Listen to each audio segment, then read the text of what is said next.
I don't mean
are live. Welcome to DPA Open Mic, episode 147.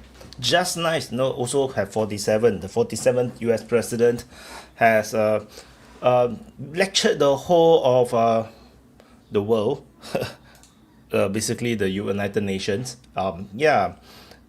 In a very long 1 hour speech. No, largely I've listened to it. Largely it's about the status of affair in US and something like that. And then of course we have Zelenskyy. They're also meeting with his colleague, his fellow CIA colleague from Syria. Yeah, but then nobody want to listen to Zelenskyy speech, and also nobody want to listen to Netanyahu's speech. So a very eventful UN session, and there's also other things happening. I'm not sure if things are moving. Are you guys all talking? Can you guys hear me actually? Just to check. And yeah, 12, 19. Yeah, it should be. You guys, it should be. Yeah. Oh yeah. Then of course there is the freedom convoy, a new freedom convoy moving towards Gaza, and there is Spanish and Italian vessels protecting it. Israel continues to attack in Gaza, and yeah.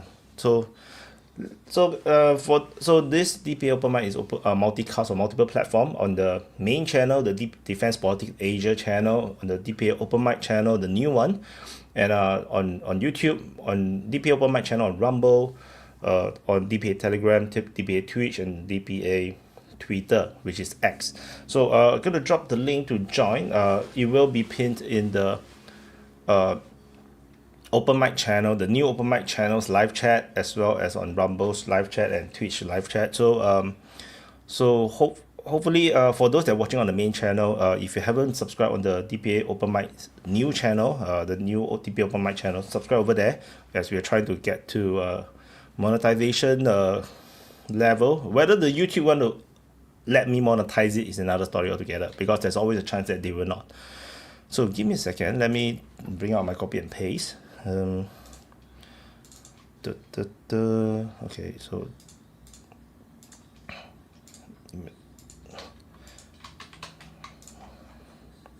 yeah,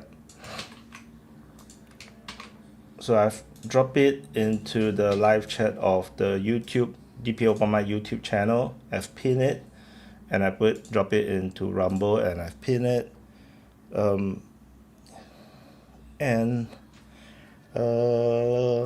yeah, and of course, if you want to super chat to support the DPA Open Mic, the only way to super chat right now is on Rumble and on the Defense Politics Asia's stream. The Open Mic channel is not monetized, so we cannot monetize over. We cannot do any super chats over there. So yep. So that's. Yeah, I have paste everything already. So so let's chit chat. And yeah, there was some confusion regarding the stream timing.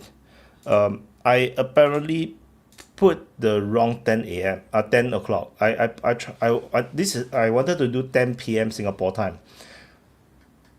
For some unknown reason, I scheduled it as 10 a.m. Singapore time, and that caused some confusion. Some people have waited for the 10 a.m. Singapore time stream, and then I didn't appear.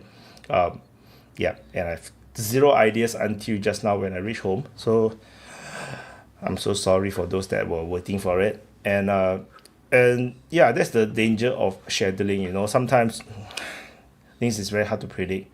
And like for now, like because I scheduled 10 p.m., I decided to delay 2 hours to 12 midnight in Singapore time, and I'm very, very tired right now. I took a nap just now, but what I needed was a sleep. So that's the main reason why I usually try not to schedule, because I cannot manage my time and energy level properly. Yep. So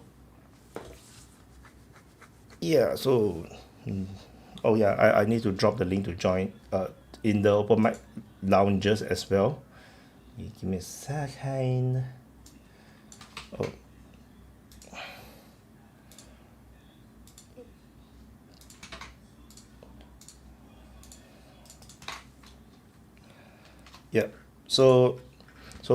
if no one come to chit chat, then I'm just going to talk. Just going to monologue then. So Vaughn said he will be there in 15. Vaughn mentioned. Yeah. How long do someone asked, how long do I think the war will last? I actually did a very funny thing yesterday or today. I was using ChatGPT to calculate my 八字, or 八字 means my birthday, time, year, day, time, year, day, so month, and basically is your natal information, natal chart, and then so Chinese fortune telling, and the interesting thing about Chinese fortune telling is that you can actually calculate all sorts of things, and I asked it regarding geopolitics. It's interesting. They say that there's going to be a big clash, or might even be a regional war between potentially Russia and NATO or US-led country. So I don't want to go into the elements, and it might get very confusing. I just summarize it to it might be Russia and NATO. So that is for 2026. So there is a possibility of that. But then the war, they will not have conclusion for that war. The war will go on, I think, until 2029. I think. Super chat. 4-Tap God say shout out to Tony H. So Tony is one of our members on Telegram. Yeah, thank you for the super chat. And Johnny recently is actually pretty close. Yeah, the conclusion I remember is, let me pull out my ChatGPT window. I can't forget. I think it's around 2028 kind of thing. It's a very it's very interesting, and China, for those that who like China will become very strong by 2030. But it's not doing that well now, nor next year. United States will be stronger. United States will continue to do seemingly not bad until after Trump leave office, and then immediately they will go into some bad things. So let me scroll up and find. The U.S. fortune is going to be good now, and then strong in 2026, still stronger than China in 2027. And by 2028, China will gain advantage. And fortune for United States will drop. And then 2029, China will appear stronger. By 2030, United States will start to struggle to sustain its it will be very stretched, burdened. There is a lot of might be military commitments on economy, and China will press harder. And that is somewhat very interesting. And the China and Russia also may have certain conflict. For now, 2026 or for 2025, 26, 27, China and Russia will be aligned against the United States led thingy. And then it looks like the hidden friction between the two countries will start to emerge in 2028 between Russia and China. And then by 2029, the rivalry will start to become very clear, and China will assert dominance over Russia, and Russia will resist. And by 2030, it will be open competition between the two. But it will not be a war. I only asked it until 2030, so So this is all based on just elemental things. It's not like super detailed. Actually, can you guys hear me? I have been talking for so long, and I don't even know if you guys can hear me, and then like nobody says anything. It'll be so funny if you guys don't hear me and then I'm talking monologue all the way. Oh yeah, Reddit say yes. Okay, good. So okay, yeah. So Ukraine war, I asked who will win. I asked who will win. So what happened is that in 2026, neither will win. NATO seems to look stronger. Russia will push back, and then by 2028, the war will favor the power with more disciplined resource and large army. Possibly Russia might win, or do better. By 2029, there will be a sharp settlement. It will not be a total victory for either, according to this reading. He said that Ukraine may secure survival with border redrawn. Russia may claim territory, but at great cost, and the West will declare victory in preventing total Russian expansion. So it will be the kind of like, both sides will claim that they won, the kind of top type of situation.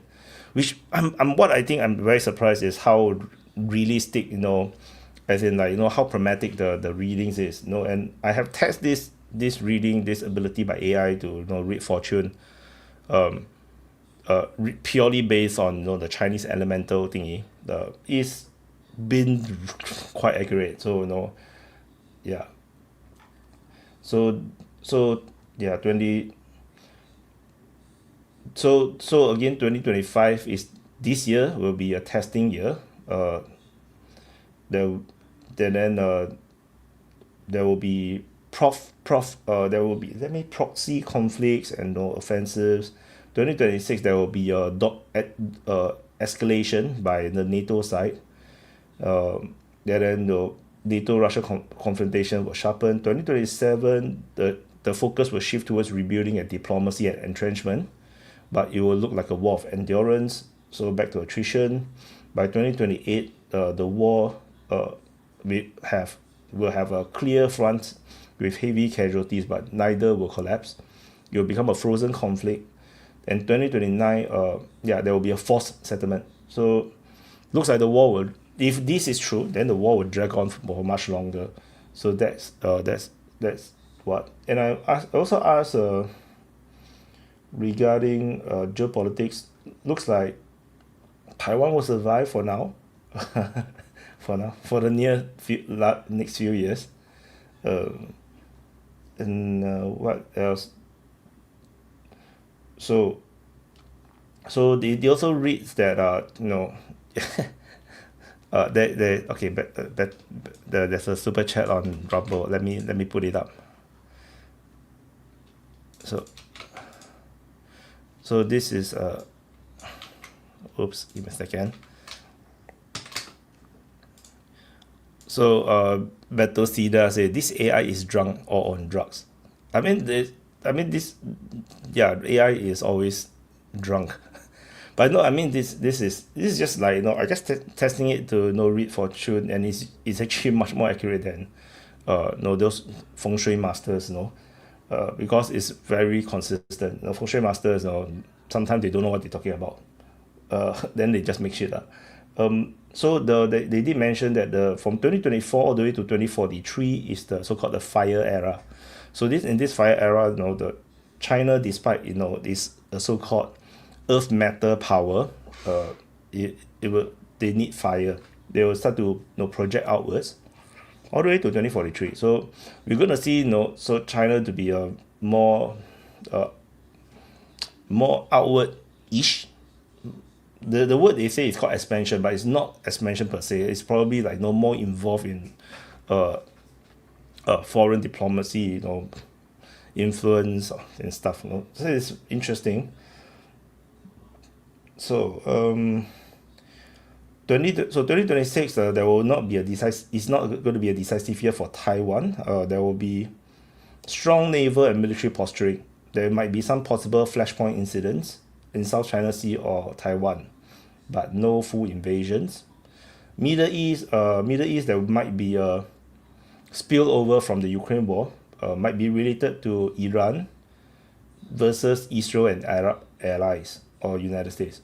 So 2020, and this sounds really credible because like Iran situation is now getting worse. Yeah, that's one of the another big news. The sanctions start to ramp up again on Iran.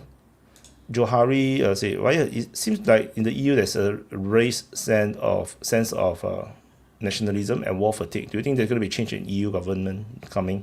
Actually, I should ask the AI, right?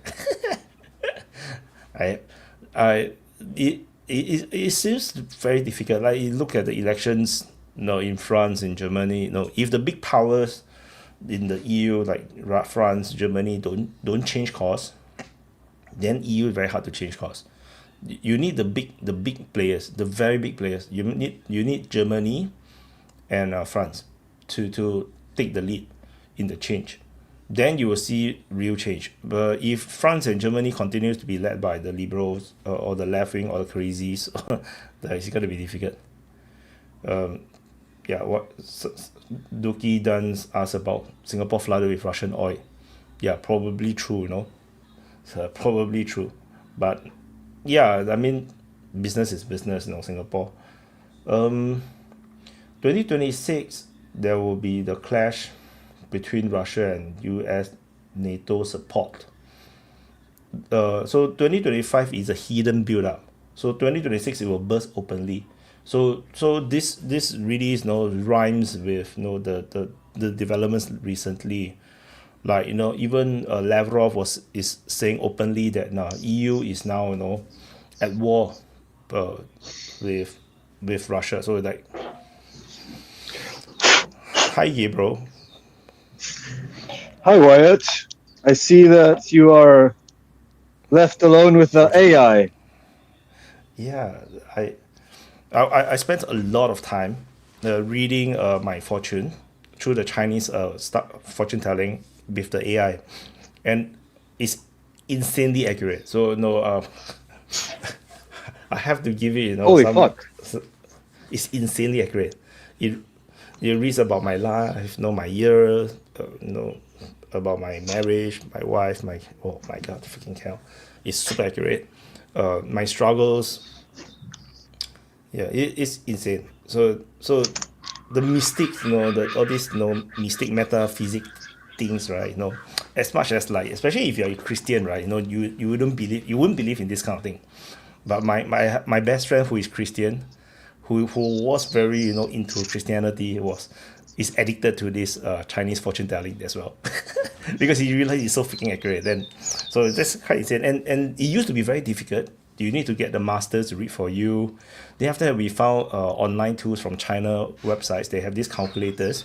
So, but then it's very cryptic because the way they talk is like talk about elements and everything that you don't really understand fully. Now with the AI, it basically interprets it for you. It's insane. I don't know how they manage to train the AI in this kind of things. Basically, I don't even need to go to those. What information do you have to give it? What information do you have to give it? So only your birthday, and if your birthday. Will be so it's like on the. Accurate. So it's like on the Chinese horoscope. Yeah, I mean what we know is the zodiac, right? The 12 animals, but if you go into detail, there's actually a lot more than that. There's actually elements as well, elements and animals, and that is for every single number. So the year, month, day, and time. So that's why it's called 八字. 八字is 8 characters. The 8 characters means that there will be 4 elements and 4 animals. So the 8 characters are the trigrams of the book of mutations, or is it other characters? Like the 3 lines? Are those the 8 characters? It's just your birthday. Or is it birthday? It's just a year, okay. Birth year, birthday, birth month, and birth time. Because these 4 each have an animal and an element. So which is why there's 8 characters. So based on this, they can read your whole life. And it's quite insane. It's quite insane that because it's a bit like horoscope. You know horoscope also. Yeah. I know. Horoscope that we know is the sun sign, right? But the thing that if you go into the natal chart, you actually have a sign for every single planet. There's there's a moon sign, there's a sun sign, and that is and the houses and all of that. The That is houses, that's so and complicated for me as well. That's also yeah, insanely complicated, it's a but whole also accurate, rabbit hole, and it's also very and accurate. Natal chart is accurate. it can get pretty accurate. Yes. Yeah, I think that there's a lot of systematic um, like accumulation of knowledge throughout, I don't know, centuries or millennia, that they've been putting into these systems that are basically like time measuring systems, right? Before there was, you could check the internet to see what day it was. You had very sophisticated systems of charting time with stars and seasons, and yeah, and so that's been systematized into um, different forms of mythology, which is like archetypal symbols. But yeah, it's interesting that I was wondering how it works, because I can't remember exactly how the Chinese horoscope works. I remember that each animal has has its own element, right? So you have like depending, I don't know, it every 12 years, right? The animal repeats, Yes, and correct. it's every 12 years it's a different element. So like you have a metal dragon, or fire Yeah, dragon, or there's five elements, wooden. so 5 times 12, so you'll be like 60 Yeah. variations. So it's a huge cycle. And you know the insane thing is, the I was asking it for about the years. They basically so I was asking, I was going through my life, because I was checking how accurate it is. I was going through my past 8 years and 9 years of my fortune, and then I was talking about the COVID year. Yeah, I mentioned, oh, my mother-in-law died, in one of the year. Oh, I'm so And sorry. then, yeah, so it's because of COVID. And then the interest, that was like 2021, I think. And then he said, the II said that, oh, 2021, that's actually written in the notes, that's the fate as well, because in that year.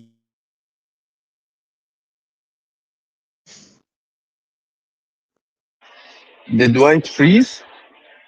Yeah, he froze. I thought it was He me. froze. Yeah, Wyatt, he you're froze. frozen. I don't know Damn. if you can hear us, but It's the first time I see him froze. yeah, something happened.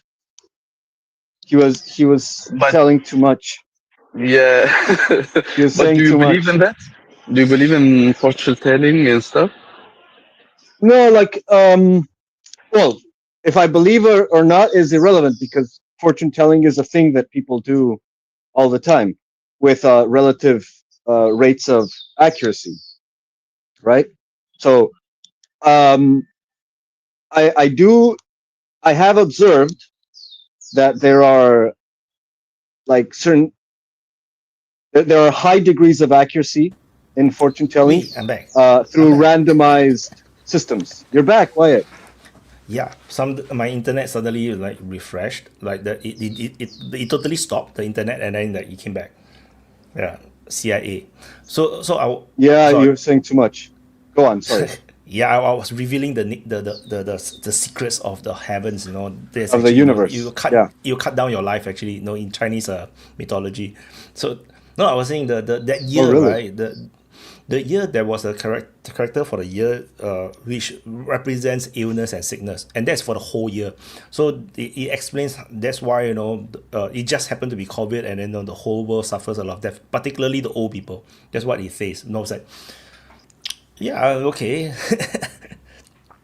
Then I was like, okay, I always believe half. Like, Christianity, I believe half. No, Islam, I believe very little. But it's related to Christianity.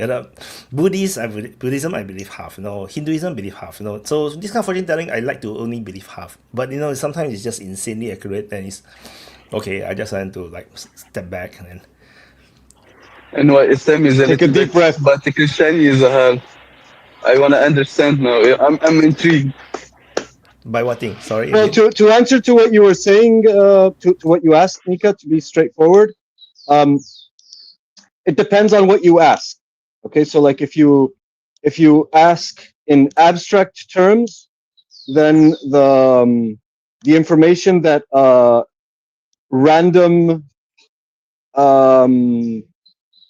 that some randomized system can give you can be very accurate because you will associate it by symbolism. But if you want to ask like very precise things, it's gonna fail. Yeah. So that is the bar, you set for fortune telling. Like it cannot be like Nostradamus kind of thing. Like they just write some very random stuff, and then they will just use it to explain every single thing. It's just that every single generation of Christianity think that they are the generation that is going to face the Armageddon.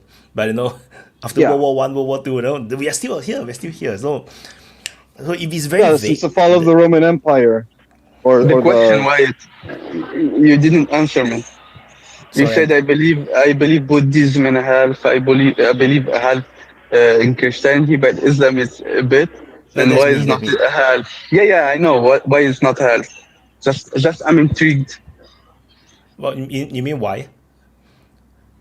yeah. The mainly because Islam and Christianity and Judaism, they're all actually one strain. They are actually the same religion. Essentially, it's the same God by right. So it's just that it just branch out further and further and further away, and being the newest religion, of course, I have a lesser trust. That's all. But But if you Christianity, see, the thing is that if you Christianity see, that they have very strong Bible. The Bible have very strong historical records and and referencing. But the thing is, the Bible that we see today is also put up together by the Romans. So I cannot just believe outright. It might not actually be what Jesus was teaching. So the thing is, I can only believe half. Yeah, so the thing is, Islam comes after. Then it's going to be even more and no, more but watered down.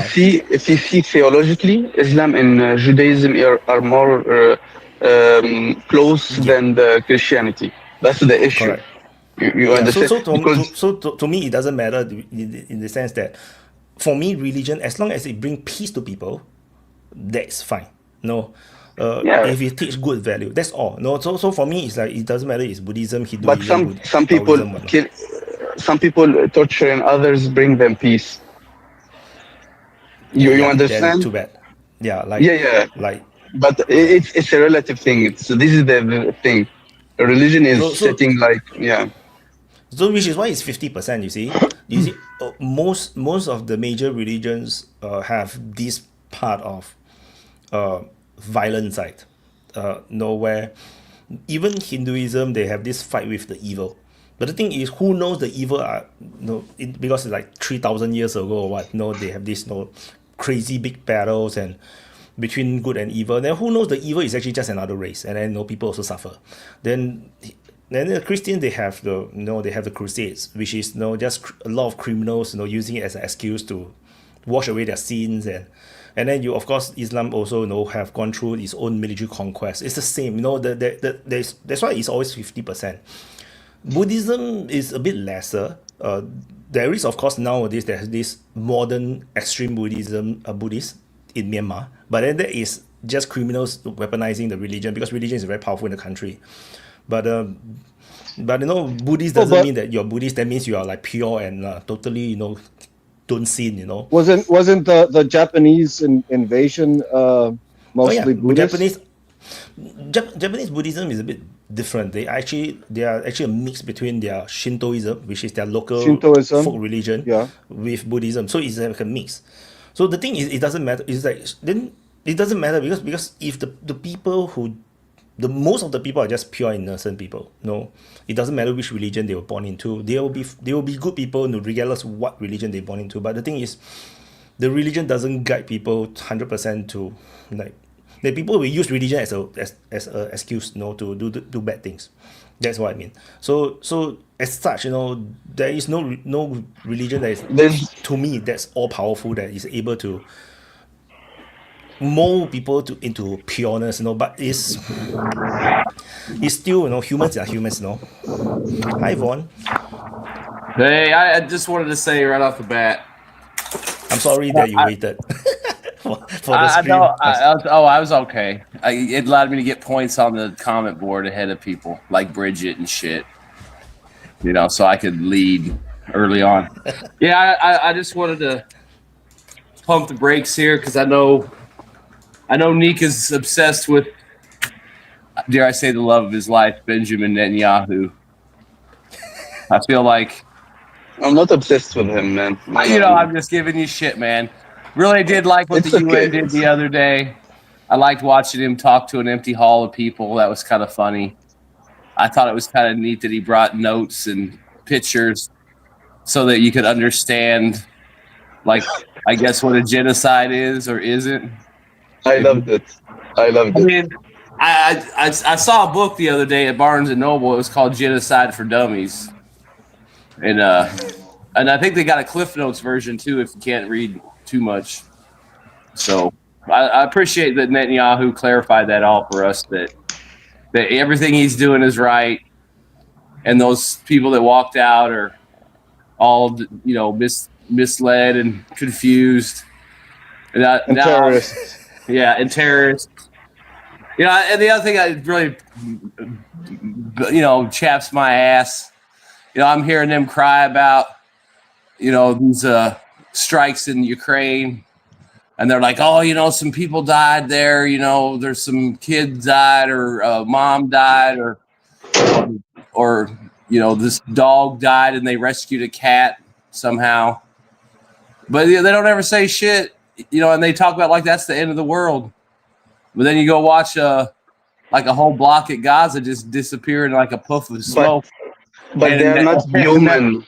Oh, I know, but I'm just saying, you it's understand. He was talking about a human. It's just Those getting guys are really nuts. annoying when they sit there and they obsess about Russia and what they say Russia's doing, and you literally have someone doing the exact same thing but worse because they're not even like trying to die. That's why I was pissed.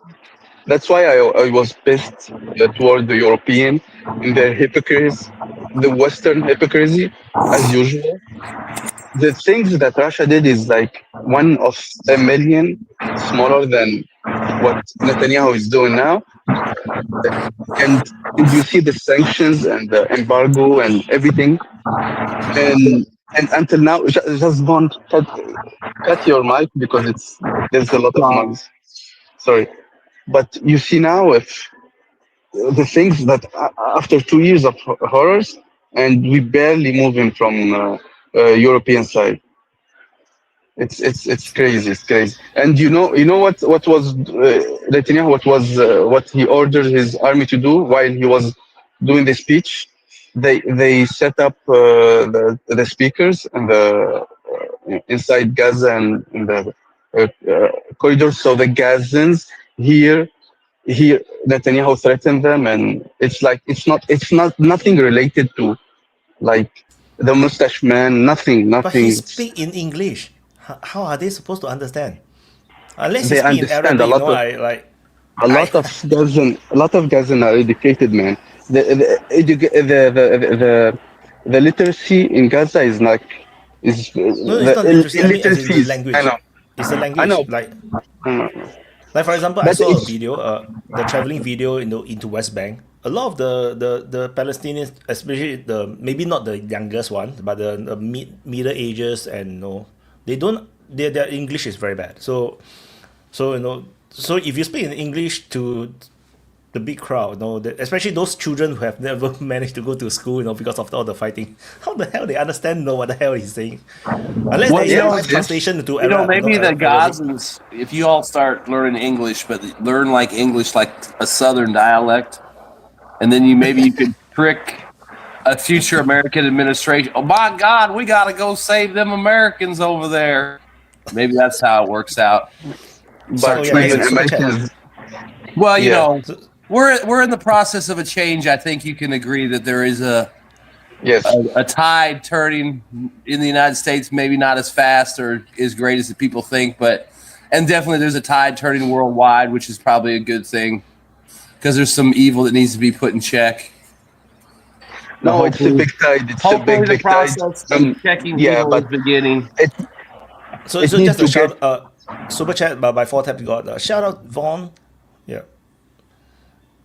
but Hey, that, thank that you for the change, super chat, like, subscribe, and share, and please support Wyatt on Patreon by becoming a member of the DPA Army. But the change need to get up for in the power ladder, and it will take time. That's normal, but hopefully it is changing because everyone is fed up of the lies that everyone was telling, and the uh, and I the think fact that they I are. think a lot of people are just fed up with the fact that it's the same fucking story every few years between both sides. No one figures it out. No one gets a peace deal. A whole bunch of people get slaughtered every couple years. The whole area gets flattened and destroyed depending on what area they want to go into or wherever the fighting started. I think that's a lot of it too. I think people are just literally sick and tired of one country to a large extent causing problems and smaller countries that don't know how to deal with it getting wrapped up in things they probably shouldn't have got involved in or lured into, and a few countries left that are trying to make their own way, but it looks like the powers that be are stacked against them. I mean, I think that's part of it too. I think a lot of people are just sick and tired of the, and I'm not blaming the Arabs or the Palestinians, and I will blame the Israel Zionist government to a large extent, but I mean, they've created this situation. The situation was already there because, obviously the ancient historical tie, history of that whole area, but still it's like it's exacerbated. It never ends, and I think people are just sick and tired of turning on the news and seeing hostages or kids blowing up or whatever, I mean, I think they're just sick and tired of it. And the big boys in the area, they have all these grand words, but they never fucking get shit solved. I mean, even Trump, we're going to turn it into Gaza Vegas, whatever. Yeah, sounds great. It sounds like it would be an awesome deal, but pretty sure it's not going to happen because there's too many parties that don't want it to happen, and they're the ones that are pulling the strings. They got the connections. So, I think that's part of it too. I mean, people see the injustice. People just are tired of it because it never goes away. I mean, like I said, as long as I can remember, there's always been a problem in that area, and no one ever fixes it. And there's been a cajillion peace deals and, understandings, and, how many leaders have come and gone through that whole area from, North Africa all the way over to Iraq. How many times have people been swapped in and out of there in the last 100 years, let's say? I mean, I think that's a lot of it too. And it's so blatant now that with cameras and everyone being able to see and watch shit live or right afterwards, I think people are just tired of it. But the problem is the belligerents are the ones that aren't tired of it. So they want to keep it going because they got bigger, better plans, Yeah, I guess there's I get the impression that there's probably two explanations because it doesn't make sense, right? It like they invest so much money in Hasbara and propaganda, whitewashing, and they have done for many years. So like it doesn't make sense that they would throw that all away so recklessly. And yeah, like all the most leftists and communists, socialists, they try to explain it away, like saying that that's settler colonialism and capitalism are like that, white supremacy, and they blame all that, but still it doesn't make sense. I mean, it's not materially convenient to, like, in a profiteering sense, to do that. So like the only two explanations for me is either you want to, like, it's just petty politics, like the banality of evil, that Netanyahu just wants to save his skin, and the Israeli population is so brainwashed and stupid that they just go along with it with their like ethnic hatred. Like they can't recognize what's going on, and they just like they get blinded by the Palestinians, and they're okay with whatever happens over there, or it's a flex. They're actually flexing on the world. It's like a ritual humiliation of the entire world, especially the United States. Because the United States is being like bitch slapped all around by the Israelis in all sorts of ways. Biden and then Trump, like they say something and then Netanyahu just goes ahead and does the opposite, and they have to save face like, oh, they're still our best allies, we support them, and so, and to the rest of the world in the sense that, like, yeah, you don't like seeing mangled children, here you go. And so that's like the two explanations. This is what ideologically driven, zealotry that wants to flex its diplomatic immunity on the entire world. You know what? I think you're right about politics. Because somebody was talking about that yesterday about how, I mean, granted, I don't know, maybe the United States and Russia and China, but then again, they don't act out so much like Israel does. They may do things that, Trump, oh, that's petty, but in the geopolitics scheme of things, it's not really petty. But shit, I lost my train of thought. I think you're right though about the flex. I think Israel, especially Netanyahu and that particular regime right now, I think they really do get off on defying the superpowers. And they say that they're not running America, but then they go bomb Qatar or do things that, right in the middle. I mean, I don't know what kind of negotiations were going on, and I've heard a lot of stories, but it seems to me like that was a neutral area where people would go and talk and try to get something going, not a place like, Iraq where, maybe you get smoked, maybe you get ambushed, maybe nothing happens. It could seem like Qatar is kind of like the zone where you go. And they basically ruined that. They ruined Qatar's reputation. Now they're not a safe haven for negotiations, so that screws their position. And it embarrasses everybody else because it's like, hey, you're our ally, and this guy is our friend too. Just came over and punched you in the face. And I don't even think that the NATO aircraft that were there actually assisted in the attack. I think they actually scrambled those aircraft to get them off the ground so that they wouldn't get damaged with an attack and come into the airbase. Yeah, just in case. We don't know where the shot is going, so we'll take them out of the way just in case. Don't want our best ally to destroy our aircraft. I agree with Von. The Taliban deal that America did it. They did it in Qatar. So Qatar was a very good place, like a neutral place for everyone to meet there. As Von said, it was a place that even the Israelis. I keep telling this: the Israelis and the Americans asked Qatar to have Hamas there so they can negotiate because they know it's an ally. This is the crazy thing. That's the thing. Going back to what Gabriel was saying, it's not only the government, it's the population. When you have a population that believe they are human, they are the only human, and everyone else is a subhuman species, and this is reality. It's not. I'm not talking about theory. For example, even the protests against Netanyahu. It's not because there's Palestinian dying. They want their 20, 30 people back. They don't care about the thousands. That's the reality. They don't give a fuck about anyone else dying because they have that mentality. They are the human being, and everyone else is a subhuman being who was there to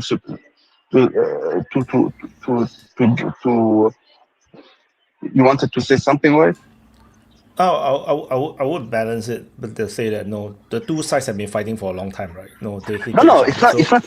You can fight with someone. You can fight with someone, but they wouldn't have compassion for the Palestinians. That's what I'm trying to say.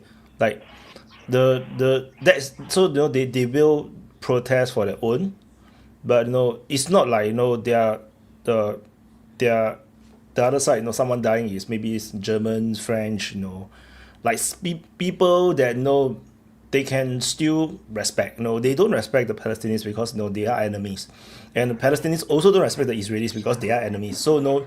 I think it goes both sides. Like Even in war, will cry over dead Jews. So no. Even listen. Even in wars, for example, you see a lot of people sometimes respect the opponent and give them like their credit because they are fighting in there. Yeah, but you don't, man. These two No, don't. no, it's not because if you open the Arab media, for example, everyone I listen to Arab media, a lot of Arab media.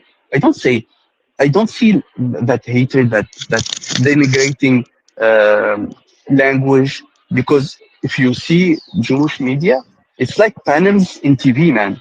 They are talking about them like they're cattle. It's not Well, I even mean, I think that's another human. thing too with Israel since October 7th. You know, that was a horrible attack.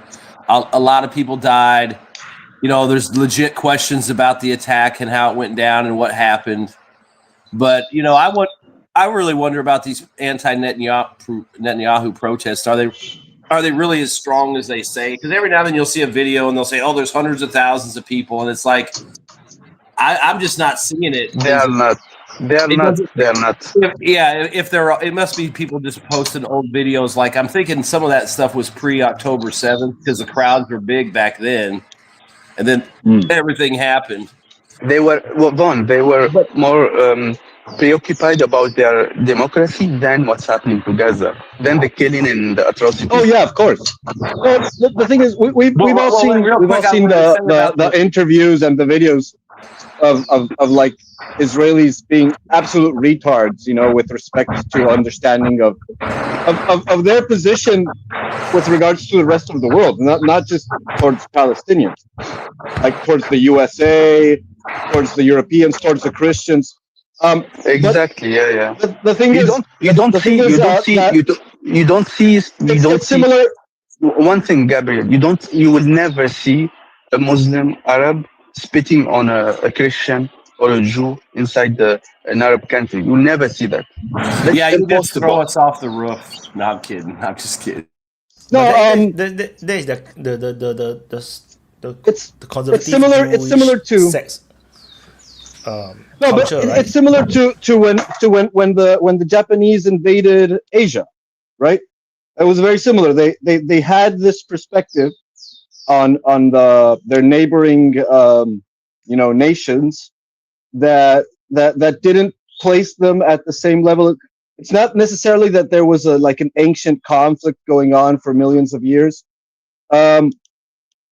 It was an ideological brainwashing that the soldiers had, that the population had when they were deployed into war.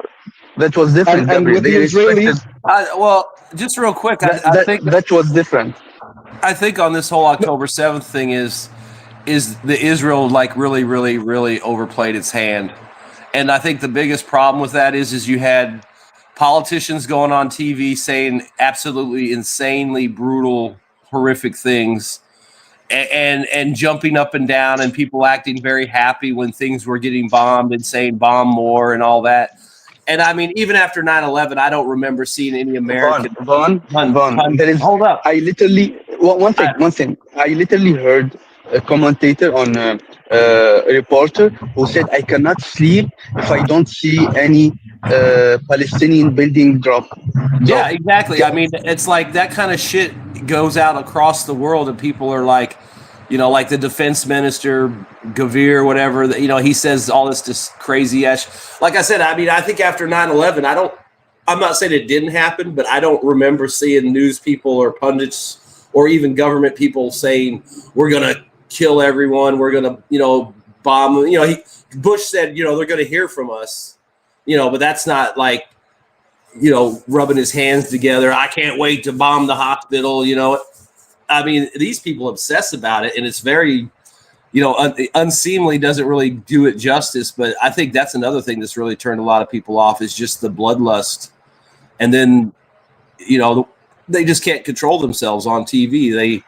They get into a debate with somebody that doesn't agree with their point of view, and the next thing you know, it's some of the most disgusting, petty shit you've ever seen. And I think that's, Israel's done a lot to hurt its reputation around the world and make people really take another look, maybe this time for real, about what they're doing. And maybe at some point this will be sorted out and some people will be put in check. But, at least the tide is turning, and there's definitely momentum to people noticing what's going on and who's making the problems and causing the problems. You know what? Why? Because before They cared about what people see them, how they see them. And after the 7th of October, they said, "Oh, now we can do whatever we want." And they started, and they saw the people like turning against them, and they don't care anymore. So what was hidden before is now like uh, discussed in a plain, in an open way. You understand? All that hatred was there. We heard it like it wasn't like as blatant as now, because it was on the ground. It was the deeds was on the ground. People were speaking it, but it wasn't like something frown about. It wasn't something like the people, politicians and reporters were like competing. Who's been more atrocious? Exactly. I mean, it was like you watch some of these panels and they're all sitting around like, you know, one guy would say something outrageous and the one lady would be bouncing her chair, clapping, and then she'd say something even crazier than the next guy. Oh, that's hold my beer. I got one even worse. It was like a competition. And I really do think that either they don't care or people just assume that stuff wouldn't get the traction it got. But yeah, I kind of feel like they don't really care what people say anymore because you know, right now they're probably punch drunk on all the success they've had. They knocked out Syria. They've, you know, neutered Iran for the time being. Iraq's not a problem for them. Egypt, you know, there's people trying to say they're going to go to war with Turkey. That's horse shit, you know.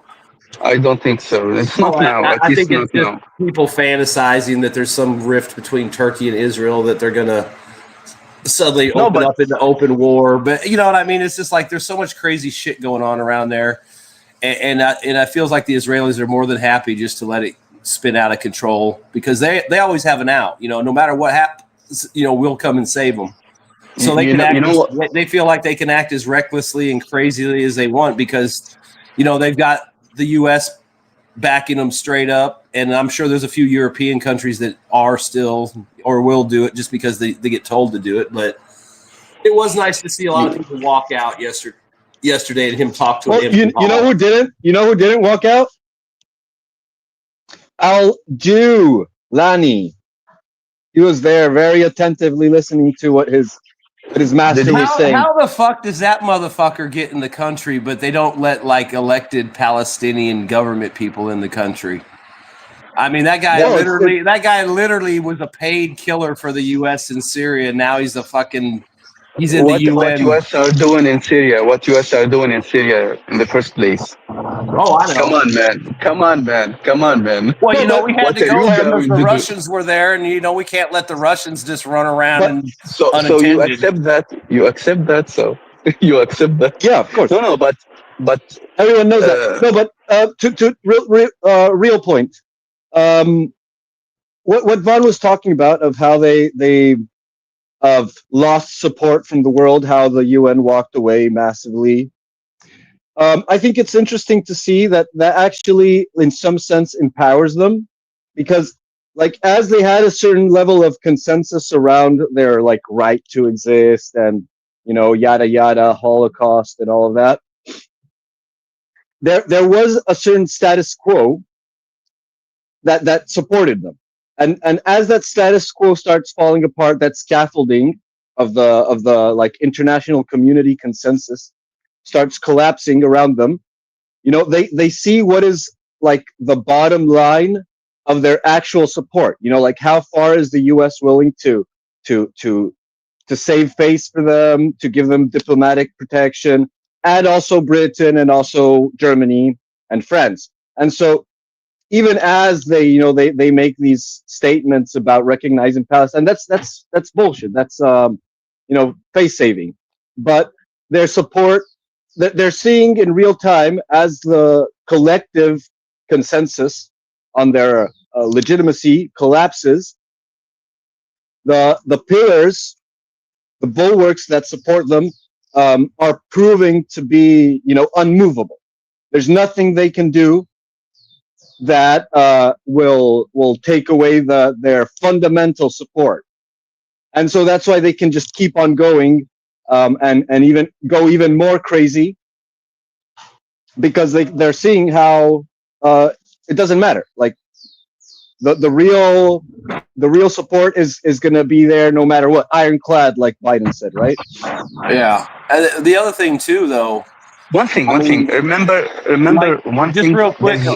Just like if you go across all the social media platforms, I mean, Israel knows it's losing this PR battle because every single place you can drop ads on Facebook or YouTube or anything, you know, learn Hebrew, learn the Shabbat, you know, practice these basic Jewish customs so you can be more in tune with your Judeo-Christian. I mean, every possible scam you can think of to have an ad on Facebook or whatever that's somehow positive for Israel. It's everywhere. It's just ridiculous how, and there's only one reason they're doing it. They know people are tired of their bullshit and people aren't supporting them anymore. So now they're trying to come back with these, you know, get connected to your past, you know, reconnect with your Christian history, you know, come to the Holy Land. It's like, they know they're losing people. And like in the United States, the Generation Z, which is the youngest, is probably going to be pretty anti-Israel. And there are a lot of other people in the Super Chat. Super chat by 4Tap Gods. Gabriel, this is the nexus event of the rising two superpowers, harbingers of the storm. Yeah, but I was just going to say though, but I mean they know they're losing this battle because I would love to see how much billions of dollars Israel's spending around the world right now trying to drop positive PR ads, you know, for, like I said, it could be the most minute thing, like, oh, do you like dreidels? Well, here, order these dreidels made by Israelis. You know, any way they can try to reconnect with you in a positive way is what they're trying to do right now. And it's pretty pathetic. I mean, it's gotten to the point where I just report all the ads as misinformation because, you know, it's annoying. Fuck yeah, Vaughn. I was going to point something is that if you have a state that bump another state because one of the reasons, for example, remember guys when they hit Qatar, you know what happened that day? 10 Israelis were killed, 6 soldiers and 4 settlers, and it was a catastrophe for Netanyahu. So what to do? It was the perfect timing for him to. I don't like say it's not, but he would have done something else.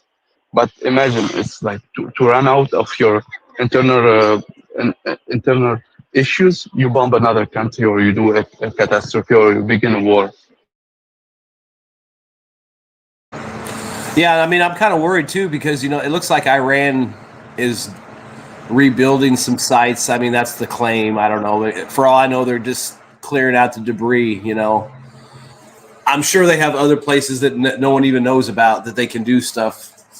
So maybe this whole thing with them rebuilding is BS. But yeah, I mean, I'm kind of worried too because it's like a lot. You know, it seems like Iran round 2 might be coming before the end of the year.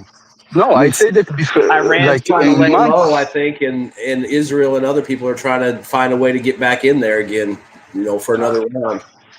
I said it before months. It will be 2.0. 100% sure there will be a hit to Iran because they didn't like achieve what they thought they achieved, but they burned a lot of cards. All they thought that the hit they did it is a killer, but it didn't. It did a lot of hurt, but not that much, you know. And this is what will lead to a second because Netanyahu will always an excuse for another war, but there is Iran always giving that excuse, you know. He can use always the Iran excuse. And I don't even know what kind of help they're getting right now, rebuilding their air defense or any kind of military. And even if we're getting help, I don't even know if it's going to be fast enough or time enough to stop another round. They got like for a quick like stopgap measure. They have I think it's Su-29 or it's an old airplane. It's like an F-16. They got the MiG-29s. MiG-29s just a stopgap measure because they know how to fly them. But they have teams who are training on the Su-34. I think excuse my number, my messing number, and they are training on the S-400s. Because they agree to Russians agree to send them, and they are training them, but it will take too much time, as you know. Yeah, I mean, they might be better off just shipping all their aircraft off to some safe spot and let this ride it out. Take the hit. Plus, they reorganized their leadership and they increased their coordination. They rooted out a lot of spies and stuff like this. So they are doing things. I don't know if it's like it will help a lot or it will help a bit, but it's better than nothing. I mean, it will be interesting to see if there's a round two, how effective 100%. Mossad is inside Iran again. Like, are they going to be able to replicate the first attack where they were able to, hit certain people or take out key sites, or is this purge of the spies and the purge of non-Iranians going to be enough to get these people out of there? I mean, I would imagine right now there's probably not a lot of Israeli spies laying low in Iran. They probably either got out or they're dead. So you can be sure that Mossad is going to have some tricks up their sleeve, because that's their whole thing. But also that beyond that, there's like a mathematical ratio of productivity and strategic depth. That is unvulnerable. Like that is it's uncheatable, and that's what we saw with the first round. So the most likely scenario is that there's going to be a shock and awe, some like secretive, secret ops maneuver that the Israelis pull off. But I don't think that after the first one, I don't think it's going to be any form of devastating like decapitation strike. That's what they tried to do in the first place, and it's not really going to work out, because any nation that is part of the resistance has that inevitably 100% baked into the cake. They have a redundancy system in the leadership that is going to keep them going in spite losses of head figures. And yeah, Iran is. Remember, guys. Sorry, Gabriel. Remember, guys, when the Ukrainians hit the airfields and had the bombs? I said it's a one way. It's a one hit. It would be difficult, very difficult to repeat, because they burned all those cars when they hit. And if it wasn't like overwhelming, we don't see the war stopping or the war like the Russian decreasing their effort. It was a very big PR that did a lot of damage, but not that much. Yeah, but it's the same thing. It's the same thing.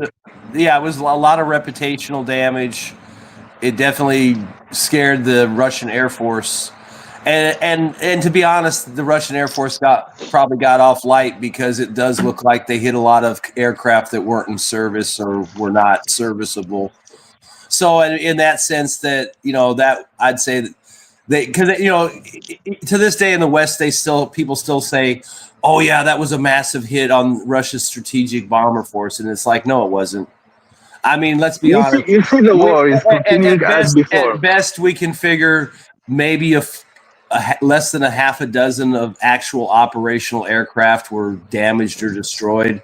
Like I said, we saw the videos. I mean, planes with tires on their wings and no engines or propellers or rusted domes for their radar, those aren't flying. So, yeah, I mean, it was a proof of concept, and it proves that if you've got strategic bombers, and it doesn't matter how big of a boy you are, you could be the United States, Russia, China, that's a very realistic possibility that someone's going to go in and take out your strategic force ahead of time, which would probably be even easier to do in the United States, because we have way more roads, more freedom of movement. So nobody's going to notice a box truck drive right up to the Whitman Air Force Base, not in time to whereas in Russia, you see a box truck driving around the base, you're probably going to get fucking fucked with real quick now. But I'm just saying, it was embarrassing, and it's a brilliant concept. And if it's done correctly, it could be devastating against an actual active bomber force or aircraft force. I mean, think about it. You could do it against commercial airliners too, and shut down an entire country's air traffic. All you got to do is fuck with a couple planes on the tarmac in a few airports across the country, and the FAA will shut down the airspace, guaranteed. I mean, it's a crazy concept that really opened, I think, a lot of people's eyes to what's possible. But why I brought out this example, because it's not like you can spam that move. For example, Iran have a lot of missiles. They can like hit and hit and hit again. But that first move that Israel did, it's a one move. Wyatt, the super chat. Super chat, Mr. Eric. Careful, the angry Doritos can repeat delivery. So this is what I was going for, the similarity, because in the next war the Israelis cannot like repeat that move, because all they need to come up with a new thing, but that need a lot of work, a lot of preparation, and they didn't have that, because that move that they did, but maybe you shouldn't count on that, because all of these things, this operation that happened, the pager operation, and same with the spiderweb operation in Ukraine. All these things take years in advance to prepare. But the thing is, exactly, you don't know when they started preparing them. You don't know. Yeah, maybe they have 2 3 things. So, but you can have a whole book, a saga of prepared operations hiding in the wings for whenever it's optimal, and that's a legitimate threat that people should, like any nation state that considers itself as such, should have contingencies for those cases, and that's why you disperse your forces and you have all these redundancies precisely for these scenarios, and that's how it should be. You should consider the possibility of some weakness that you did not contemplate prior is going to be exploited by your enemy one way or the other.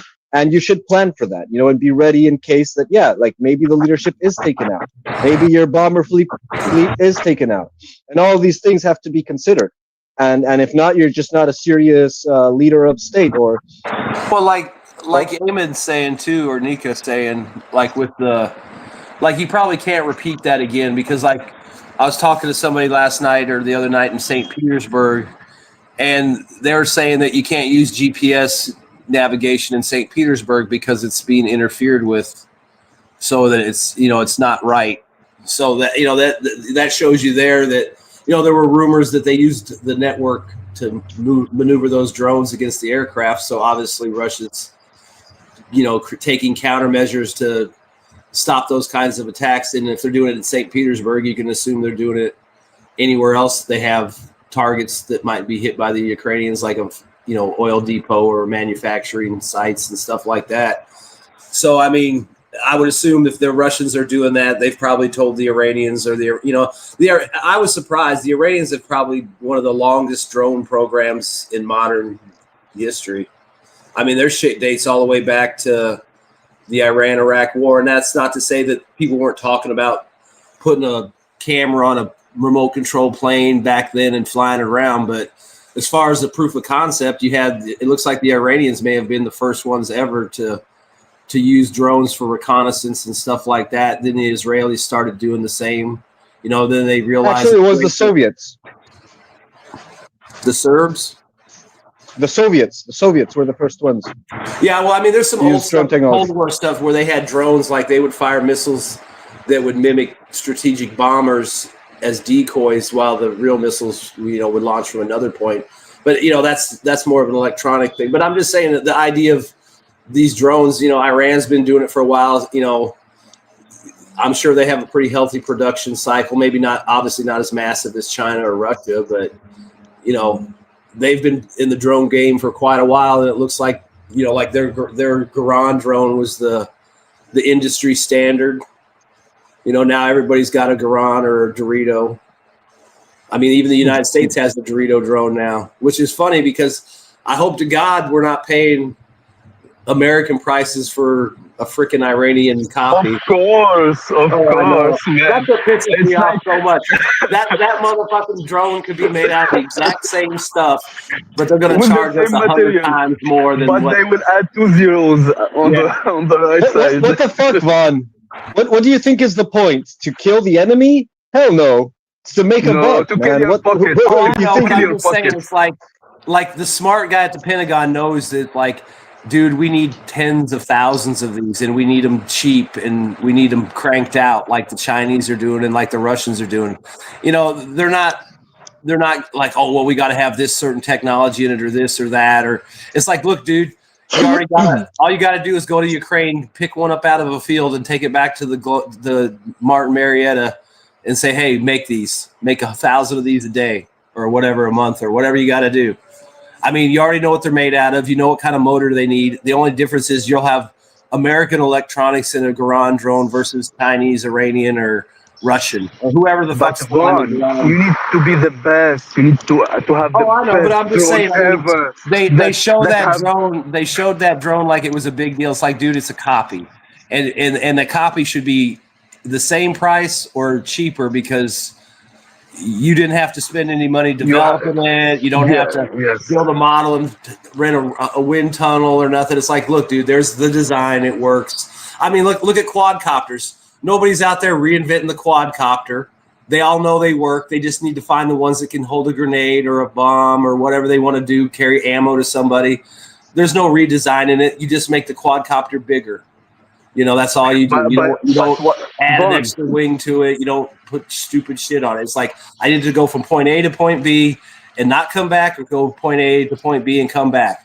I don't need any fancy shit on it. And that's the problem I see that I think America's going to have with this drone war in the future. Is we're going to have drones, but we're not going to have the numbers you need, and they're going to be ridiculously overpriced for what they're supposed to. But don't worry, a lot will be rich with this. Don't worry, a lot will be rich from that. Yeah, not you, not the American people. Not American people. Like 3-4 people would be extra rich, because you need the coolest thing. You need the paint job that costs like $2 million on the drone that you explode anyway. It's like, are we gonna?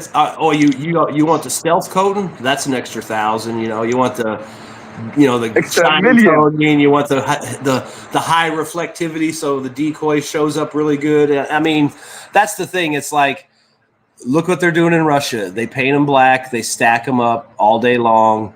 And then some guy probably shows up and they load them up on the truck, and they probably literally drive them to wherever the hell they're going to launch them from, off trucks or whatever.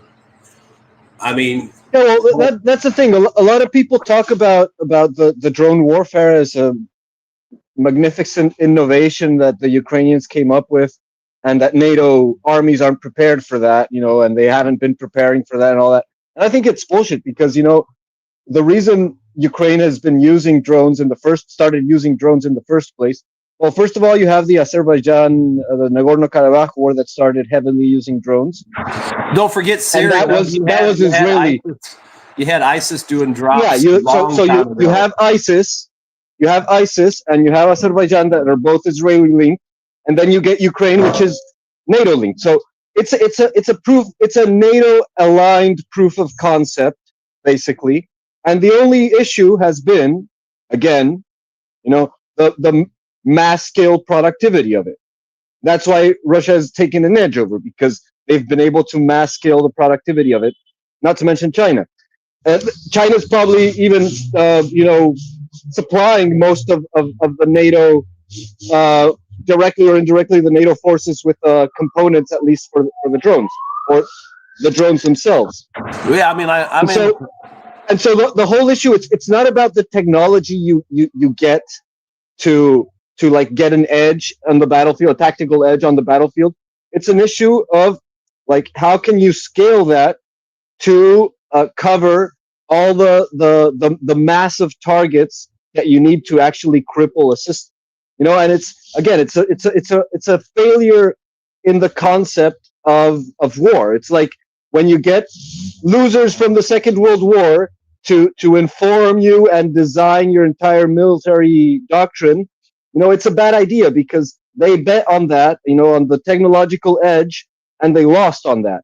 And then that's a proof of concept that has been, exported into NATO for all of their military doctrine.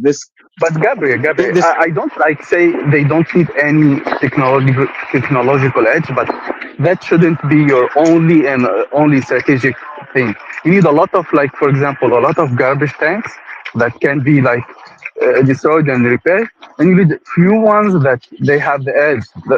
That's the equilibrium you have. We all practically played MMORPG or strategic games. You don't need the extra super expensive weapon. Only that. No, you need that weapon and a lot of exposable weapons also. Yeah, I was just gonna say, but in relation to the drone thing, let's just say the United States, because I'm in the process of buying a drone and I've been doing a shitload of research, and it's I'm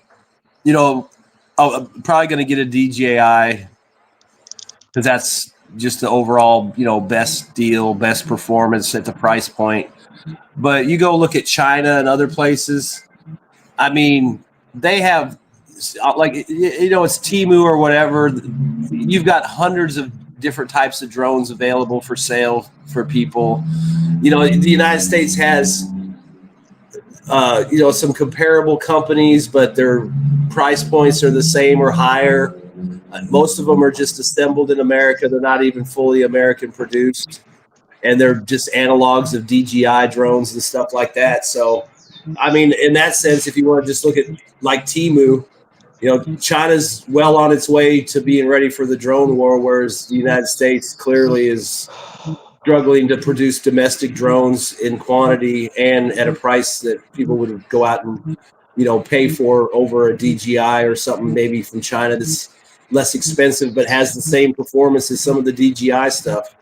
I mean, it's pretty crazy how much is available there in those recreational size drones. And I mean, if you want to go spray fields and stuff like that, they got all kinds of stuff for that. But I'm just saying, it's it's pretty clear that the West, I'd just say the West is not really in the drone game yet. I mean, they're basically assembling shit here, and the stuff that they do make here is as expensive as a DJI or more. So if you're gonna spend that kind of money, you might as well go with the proven name like DJI instead of guessing that this new company in America is going to be good or this random brand on Temu is going to be good. You need to go with the Yemeni drones. They are practical. They hit the target. You need some Yemeni expertise.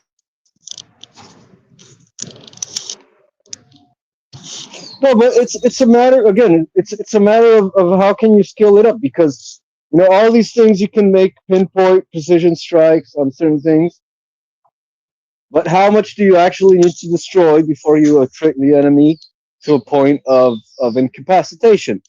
And that's not something that you can achieve with a couple of precision strikes to the right people. It's a wrong doctrine.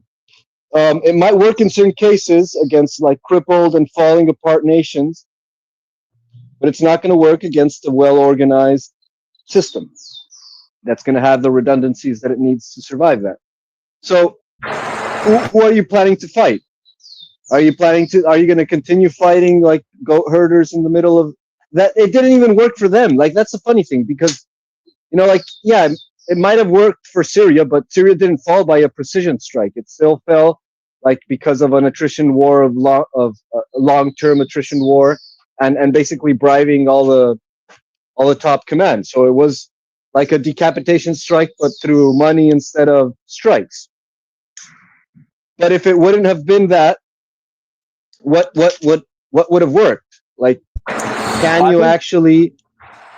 I think in Ukraine's case, they've gone to the point where they use drones to cover the lines because they don't have enough bodies, and they're using the drones to cover territory and try to keep an eye on the Russians or keep the Russians from advancing. I mean, the lines are so porous that around Pokrovsk and stuff, some of the people I've talked to, there's more drones flying around than infantry because it's just too dangerous to be out and try to fight. There's no big infantry clashes. It seems like the Ukrainians are really relying on their drones to try to make up for where they don't have manpower, and so they can observe areas and try to react to it. But that's the game they got themselves into. They've sent probably hundreds of thousands of guys off to be cannon fodder. They lost those guys. They've lost probably the core of their best trained units, elite units. Foreign volunteers have been gutted. So they've continually relied on these drones, and now it's getting to the point where it might be 5 guys covering a kilometer with a drone, and that's all you got. And, maybe that's why the Russians advance sometimes fast, because they figure it out and they know there's nobody there and nothing worth the effort. Plus, you've all heard the story. They bypass frontline positions and go behind the lines to kill the drone operators that cause them a problem. Then they come back basically later and deal with the guys in the foxhole, which probably means either surrender or they'll kill you because they're already there. They're already behind. I saw a story the other day where they actually infiltrated behind a position and then attacked the position in the front. And when they retreated, they attacked them as they retreated past the guys that got past the line. So they got them twice. So, I mean, I think that's another thing. Drones are good, but I think in some cases you can rely too heavily on the drones. And But it might when you work have for a an while, enemy, but but if you lose the Bon, coverage, when you have an enemy that have the same or more amount of drones like Russia, you are screwed. oh yeah, but that's what I'm Screwed. saying. I mean, they're trying to use drones to make up for manpower shortages, and that might work in some areas, but you can see where it's not holding the Russians back, especially in the south. I mean, whether that's because the manpower is focused down there or what, but that's just what I've been told, is that they're really, really relying in that area on drones to cover up, for guys that aren't there anymore. And that might be a reason why they're having so many problems down there, is just because, it's a drone covering in territory. It's not a guy in a foxhole. And once the Russians figure that out, they can just move into those areas and, they'll take casualties, I guess, but it's not as bad as a frontal assault. And that, from what it sounds like it, they've pretty much gotten down to where they can pick and choose where they want to penetrate through the lines. They send drones out. Super chat by Johari. Has anyone noticed whenever countries purchase weapons from the US, they tend to get the export version instead of the stock version, but paying the same price, then only a few can actually modify them. Yeah. I think it's a terrible deal. Russian, right? I think when you buy Russian, it's very similar. Russian version and the export version is also different. So yeah, you should and of course the export version is usually going to be more expensive, because it's not like indigenously produced for domestic, at least with Russian equipment or Chinese equipment. But about what you were saying about the drones, like the drones are a stopgap. They're not like the absolute game changer of war. It's what you do when you don't have like anything else. The Ukrainians are relying 100% on the drones because they've run out of artillery and HIMARS and other strike forms that you would actually want more of, but you can't get it. And so they're using drones as that stuff, and they're running into the problem that drones actually can't replace infantry, and there was a unit complaining. I can't remember which brigade it was, but they were complaining that they were sending their drone operators to the trenches, as riflemen, and they were complaining because these guys are specialists. Why are you sending them as cannon fodder and stuff like that? Which goes to show that, like, even if you have drones, you still need to send infantry, even if and if you don't have more infantry, then you'll still have to send this drone operator. And the same thing was happening with air defense operators, that they were also being recruited and sent to the trenches because they're running out of infantry. And so, even if these highly specialized technicians of particular disciplines are super useful and necessary, you still are going to have to sacrifice them eventually if you run out of infantry. And that's what's going on. Go on, Nika. But correct me, guys, correct me if I'm wrong. The idea that when you have when Americans sell weapons, they have like they can pull them, they have like a political element into it. But when the Russians or the Soviets before them they sell weapons, they don't have that. They sell an export version as the American, yes, but they don't like have a political say in how you use them and why. I have Correct no me idea guys about if that. And I'm I wrong, don't know. even in the chat.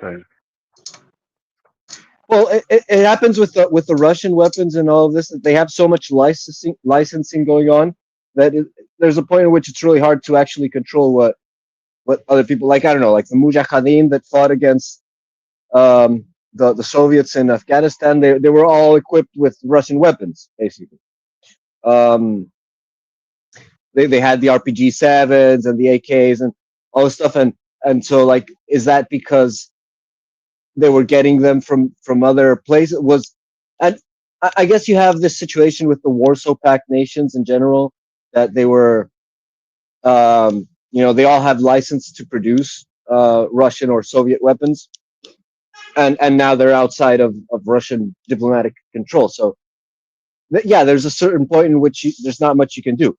But like you said, Nika, like the fact that Turkey can have S-400s while being part of NATO just goes to show the level of flexibility that Russians have with the sale of their arms But industry. Like, why would they ever sell critical they were technology? pushed to have it. They were pushed by the Americans. The thing is, they were What? pushed Sorry. by the Americans because they have Patriot. They were pushed to have it because when they have the Patriot and they shut down the Russian airplane, American pulled down the Patriot. That's why they was obliged to manufacture their own weapon and to buy S-400. It's like it's not by choice. It's American doing stupid things that backfire. Yeah, but still, I mean, why would Russia sell air defense to a country that downed their own fighter jet?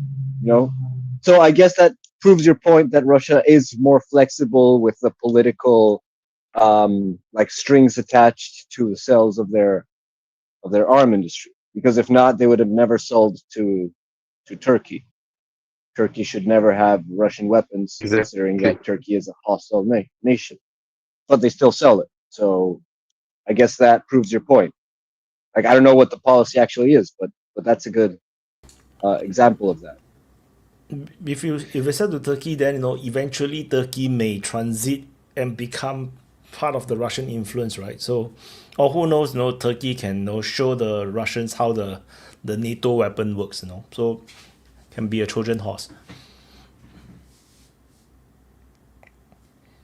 Oh, sure. There's but more it, more. sorry, was Nika going to say something? Hey, Nunya, good to see you, man. You can see. Do you have anything to add? Not really on this topic. Like, I'm not much of a drone guy, but just listening to you guys carry on about it. But yeah, nothing really to add about this topic. No. No, it's okay. It's okay. But we don't need to keep on beating on this dead horse. I mean, we've gone through the drone issue so long and so hard that there's not much left to extract from that topic. So if you want to bring, well, I mean, on the issue of, like, just to go on away from the drone topic, on the issue of like the international relationships that go along with arms sales, there's probably a great deal of like realism going on. Like, the United States has a preponderance of force, in its power projection worldwide, and it's with its financial instruments, and so they kind of set the rules of the game, and everything they do is a form of coercion. everything has a lot of string attached, financially and even more so militarily.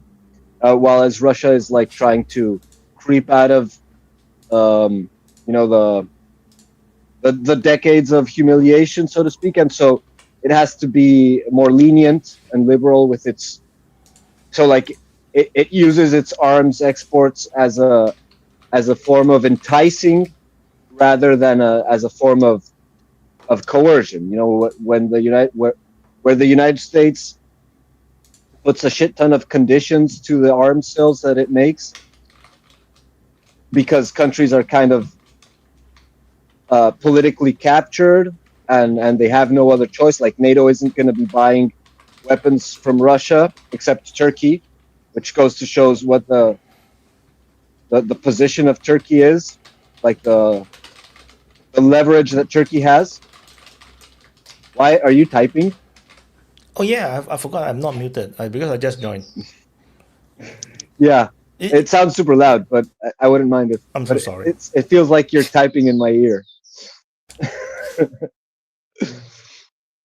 Yeah, so the point is that the U.S. sets the rules of the game because it's the biggest game in town, was at least up till recently. While Russia is trying to gain leverage, that's why it can more freely use its sales of arms to gain diplomatic leverage that it lacks, and that's how it's been growing in influence steadily throughout the world. And you can see that happening in real time.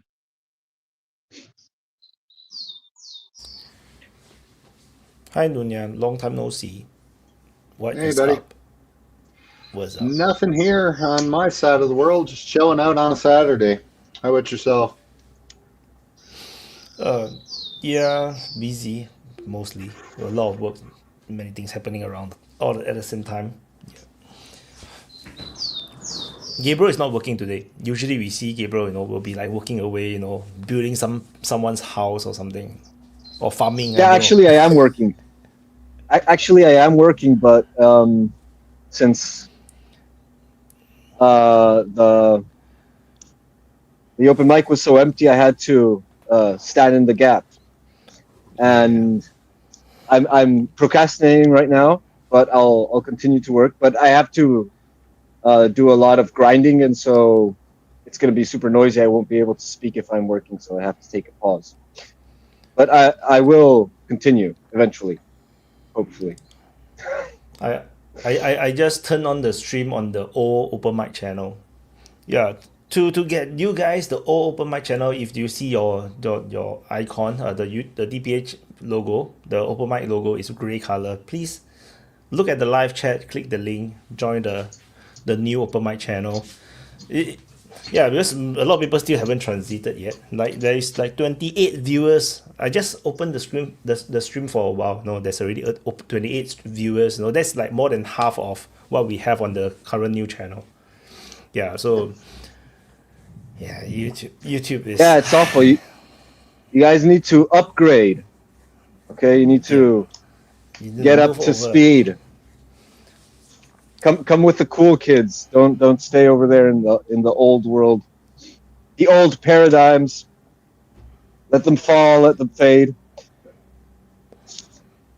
Yeah. So Wyatt, just because Vaughn had some poster or whatever, or Wagner, they demonetized you. But is that permanent or? No, it is by right isn't. It's like a 90-day strike. So the channel is entirely demonetized. The problem is there is other videos and streams that with the flag behind him as well. So and it is not practical for me to go back and delete every single thing. So it's probably safer to just start a new channel. Because there is no guarantee they will monetize back the channel. And the problem is if they monetize the channel, we manage to continue to invest in it, monetize the channel, then they can use an old video and then strike the channel again. So that would be like it will be a waste of our time. So might as well just start a new one. So, but the thing is, even this new one, I cannot guarantee they will monetize it like anytime soon. Like even if we hit the like 4,000 viewing hours plus 1,000 subs threshold, because they still have the record of they link the identity. My identity is linked even if it's different channel with different Google accounts. They can identify who that is me, that is behind the channel. So yeah, I'm not sure when when this channel is going to be monetized. So we stream on the main channel as well, the Defense Politics Asia channel, so that people can still super chat, can still help to fund the channel, the open mic. So yeah, it's just going to be a very uncomfortable 3 months, I guess, as we try to do this migration over to the new open mic. Yeah, and the old open mic, it was monetized because I was doing some opinion videos here on the old channel. So it got monetized very quickly because we got a lot of subs when I was doing those opinion videos. So maybe I will have to do something separately from the open mic to attract people to sub. Yeah, and yeah. And yeah, I mean, purely just open mic and even the clippings, it's very hard to grow the channel. I think it's just a very acquired taste. Yeah, it's hard to attract people to watch random strangers ramble about their thoughts on things. But it is interesting study to know what's going on. Like, there's probably a way to make it more palatable for normies, but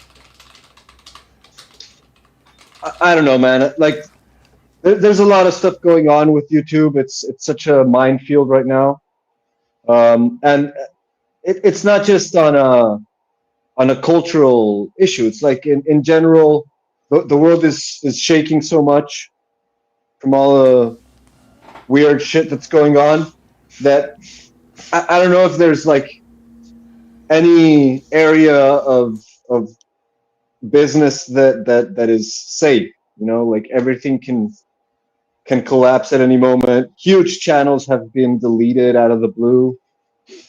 You don't know what trade policy is going to be tomorrow, and it's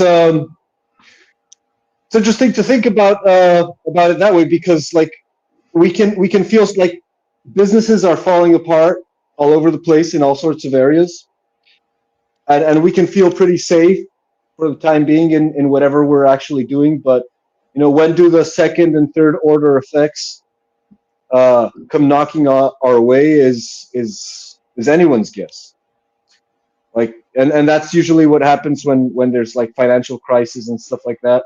Like, it can happen in any random area that has nothing to do with you, and then suddenly by it can be quite evil, like before the open DPA have his YouTube going off due to the Ukraine war. I have another YouTube channel. I was covering QAnon stuff as well, and I was debunking it, debunking the QAnon theory. So I was like going through all the theory, what was being posted or shared, but going viral. I dig through, and investigated, and the conclusion is that it's fake. That was the conclusion. The channel got striked for for posting QAnon, and the video got like deleted. So it's YouTube is it's not very like they're too big. They lost the human touch. They don't care. Like me and History Legend, we were talking about all this recent stuff regarding YouTube, and I was just telling him that we are just slaves. The content creators are slaves. Is like there you have advertisers, the content creators, and the audience, the viewers. Of these three, right, we would have imagined that the most important is the content creator, because that is what create assets for YouTube to monetize. Do you think that the YouTube will treat them the best? But it's wrong. They treat the content creator the worst. If there is viewers, people doing bad things, they punish the content creator. If the advertisers don't like something, they punish the content creator. It's always the content creator that's got punished. And then it's like even now the new algorithm style is that they try to find videos for users. You see, they prioritize the users. They don't prioritize the content creators. They don't help to sell. And then a lot of channels, including the big channels, is all like complaining and struggling. Yeah. So and like the users, like for example, one of the example is that recently the YouTube changed the reading of the data, the statistics. So anyone that uses desktop to watch YouTube that have no ad blockers, so that means your YouTube will never load ads. They will not count you as a view. So and then all the big channels all lost viewership in their statistics. The advertising money from YouTube no change. So they still earning the same amount of money, but the numbers for the viewership drop. But it affects the big channels because the big channels use these numbers to sell sponsorship on their videos. And now the numbers drop, so they know their sponsorship the money they earn from sponsorship reduced because the sponsors pay them by every 1,000 views. So suddenly a big chunk, a big percentage of this income is lost. Like this is what I mean. YouTube only punishes the content creator. It doesn't punish the viewers. It doesn't punish the advertisers. It's always us. And what's interesting too about this, the way that YouTube does it, and not just YouTube, I think that other big tech providers also do this stuff where you don't really quite know exactly what the rules are. So you don't really know exactly if you're stepping over the line or if you're not, and then you could just get struck down for something that happened a year ago, for example, and you had no idea that, oh yeah, you technically broke the rules back then. So it's really, and I think that's probably not on accident. It forces you to censor yourself. You're doing half their job, So you're like, oh, I don't want to go there. I don't want to talk about these touchy subjects. Yeah, and they're very ruthless. Like the Open Mic channel, right? We have done nothing wrong. We are totally free from any strikes. We didn't have anything. And one shot, it's just a like 15-second video or something. Have the Wagner flag. They could have strike me, but don't demonetize it. Just talk to me directly and warn, be specific why it was demonetized, or maybe we made a mistake. They don't. They just strike and they do a perm strike. For 90 days. And what's so wrong about the Wagner flag? That's what I don't get. We're not at war with Russia. When you start to add up all the narrative around it all, there shouldn't be anything wrong with some silly flag in and of itself, right? Because Wagner is classified as an international criminal organization. So by who? So it's the same by United States. By the US. So yes. So it's the same thing for, let's say if someone put an ISIS flag behind, it will be the same problem. The channel will get removed or terminated if you have an ISIS flag. If you are being seen as promoting the ISIS, then you're gonna get strike. Because of Vaughn put the. What about the guy in Syria? What about that guy in Syria that we're promoting? This is where it all falls apart. They're all such goddamn hypocrites that it's really difficult to take any of them seriously anymore, to be honest with you, right? Because they're all just talking out of their assholes. Yeah, but it's not a matter of taking them seriously or not. It's a matter of control. It's a monopoly of power. That's why they talk about techno-feudalism, which I think is a misnomer, because feudal tenants or serfs had actually a certain measure of rights. It's more like techno-slavery, because and it's not just happening with the content creator. The content creators are the ones who produce value for the social medias.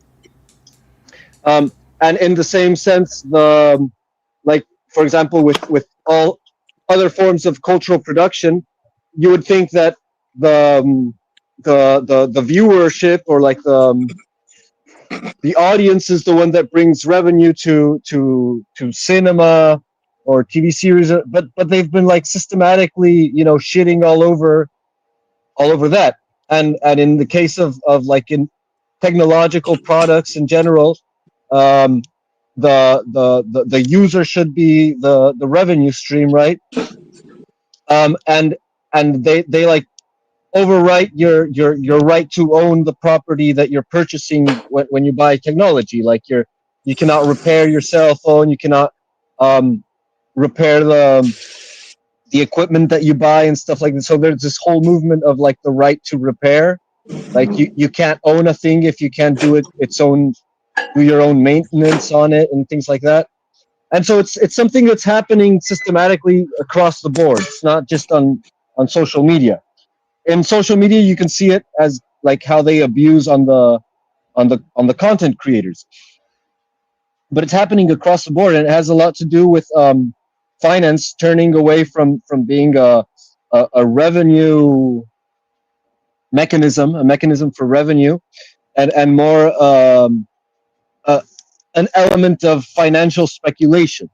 So like the revenue stream has become secondary to what the market price, the equity value, and all of these things actually are. The investment, like how much can you get investment, and so like the whole financial system is becoming a charade of shenanigans that attract investors, and profitability be damned, user interface be damned. Like, who gives a fuck about those things? All we need is the next round of investment.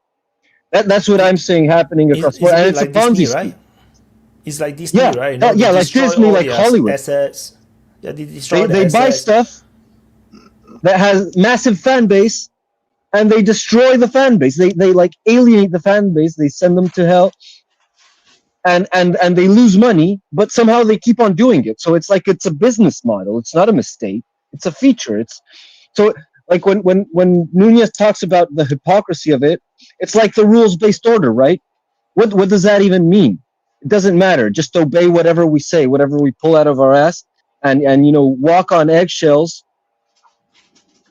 so that we don't get angry at you for stepping out of line or thinking out of line or anything. Like, it's just a flex on control. Yeah, it is. It's a domination. It's a authoritarian kind of action. Like, they know that they have monopolized the market, and then they start to flex. And Well, I mean, this just kind of lines up, right? We read yesterday, I think it was, that the UK announced that they were coming out with the digital IDs. This is all part of the plan, right? So they control the internet, control social media. They'll tie everybody's name and person to it, and then they'll control you.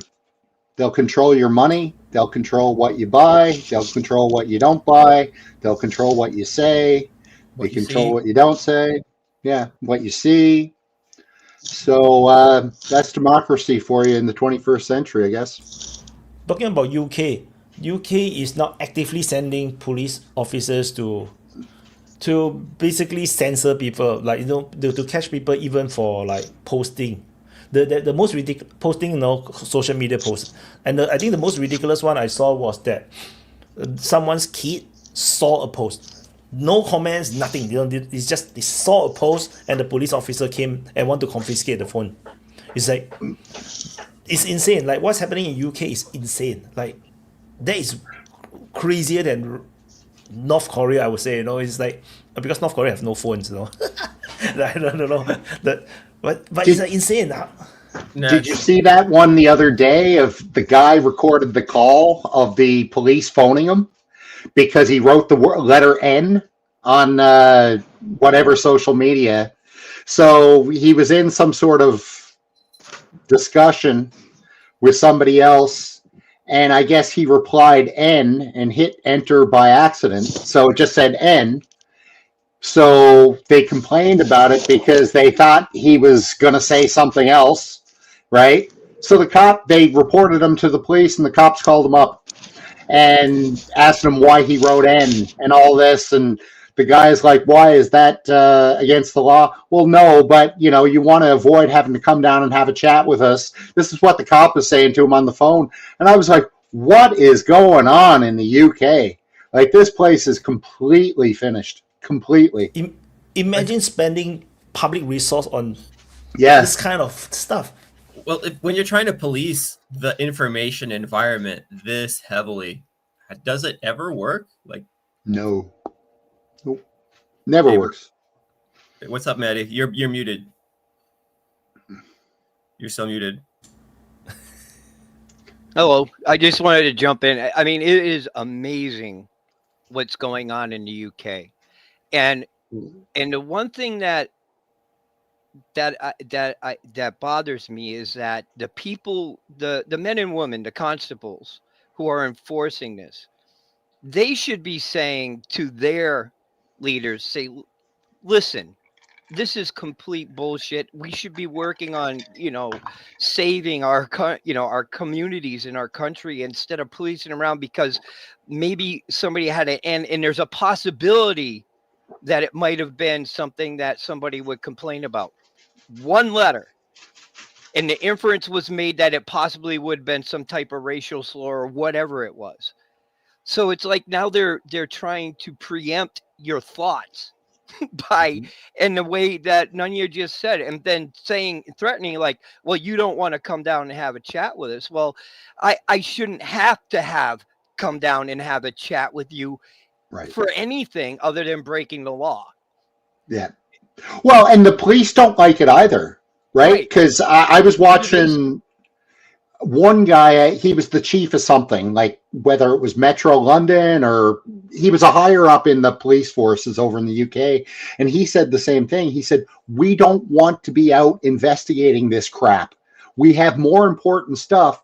You guys need to change the laws so we don't have to respond to this stuff, is what he was saying, right?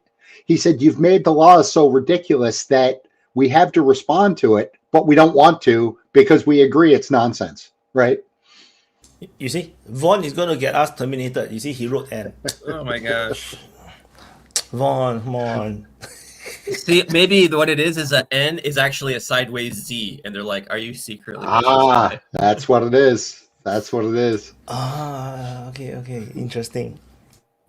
But yeah, so I think that it's pretty crazy how they're trying to use this heavy hand to police your opinions.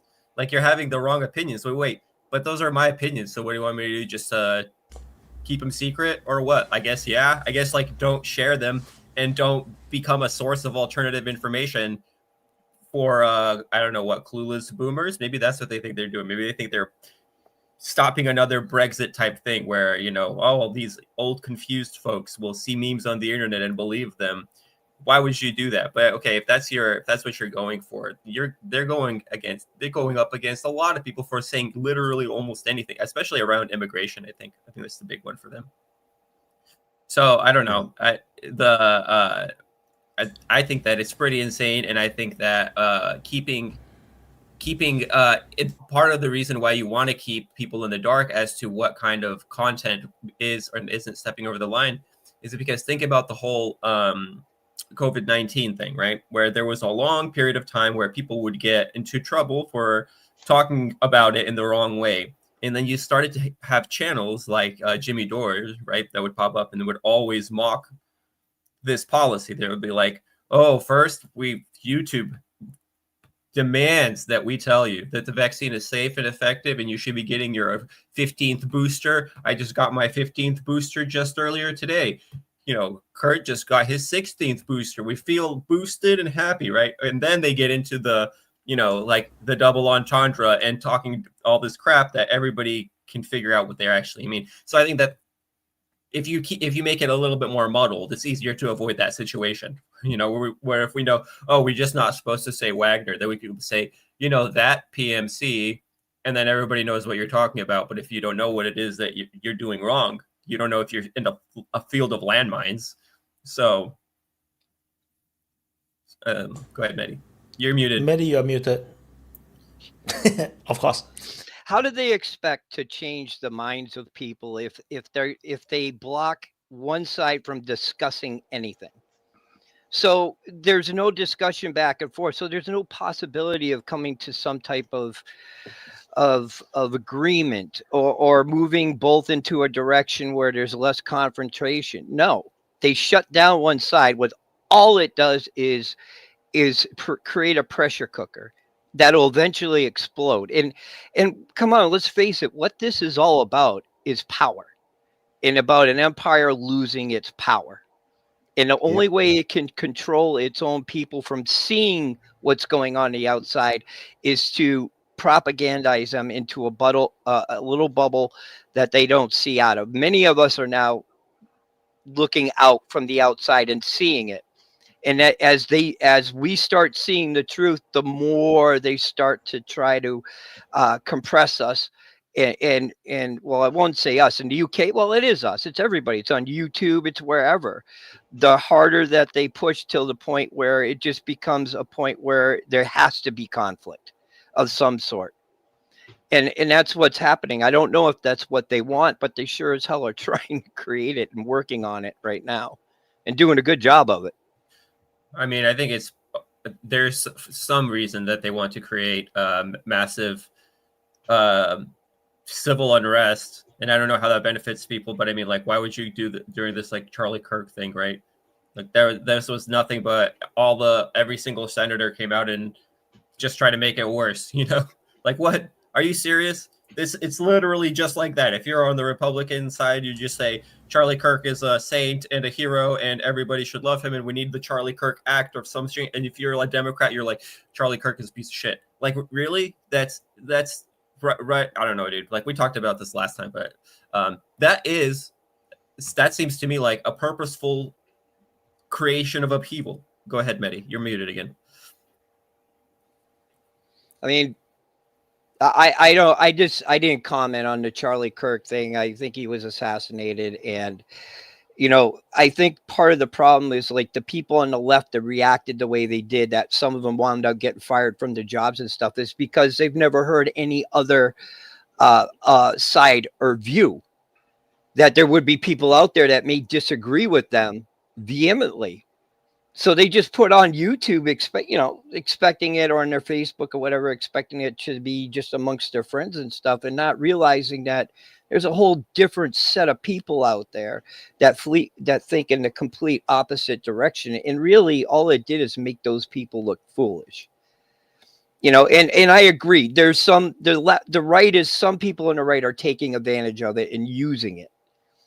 And I don't agree with that either. And that's the reason why I've been just kind of quiet on it. I don't, what happened is a tragedy. We need to make it stop. And if the government's not going to do it, who is? That leaves only us. And that looks like that may be the case. I don't know. Even the Charlie Kirk thing also starting to get a bit like weird. Like, now they're starting to have theories that the bullet actually come from behind, from the other side, and I find that the arguments is plausible. It's not like it's impossible. So it could be the case where the guy that is now arrested, the one with the trans girlfriend, might just be just a cover. There might be a real killer from another angle that is shooting. So it's like insane, And there is also videos about some weird behaviors around him. Some of it is already debunked because some of them is very close friend with Charlie Kirk. The with the hand sign one. So that's that's nothing. But there is other people that there's someone who jumped from in front of at the front of the crowd into the place, took something, and then someone passed him something. It's quite insane. Like the conspiracy theory is going out of control. Yeah, I even heard a theory that it might have been an exploding microphone. I was just going to say that. Exploding microphone. I mean, really? Come on, guys. Yeah. See, those are the people that are milking it. And I don't, I mean, maybe the theory has something there, but we have to admit there are people that are milking this tragedy as well. Yeah. To make profit off of it. Well, I think that to make profit and to sow seeds of division, seeds of, of course. Anger towards your neighbor, thinking that you're, what the problem is with America? It's the freaking liberals. That's the problem. That's the only problem. Why is it that the gas is too damn expensive? It's because of the liberals and their blue hair. It's that simple, And then you tell people on the right, it's because of all the abortions whatever. It's It's because of all of these hardcore Trump MAGA conservatives that don't have two brain cells to rub together. And so you have two people that are like two groups of people that are just like ships in the night passing by because they think they understand what's each other, but they don't. You know, they're just talking past each other. So I don't know. I look at it as like, I don't know why you would want to create this kind of massive division and chaos. I guess divide and conquer, as long as we're all angry at each other. We're not angry at, you know, the Lindsey Grahams and Ted Cruzes of the world. Well, that's just it, right? Like, this has been brewing now for the last 20 years. And if you remember Occupy Wall Street, that's what really terrified this bunch. That Occupy Wall Street movement freaked them the hell out, because all of a sudden you had people from different economic classes, different ethnic races, the whole thing, everybody coming together and, you know, siding against rich corporate America. And they couldn't have that. And next thing you know, all of a sudden you've got Antifa, trans rights, well, yeah, all this stuff that was manufactured. Yeah, feminism exposed. Why is that? The Me Too movement, yeah, all of these things start popping up immediately. All of that. And now, since that's all died out, because we've moved on from all that, because right now, the overwhelming majority of the people, what they really care about is the fact that their standard of living's going down, the fact that their dollar's not going as far. They don't want you looking at that. So now they've got to look to create more divisions, because the woke divisions, that fell flattered in a plate full of piss. And now they've got to come back with a new division. And the only thing that they can think about are the old hits, right? Racism, gender, or, you know, male-female divide, all that stuff. And the other one, obviously, is, you know, wherever they can sow division, to Bradley's point. Is it a left versus a right thing? Is it a man versus a woman thing? They'll try whatever they can. Look at this Sydney Sweeney character. Another perfect example. The problem is, we've seen these movies before, and they're not effective anymore. Like, there's no racial issues or anything like that. It's all manufactured. Sydney Sweeney, does anybody really care that she was in an ad? She's got wonderful tits. That's what sells jeans. Like, nobody's buying any of this anymore, because we're all more concerned about the really important stuff, which I go back to is the standard of living thing. Right? I love this. And that's it. I love this. Wonderful tits sell jeans. Like, you know what? Yeah, no, it's a proven, it's a time tested and proven tactic. Every time you start getting a popular discontent rising up to a boiling point, people are like the immediate reaction. It's, you know, and people can call it like conspiracy theoryism or something, but it's just too consistent. Like, every time there's some level of coherence in the public outrage, you know, that is always due to the same causes, which is basically like over exploitation. You know, when people are always going to be exploited. That's like the law of life. You know, some people are gonna, like, the only way you can organize superstructures that can organize large amounts of people is by part of their resources being drained to that superstructure. Okay, but when it starts getting to a certain point in which people start feeling uncomfortable or it becomes unlivable, then you're going to start seeing, you know, all sorts of internal divisions pop up, and it's completely astroturf. You know, it's fake. It's like, you see this boost of the media towards some like obscure issue item that is not controversial and nobody really cares about. And a good example was what Nina said, like the whole genes things. And, you know, and the same with the Me Too conflict between male and female.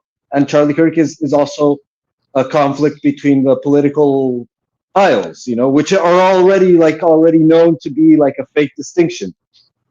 And so it is clearly, like, I think that the main takeaway, beyond whatever speculation you can make on that whole situation, the main takeaway is that the FBI story is fake and it's prone to all form of speculations. And there's been like a completely artificial, like, it's completely gone off the rails how like all the theories come up about how that happened. It's just absolute muddying of the waters. You know, that's the whole point of this whole Charlie Kirk deal is how much can you muddy up the waters and splinter groups into splinters and into fighting each other?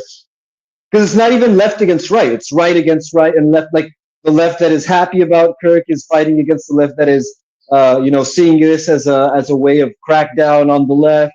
The right that is, idolizing Kirk, and the right that is more hardcore, and the right that believes the FBI, and the right that's against it. Like, it's not even a splintering of right versus left. It's like internal splintering of both sides into infinite level of sides. Okay, go on, Wyatt. Sorry. So just there's a super chat just from Rumble. Better Sida said support. You want to monetizing the new channel, and the topic is about COVID conspiracy on YouTube. Yeah, the YouTube already say they are gonna like unban everyone who was banned talking about COVID and politics this past few years. So maybe it's fine to talk about COVID now. Don't test it, Wyatt. Don't test it. Yeah, they're just trying to. Okay. No. COVID vaccine works. Okay, so You get your booster. always take your booster. Yeah. Correct. Yes. Yeah. So no. What Start it works Ukraine, for, just in case. you'll discover. You'll discover what it works for eventually. Although the Israel Gaza side, I'm not sure. YouTube support who, so we're gonna do both. Keep a balance. River to the sea. Israel will be free. Or something. Put them both together, whatever. Yeah. So, just to hammer this point home, like this whole thing where you don't know, where it's like keeping you in the not knowing is a kind of a power play, right? Because it forces you to like operate in a cautious way because you don't know what you're doing. But the UK recently detained George Galloway. You guys hear this? He came from Russia, and they detained him. Oh no, I had no idea. Under the Terrorist Act. He's like a UK politician. So even if you're pretty important people, maybe I think that's supposed to show, even if you're pretty important people, we can break the rules. We can reach into your life. Because he was on Russia Today, right? I think he have his own show on Russia Today. No, so that's the main reason. I think. Yeah, it's got to be that. I believe he's in the British House of Commons. He won the election this last Parliament or whatever season it was. So I think so too. But that how many? There's been quite a few actually reporters that have been held and detained. Briefly, at least going into the UK and Germany. I don't know if it's happened in the US, if Ritter and them were called in, and Tucker, but definitely in the UK. I mean, just going to talk to the perceived enemy, even though you've not declared war on them, makes you an enemy of the state just because you're talking to someone. I mean, what possible information could have George Galloway given the Russians that they wouldn't have already known anyway? That's what's so stupid about this. Well, that's just it. It's not it must be not about that. It's not like they actually think that George Galloway's a terrorist, This is you make news about it. It's a reputational hit. It's a sign to everybody else. We arrested George Galloway. You think we won't arrest your sorry ass? So this is more. It's on purpose to be you're not you're pulling for not our team. There are teams here. There's good guys and there's bad guys, and you're not pulling for our team. It kind of reminds me of when. Oh God, who was it that in the war between Athens and Sparta? There was some, I don't remember which Greek city refused to join sides. They didn't want to take sides, and the Athenians slaughtered all of the men and sold the women and children into slavery because they were you're with us or against us. In the war against Sparta, you have to choose sides. There's no not choosing sides. That's kind of how the UK is acting. There are no innocent comments when you say something on. There's only pro-immigration policy and against immigration policy. There's only pro-Ukraine or pro-Russia. There is no pro peace, right? You have to take sides, and if it doesn't sound like my song, we have problems. We got problems, you know. Yeah, but it's all pro wrestling, actually. Yeah. No, but I think Myrnos was the island you were talking about. It's the famous Thucydides speech. Yeah. That justice. Strong, yeah. We can speak about justice and morals amongst equals. We can only speak about justice and morals amongst equals. Like you're not an equal, so don't come to me talking about what's fair and what's unfair. Yeah, that's what we call the Western hypocrisy. You know, it's only democracy when we're talking about self. It's not hypocrisy. It's power politics. It's like, it's a form of it's dishonest. No shit, but it's a reality. Like if you don't have power to respond, then what are you talking about? What's fair and unfair? Yeah, that's or moral or just. And the weak suffer what they and the weak suffer what they must. Yeah, exactly. But I just want to comment on Gabriel. With the issue, I've never seen him so covered before. Like he's always very uncovered, but today he's super covered. Today it's Sharia law. Sharia law. No, but about the UK and how like you can't criticize immigration and all of that, and the funny thing is that, you know, and just to go to show how they can flex on their power and they do whatever they want, doesn't matter what they say. And you know, when the main reason Starmer put out for like approving this digital ID thing is precisely to control immigration. You know, like, people have a problem with immigration, so we're going to do digital ID so that nobody can work without a digital ID that will only be given to, you know, legal residents of the country. And so, like, they create this mass immigration problem, and people complain about it, and they censor them for complaining. And their solution to it is something that people have been complaining about since Tony Blair times, that they want to put digital ID. So it's just hilarious, you know, like you create the problem. They're not even trying to hide it. It's just, you know, like, take it up the bum. We're gonna do whatever we want, anyways. Yeah, and they can do it. They've had this solution waiting for a problem for such a long time. Finally, please, can we institute this digital ID situation already? Social credit stuff. Now that we have all these illegal immigrants, it's an island. How hard can it be to have, like, I don't know, patrol boats around the island? I mean, the UK is providing Ukraine with these naval drones. Maybe they should hold on to one or two of them and then have them like circling the island. I think it's going to do a lot wonders for the immigration problem. Just saying. First thing first, UK used to prevent the Nazis from entering UK. You know, they have experience protecting their channels. You know. Yeah. But if they use that, they will not have the excuse of immigration. They need another excuse to be ready before they get rid of the immigration. Because like 3-4 years ago, we had the COVID issue. Before that, we have other Brexit. We had like each time. I think there's like an episode. We go into an episode. We focus on that, and we forget what's important and where the wealth is going and where the power is going. And we squabble between ourselves. As I told you guys when we talked about immigration stuff, I said, whatever you do, but don't forget go read the Wyatt. Go read. Finish your point. I read. Better see that say, you know, if GG was on right side, we would have seen the comment from JD and Musk how the British government are trying to silence the right. I'm telling you, the left gets silenced as much as the right. So that's what I'm talking. It's you guys will squabble between yourself, right and left, and Muslim and Christians, and immigrant and non-immigrant, and COVID vacciner and non-COVID vacciner. But what's important is you don't look up. You don't focus on what's happening up. The day that Kirk was shot, you know what legislation got passed away. So you don't. Either they will create a situation. I don't say it's a created situation, or they will use that situation for to their agenda. This is why I guys focus on whether you choose to have immigration or not, COVID or not. I don't care, but you guys need to always think that's not what they are pushing in front of our faces.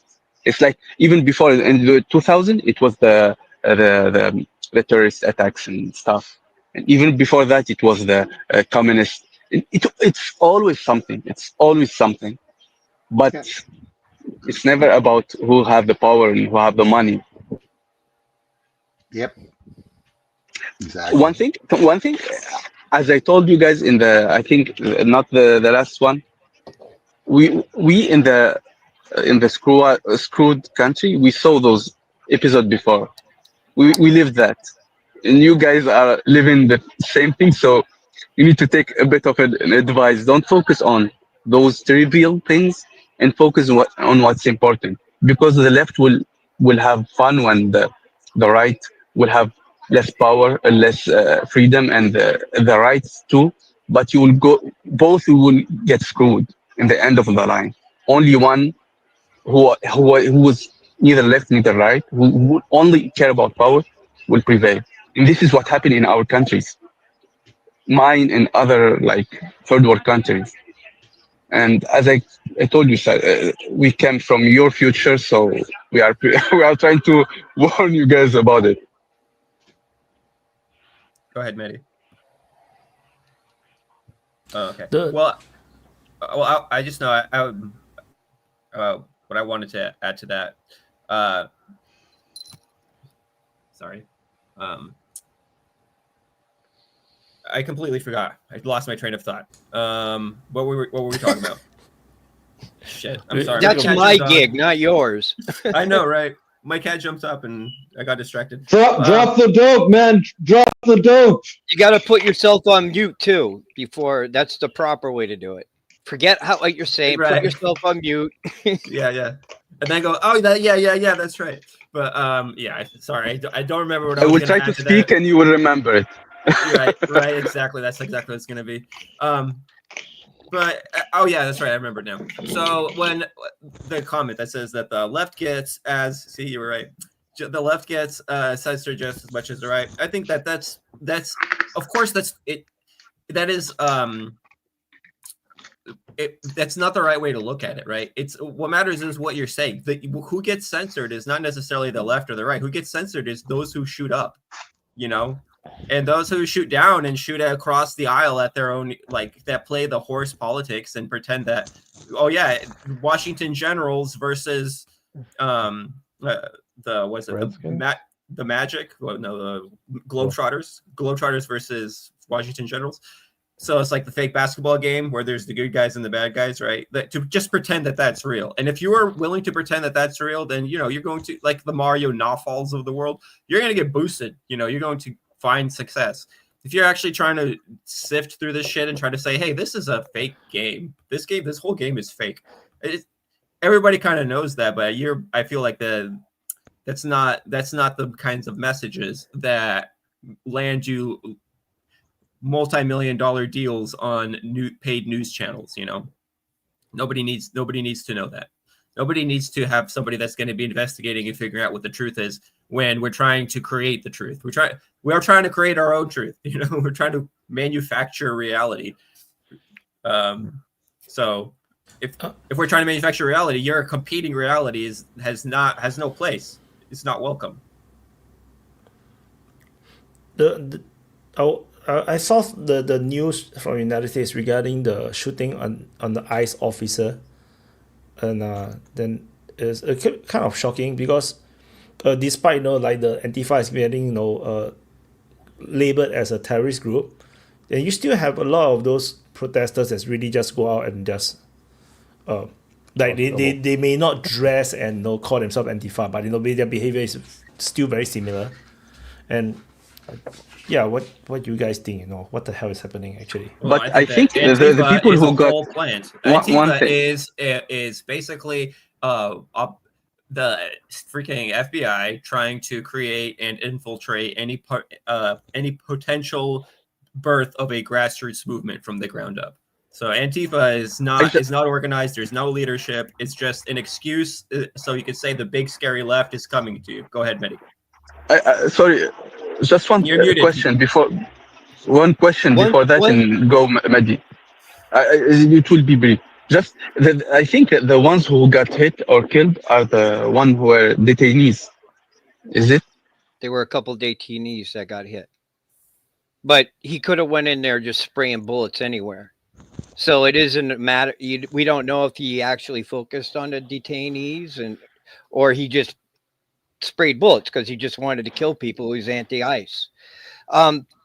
Now I forgot what I was going to say. But Antifa. The one thing, there's a difference, Bradley, and I think you're wrong on this, is that Antifa was the ones that were breaking windows and burning down places and holding a federal courthouse under siege in Seattle. I mean, not Seattle, in Portland. They still are. And you haven't seen that from the right. We don't do that. We're mostly law-abiding citizens. That's the reason why you don't see it. We're mostly older. Think about this. No, Maddie. Think about January 6th, right? Yeah. When January 6th happened, people were mostly having this peaceful protest, and then there was a small group of people that opened the gates, incited the imaginations of the crowd. People went in and then they hammered them and said, "This is an insurrection," right? It was a federal ambush. That's what Antifa set up. is. No, same. That's what Antifa is. But understand, Antifa and Black Lives Matter is the same thing. It's the same thing. So there you go. So when you say they don't, that the right doesn't do this violent shit, I'm saying that the left doesn't actually do this violent shit either. When they get infiltrated by the freaking FBI agents, then they get incited to do that kind of stuff. You know where this comes out, which playbook this comes out of? This comes out of our own regime change playbook. I can't argue against that it may be the government that is behind Antifa, considering the amount of U.S. aid that got funneled into these through Soros. I think it was up to $80 million. I mean, just some ridiculous number is getting fed into them, and they're more organized than we think. But I just, when it comes down to violence, it's not equal. At least it's not proportionally equal. But anyway, I was going to say something else, but we'll just let it go there. But Trump is going after Soros, right? He just ordered like his guys to look into the Soros connections. So we finally get this fight against Soros. Like we have been talking about Soros for 10 years, 15 years, 20 years, but finally at least on paper, publicly, someone is trying to investigate. Like it's actually very bad. It's so bad that even Singapore, we ban organizations that are related to Soros. That is how same in Russia. The threat is. Same in Russia, same in China. It's a destabilizing force. But we are very close to the United States. And imagine we in Singapore, we ban Soros organizations. So it's like this threat coming from Soros-led organizations is very real. If not, Singapore wouldn't have done something like this. Because we are like paranoid at offending people, but it's a real threat. No, it's a real threat. And sorry, May, go on. I don't want to interrupt you. Well, you're gonna lose your thought. No, you go. I'll hit on. Oh, okay. Look. About this issue of the left being more persecuted than the right, or the right being more persecuted than the left. Historically speaking, the right, as by definition, as being the conservative side of politics, has been the institutional power.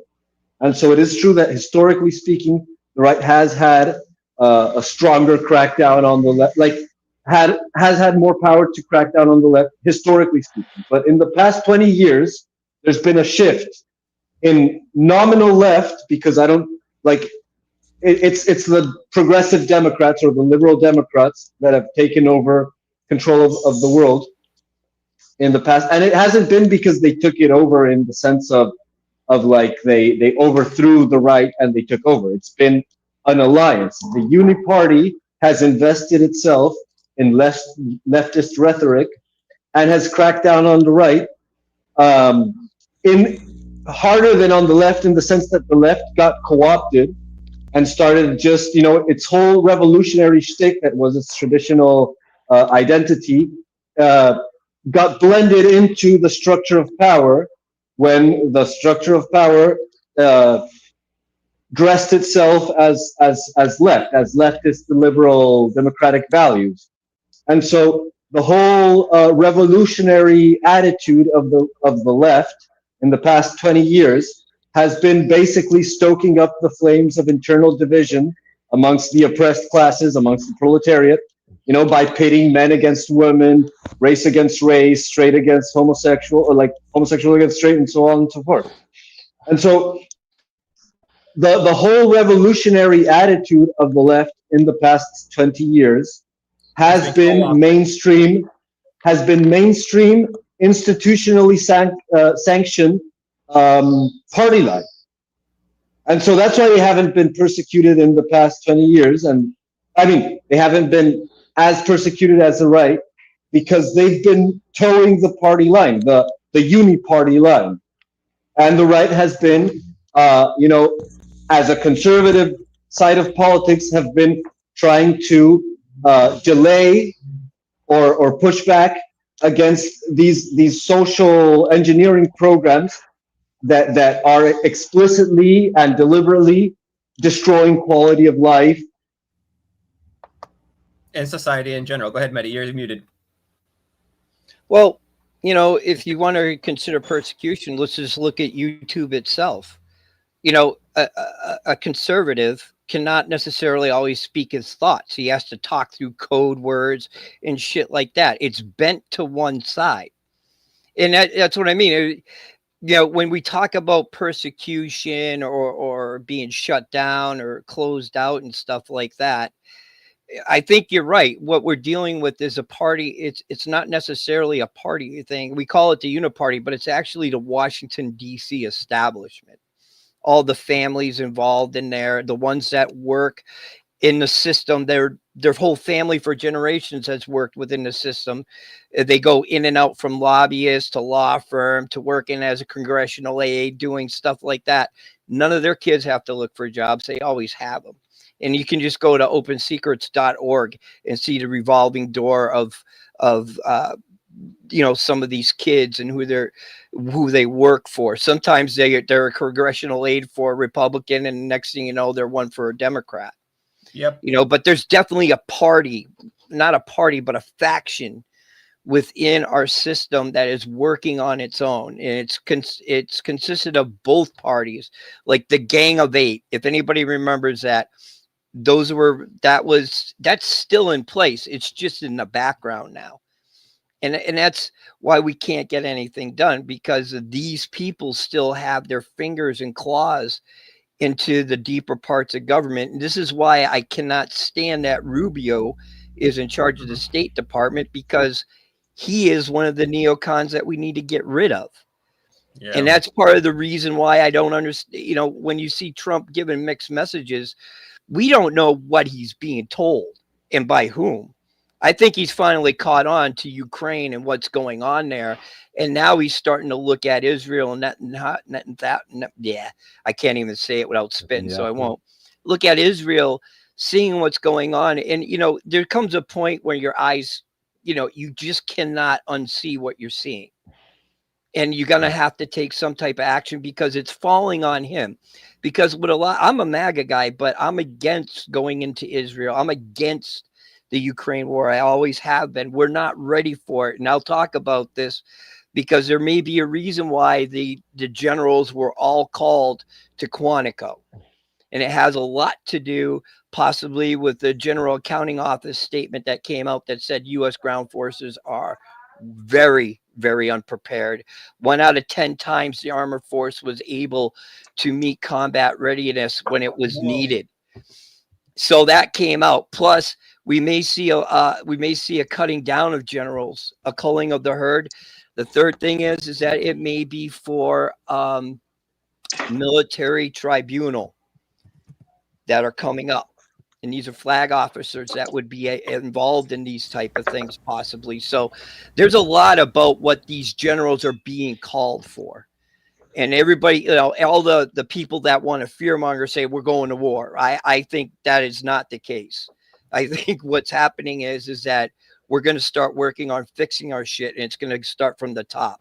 People are going to start to be held accountable. I hope. You don't think they want to go for Starling purge? It's the You don't Starling think purge. We need to do the purge first before you can win the war. So wait, They're pushing. what about Transnistria? Like, you don't think that they might want to go for that? You don't think they might want to boots on the ground for something small like this? That they The army cannot meet its readiness. How is it going to get there? What's it going to do when it gets there? What's it going to fight with? They don't have the ammunition. You can't just go with one loadout, get in contact, come back, and say, "Oh well, that's it." You just sit there with a tank. What are you going to do? Ram them? You know what I mean? Yeah. Okay, hold the phone on this tribunal bullshit. There ain't gonna be no fucking tribunals. Get that QAnon bullshit out of here. I don't even follow Q. What I I'm know, saying but is that's that what- I'm telling you right now, they're not going to allow any of like combing them to be tried in the U.S., the District of Washington, D.C.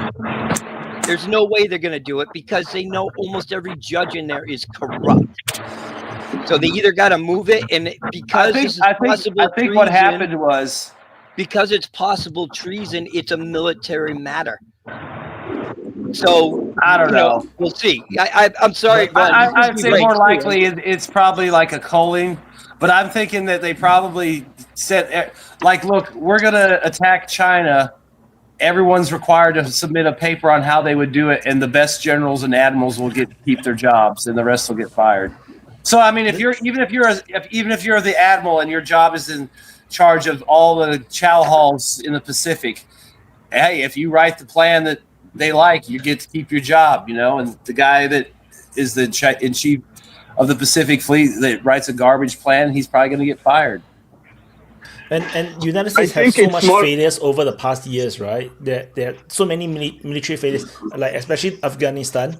The withdrawal is messed up. So there is a lot of people that should have get sacked but not sacked. I mean, So, my the money is on the transvestite supply cooks in the Navy for coming up with the best plan, probably to beat China.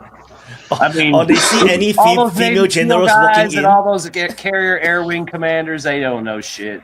It's those tranny guys that make the mashed potatoes. Or maybe Pete Hexet will be like at the entrance. No, every single female officer actually that the walked in that janitor looked like a guy. Oh, writing you're the sacked. battle plan. You're sacked. Well, also look at how many generals real quick. If it's Pete Hexeth, if it's a female officer, 8 and above, you get to keep your job. 8 and below, you hit the road. Yeah. Well, it I'm is time, becoming though, just that we shed some of these generals because we got more generals than we had in World War II. And we have at least half the force. So some of this has got to get worked out because we can't continue on in the way that we are. Something has to change. And it's not like our enemies don't know this. Well, I mean, think about it. We had larger land operations with fewer generals. Now we could do these large, land operations, air and sea. They're all linked and data linked and communicated. So you would think it would require less staff than what they had back when they had not near the battlefield awareness of what they have now. So, yeah, I mean, I would assume that it's going to be some kind of trimming of the fat, hopefully, because. I mean, there's too many. I mean, you need a couple admirals in the Pacific. You probably need a couple in the Atlantic, and then maybe a few on standby in case somebody's carrier group gets sunk and they go down with the ship. Same with the Air Force, the Army. I mean, you need corps commanders and then their subunit commanders. But I mean, how many people have we seen over the years? Oh, she's the first female 2-star general in charge of logistics. It's like, okay. Can she do the job when it counts, or is she just pulling her, enough to get by and got promoted because someone wanted to promote the first woman general? Is she actually competent? Maybe that's a lot. Maybe there's going to be a bunch of competency reviews. Yeah, I think that's more what it's going to be. I'm more cynical about Trump's action and what he's doing. It's not even because of Gaza. It's what's happening there. I think he's more like a loyalty guy. He will find who's more loyal to him, whether he's competent or not. Practically, that's what he was doing. The whole anyone who disagree with him, he will kick him out for a good or a bad reason, and that's not a good thing I for mean, America that's not if you have necessarily really true or fair, because Tulsi Gabbard publicly disagreed on the Iranian thing, and she's still there, and she hasn't been put out. She's still making her rounds here and there. So, and I did think she have the military guys, they've self-identified long ago, so it's probably not even that hard to get rid of these guys, but because they already it's not got screenshots of their rainbow flag and this and that, and you know, whatever dumb shit they've said over the last 4 or 5 years. You know, they've got all that. So I thing think it's is probably just trimming the fat. Like, we don't need 27 admirals in the Pacific. You know, yeah, but we only need but the thing 15. what I wanted to say is either if it's a purge for loyalty or to plan something big, because I don't see Trump like figuring out who's the best general and keep him like competent wise. I personally don't see him with his record for so far. This is me. Maybe I'm wrong. Maybe, but those are the two things that came into my mind. There's a lot of conflict that he can begin. Personally, I see two choices: purge for loyalty, one, or going to a big event and trying to I don't cover think you everything. understand the American military. The American military, even with the politicization of it, their overwhelming majority of people's mindsets would be pro-Trump, or at least Trump. Just because of his swagger, the way he talks, the way he wants to project power, he's going to have the loyalty of most of the military, anyways. I mean, he doesn't need to do a loyalty test, because there's going to be plenty of guys that want to serve him and want to perform for him and want to be his fair-haired boy. So the cream will rise to the top. The guys that can get the jobs done that he wants done, or convinced him that they can get it done, those will be the guys that stay. I mean, think about it. He likes to win. He wants to be a winner, so he's not going to pick people that ain't going to win. I mean, he might make some crazy changes and stuff, but those might be recommendations by other war fighters, like not so much Hegseth, but those guys have the pulse of the regular guys more than some 4-star that's been in the Pentagon for 20 years. So it could be a matter, I don't think the loyalty thing is going to be a problem. I think these guys want to perform for Trump, and they'll do it. Super chat, Mr. Eric say, build Trump mad. I actually don't understand. Even we see it why I said this, because even we see it with states who disagree with him. He goes with the National Guard, with the military, with the lawsuits and stuff. It's basically authoritarian stuff 101. It's like what it's not really authoritarian. I mean, my governor, when I was in the state Colorado National Guard, we got activated by the governor. We could get activated by the president.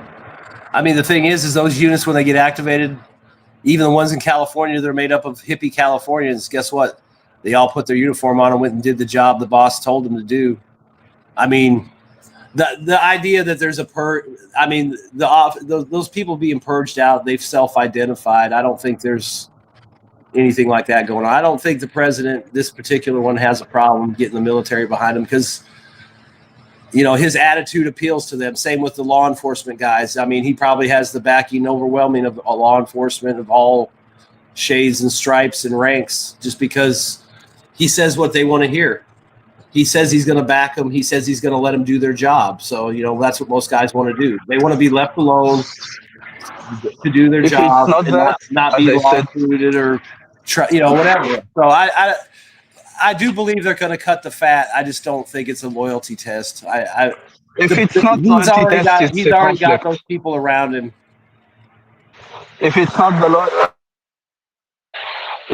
the loyalty test, then maybe, as I said, it's either the loyalty test or a war or a conflict, or maybe he's testing whether he can start a conflict or not. I don't know, but because calling everyone is a bit weird. Even for a conflict, I didn't see that before. even. I mean, think maybe about it, dude. What if some of these guys get Zoom called and the HR person from the Army or the Air Force or the Navy tells them, thank you for your service, but your service is no longer required. Submit your retirement papers. I mean, more than likely, it's going to be a shedding of the fat. Because, I mean, think about it. You don't need all these staffs because each one of these admirals and generals has a staff. So you're just taking up money and manpower that you probably really need to put somewhere else. I mean, if they cut 50% of these officers, I mean, that's money they can turn around and put into training or other programs. You know, I mean, they got to pay these guys to retire and go away. But, I mean, they probably just have to streamline the whole system and get rid of a lot of the excesses.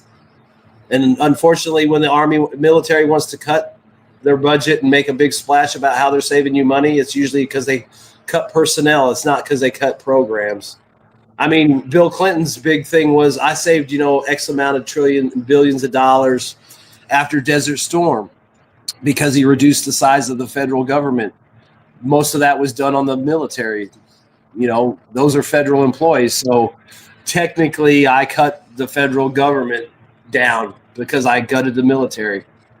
And then, after we gutted the military, we sat on it for 20 years and then decided to go hot again.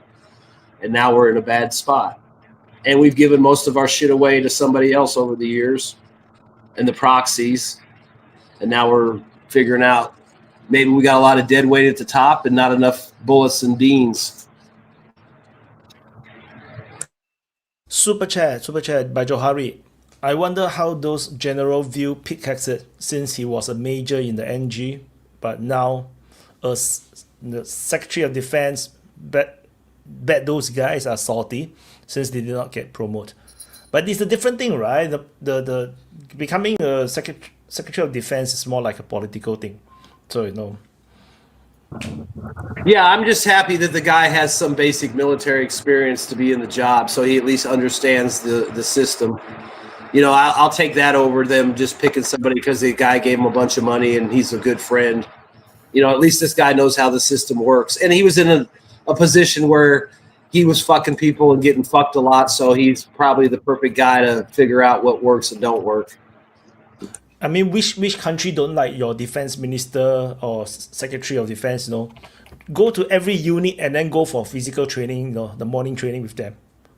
Then go do push-up with them. That's like the perfect defense, leader, That is like... I mean, you think you're ever going to see Donald Rumsfeld do push-ups with the troops? Or Dick Cheney? I mean...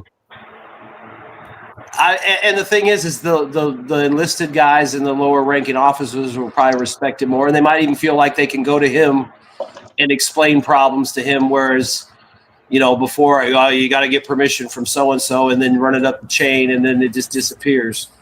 Maybe you'll get more action now with a lower ranking guy. Because like I said, he was closer to the bullshit than some general that gets promoted. Because, when I was in the military, rank and file soldiers, really like this type of officer, that they're willing to go into the to sweat with you, to train or do physical exercise with you, to share the feelings and you can relate and you can respect, rather than someone who act as if he's very like big ego, like grandstanding above you, like he's above us, Yeah, the soldiers don't like it. The soldiers like. But if it's a bullshit, thing, they will sense it. Because if my boss come to my desk, let's say, and do some PR bullshit, I will sense it, and he can as kick ass as he wants, but I will sense it. I will despise him even more because he's doing a PR move. You understand? Yes. But if you look at what he did, though, you got Pete Hegseth in Secretary of Defense. You've got a lot of other guys that were in the global war on terror. You got Tulsi Gabbard at the DNI. I mean, they put these people that were mid-range officers that would have been like the go-betweens between the higher-ups and the lowers. So I think it's a good move because I didn't say it is like this. I didn't say it is like this. I never thought about that, Vaughn, like, because I had always thought about it as like, Pete Hegseth is not a super high ranking military officer. It feels like he might be a little bit out of his depth, but maybe actually it's a little bit of what we need, because we've had a bunch of guys that were not out of their depths, supposedly, and look where they got us. Like, biggest military budget of all the nations, and and it's kind of an old tradition too in the military. I mean, if you want to know what's wrong with the military, ask the privates. They'll tell you what's wrong. I mean, granted, a lot of it's just gratuitous bitching, because that's what it is. But I mean, I think those guys were in a position because they weren't politicized as much, or really, and they didn't have to kiss some senator's ass to get their job. To get a star. They got put in there, and if they didn't vote for him and put him in, Trump could have recessed appointed him if he really wanted to push the issue, or they could have just kept revisiting until they got somebody. But I think these plays are to kind of solidify the military, as far as, we got people in here that know what your struggles are. They went through the struggles with you. They were in the global war on terror. They know what's up. They weren't sitting in the fucking Pentagon office just writing checks and making pronouncements. So I think it played out well. You've got people that have skin in the game. They know the job. They were doing the job. They were doing the grunt work, and now they're in positions of power. That might just better facilitate the changes that the military needs to make, especially in regards to, Ukraine and shifting towards China and Asia and all this. You need people that are up to date on stuff. They don't have that tail that they owe so much to so many that they're compromised. Yeah, I mean, how many people were lobbying Pete Hegseth before he got SecDef? I mean, I'm sure he talked to people. I'm sure people offered him jobs. People were like telling him about stuff like, "Hey, I know you got Trump's ear. Can you tell him about this?" Yeah, but now that lobbying's probably 100 times more intense than it ever was. And he might be level-headed and grounded enough to blow a lot of that off and not get taken up to like, well, I'm a general now. Of course I should get steak dinners every night and fucking free vacations. Well, if you look at the people that Trump has surrounded himself with, it's really interesting, because you have people like Hegseth, Gabbard, right? These are people that have strong opinions. We know that they do, and we've heard them. Look at you got Patel, you got Bongino. Another good example. They took mid-range guys and moved them into positions of authority, and these were all field guys. And they all have some kind of ideological bent, right? So it's like it's not like you're talking to Keith Kellogg, and Keith Kellogg his daughter has a business in Ukraine, and he's partly invested in that, and he's also advising Donald Trump on what he should be doing in terms of Ukraine, trying to act like he's more level-headed, more fair-handed, and even-handed than he really ever was. So it seems like he's tried to surround himself with these people that may be a little bit harder to corrupt, because somebody like Pete Hegseth might actually have some deeply held personal convictions, like he notoriously has that infidel tattoo or something, right? So it's probably going to be harder for that guy to be compromised by, I don't know, Saudi Arabia or something. Who knows? Maybe he's got some kind of racist thing going on. Whatever it is, people like Hegseth and Gabbard and RFK Jr. and Kash Patel, I think that they have some kind of individual moral strength that they can stand on a kind of a basis to push back. That somebody like Keith Kellogg, he doesn't. He's compromised. He can't. Well, he's part of the old guard in the old system. He's one of those guys that's always around in the background for multiple administrations. So he's kind of like, hey, if you got a problem at stake, call this guy. He's the fixer. And yeah, he might be the fixer, but he's the fixer for the establishment. And now they've got people in there that aren't still establishment. So I guess what I'm saying is that he's surrounded by both people that maybe he should be listening to more, and by people that he should not be listening to as much. And sometimes you can tell that difference when after he talks to Witkoff, he comes out with one statement, then he talks to Keith Kellogg and Zelenskyy or Macron, and he comes out with a completely different statement. So it's like you're surrounding yourself with contradicting voices. And I think probably to a certain extent, it has to be like that to a certain extent. People are like, no, you're going to have some of your guys in there, and we're going to have some of our guys in there too. So I'm sure, but I'd really like to know who he talked to before he came out with that idea about them getting Crimea and all that back down the road. yeah, I mean, like you said, I mean, there's days where he sounds more reasonable and like he's, somber about what's actually happening on the ground. Then the next day he's like, well, the Russians have lost 1 million guys and Ukraine's lost 30,000. And No, I think Trump is just setting up the Europeans. Because Trump already said that United States have nothing to do with the Ukraine war, and everything is just paid. They're just selling weapons, but but Ukraine can win, and the Europeans will help him. They will help Ukraine. It's like it's basically setting the Europeans to fail. It's funny, So it's because that's what fine. Nanya and I had predicted all the way back when our podcast started. We were saying right away when Donald Trump got elected, he is going to try to pawn the Ukraine disaster off on the Europeans. And slowly but surely, this is exactly what we've been seeing, step by step, and to the point where the Europeans are getting paranoid. They asked Zelenskyy about that statement. That Okay, Trump guys, said. because with like 10 minutes. Miro, I think second time. Yeah, hello. So basically, I mean, in the workshop, guys, Knipex, 140 pounds from China, 10 pounds. 10 days from China to Poland by Belarus. Also, I was looking, recently digger, the same, 8,000 pounds, perfect micro digger, unbelievable. 10 days delivery, China, Belarus, Poland. But what I wanted to say, interesting, because I was talking about Zelenskyy in UN speech, thing like that. So I'm watching that show, quite a long, and I'm quite surprised because, guys, no one knows how Ukraine became Ukraine and how Israel became Israel. That's crazy for me. That's crazy for me. That's what I wanted to say. That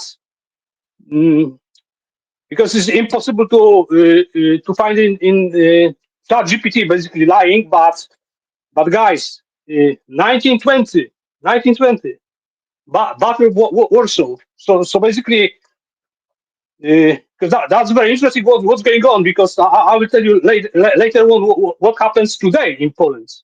So basically today, our new president Nawrocki signed agreement with Ukraine that Ukraine still got lots of benefits. So even if Polish government paying benefits from Ukraine, so basically Ukraine coming to Poland, so that war is like about it seems to me that that is to bankrupt Poland and Ukraine, and then you can govern both those countries. Whoever like Poland and Ukraine borrow money, that we buy, but so basically before election, Nawrocki said never will sign something like that. That's because already Ukrainians receive lots of support, and people are like crazy about this. This is people saying like too much, too many. So before election they said no. Now so basically Polish government will be paying benefits. But how it looks like, guys? Do you remember that drones incidents? So basically crazy plastic drones, most likely from Ukraine, because it's impossible, from the distance is too great from Russia. The distance was too great. The Russians were saying the drones could not have flown from Russian territory because they had like a 400-kilometer range. My point is those plastic drones were issued by fighter jets, by from USA, and rockets from USA. One rocket destroyed homes. So basically, this is this is not the war. This is the goal is to bankrupt Poland and Ukraine. And if you own those countries, you can govern those countries. Basically, how it looks like. But what I want to say that no one understand about Ukraine and Israel. It's YouTube. Damn it. 1920 Battle of Warsaw, guys. Basically, Poland declared independence. 1918. Russia attacked Poland, and basically, a few months, and Russia lost everything. So Russia was begging Poland for peace. That was 1920. And my point is that no one understands this because all those wars were funded by Rothschilds. That's not so basically Rothschilds could predict, almost every war. Like now is not difficult to predict, what happens. Everyone knows that Ukraine lost, we lost. It's not difficult. But that Battle of Warsaw, no one, and for sure Rothschild couldn't predict, So basically that so Russian were begging, for peace in Riga, and that was eastern border, and then was established like eastern border, of Poland, which includes, Belarus and Ukraine. So that was. My point is that Western Ukraine is Poland, and no one bothered to think what happens with those people which live there, like the Poles, So yeah. I told you, Miro. So basically, what I say, you send Polish security forces in there to stabilize Lvov and all that, and then you just don't. No. This is about debt. This is to bankrupt all those countries, because I said to you earlier that the oil around Carpathia Mountains. So basically that was reason for Second World War. Germany need that oil, and even before that, and what's crazy that Rothschilds found that tiered oil fields at that time, 1908 in Drohobych, Ukraine, and that's about this oil, because Poland nationalized this oil, and that was the reason for Second War, That Rothschilds' money. That's how I see this, and that's very interesting. But second, my point is that Ukrainians genocide, and guys, that's interesting because recently Trump visited UK, and he had this dinner with King Charles. And what King Charles said, and King Charles is fucking lying, many times. I've got like few of his lies that is big, but what he said with Trump, that basically King Charles said that UK cooperate with Ukraine through First and Second World War. Basically, they work together. So that is crazy, because guys, that genocide of Poles, it happens 1943, and that at the point when Germany started to losing, and Ukrainians switched to like UK side, So if King Charles saying something like that is huge. It's huge. So basically, I'm looking, who is responsible for that genocide of Poles, in 1943, 1940, and. So you're saying the Brits had something to do with it? Yes, because they started when Germany started to lose Second World War. That's basically. Bosnia genocide started. No 1939, no 1941, 1943. So I believe, I'm sure that's why you've got censorship in UK, because and Israel, because they're lying about Second War. So basically, I'm claiming that Second War is opposite what we know what war. No, it's completely opposite. What happens during Second War. So that was planned by UK and those people which left Poland. And yeah, because I've got like, guys, 10 minutes, but if you learn this, and then you will be able to use like maybe Chat GPT or Google to find what really happens. Yeah. And not a lot of people bring up the 1920s Russian. Guys, another interesting. What's interesting, everyone wants to be in Poland, like Austria-Hungary, Germany, Russia, Ukrainians. Everyone wants to be in Poland. And even Jewish people live in Poland like for 200 years. And suddenly, in 1920, they had decided that they will leave Poland, So that is crazy. That is crazy. And you see, like, Polish people didn't understand, and why they leaving us. And basically they were asking, why? They were angry, that's why? If you were leaving us, then fuck you, but they couldn't understand this. So that's my point, just find why is that everyone wants to be in Poland. Like Jewish people have decided to go to Palestine. So that is I know, but you see, so basically that's the reason when 1920 when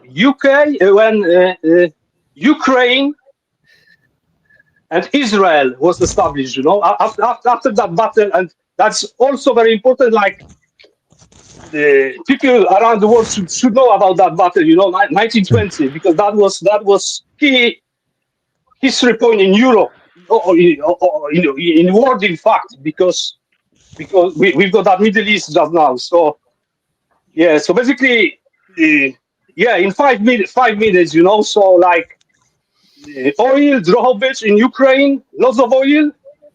And I think reason, because I'm looking for reason, not like lots of people with military experience looking, all right, we'll send him, these missiles, but it's not about weapons. It's about, to bankrupt those countries. That's very easy. To take total control.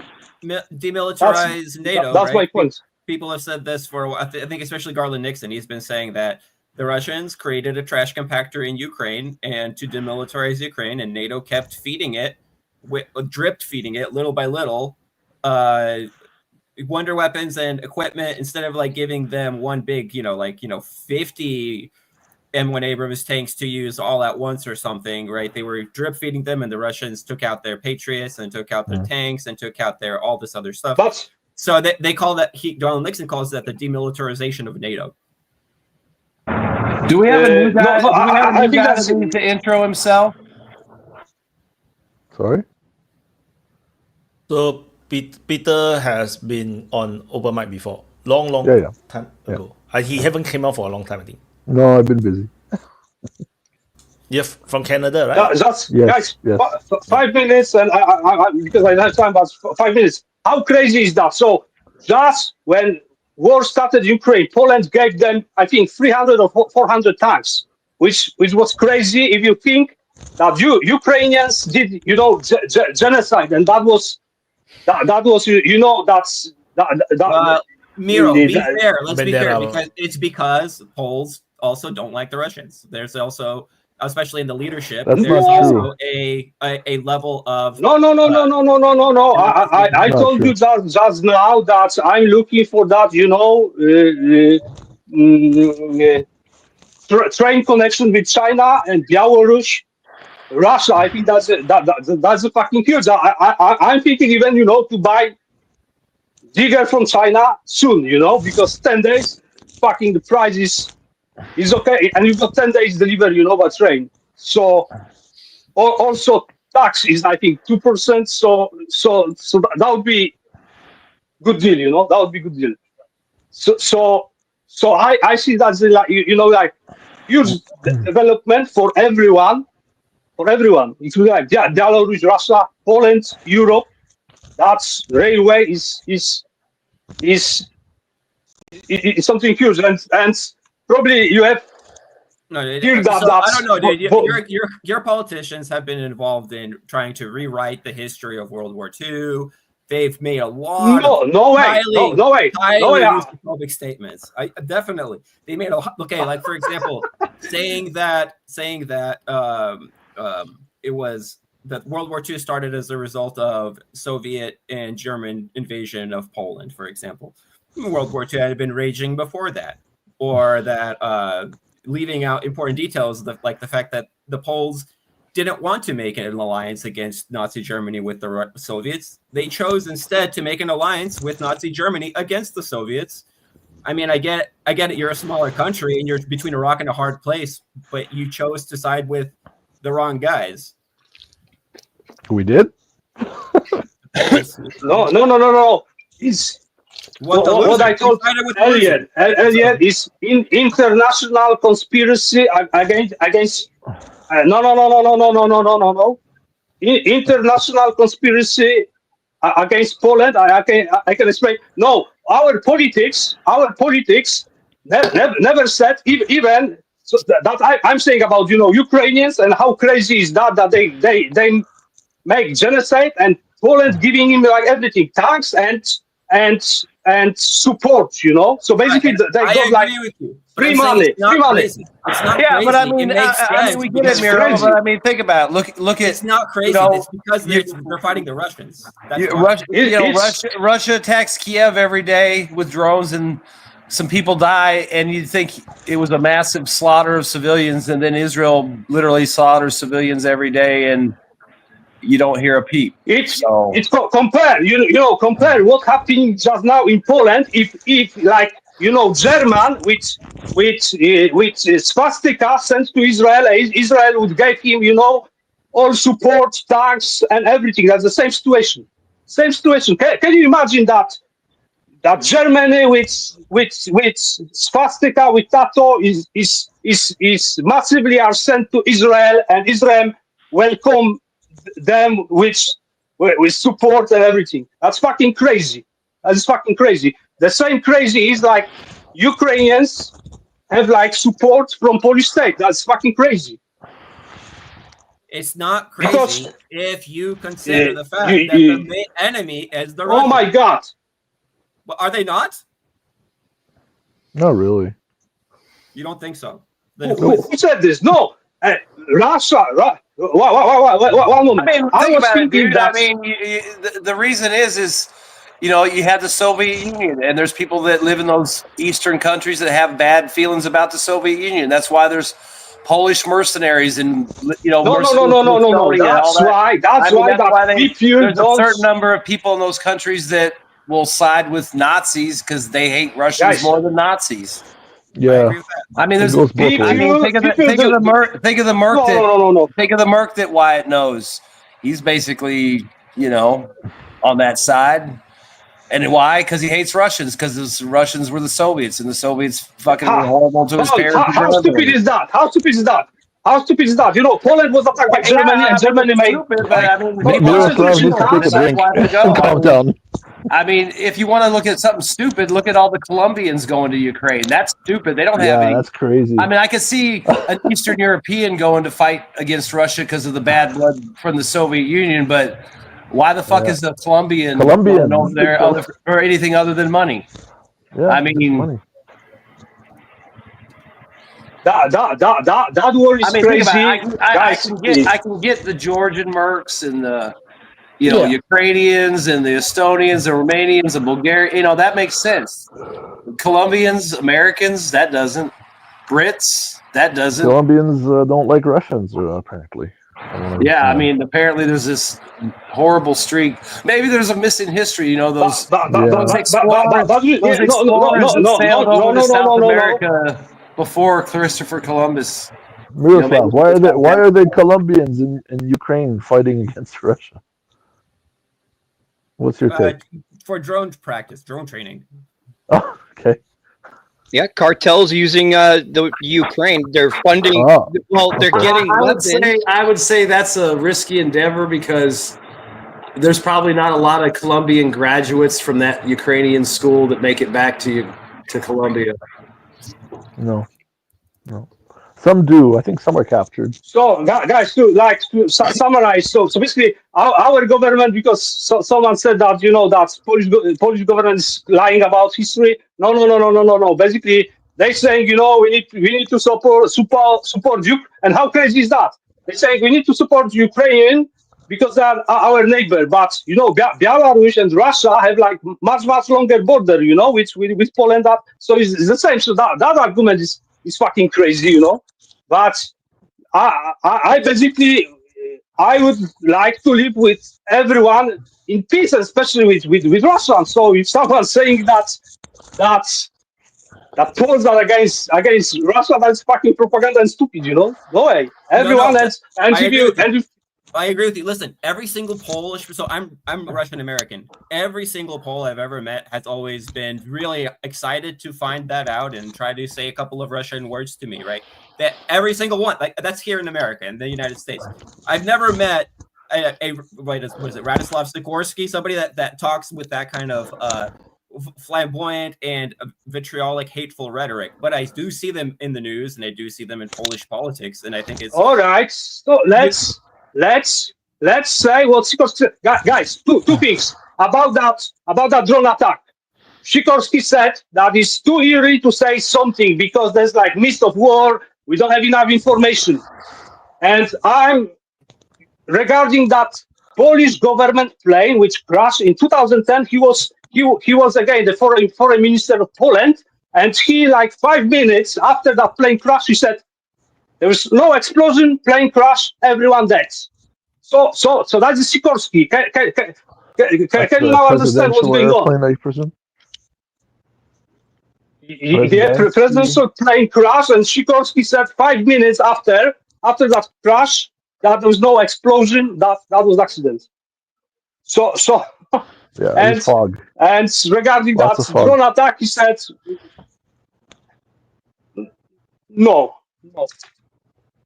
that was assassination, guys. And all Europe said nothing, even funeral of our president, no one arrived apart Putin. That's only Putin showed up because that was like volcano eruption, stuff like that. But basically, yeah, that's very interesting. That's very interesting. That was assassination. Katyn massacre anniversary when the plane went to visit for the anniversary of the massacre and crashed subsequently in Russia. Yeah, and let me address that Katyn because you see what happens. What's happened? 1940, guys. So basically, few months after Germany and Soviets invade Poland.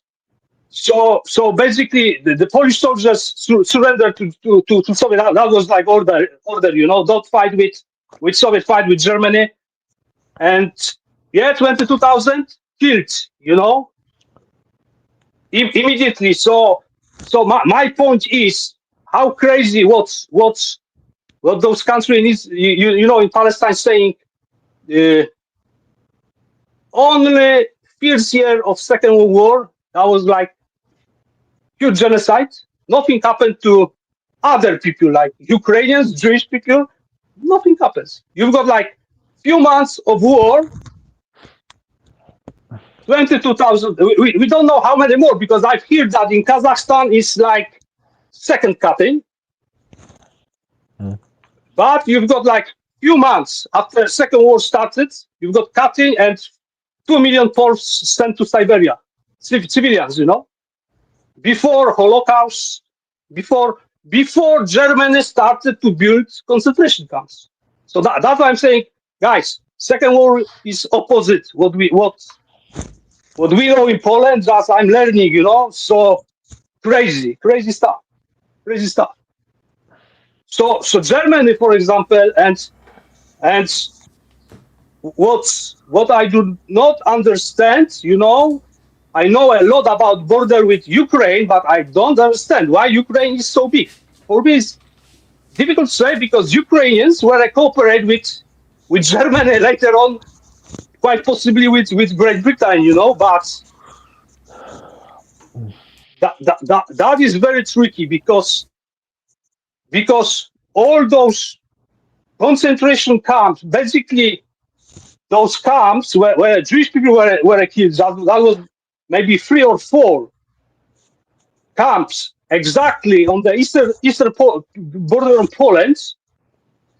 so there was maybe you know few SS men and rest of staff that was Ukrainians, and I believe that's interesting because I think anyway those SS men wanted to kill Ukrainians as well after job done. So it's very interesting. But anyway, the Ukrainians work for Nazi, you know. So why? This is a question I know why, but question for you guys: why Ukraine is so big after Second World War? Because Germany lost, and Ukrainians were working with Germany. Yeah, but I mean, think about it. The Russians controlled all that territory. They're the ones that set the borders. Yeah, it was part of USSR, Ukraine. Yeah, I mean, Poland was, Romania, Hungary, all that. Yeah, I mean, it was just Czechoslovakia. that's where the terrain laid, you know. But if you think about this, so those you know Bandera groups, they just now you know. There's head of Bandera in Ukraine because they were also fighting against Russians. So why would Russia give Ukrainians? Didn't hear any.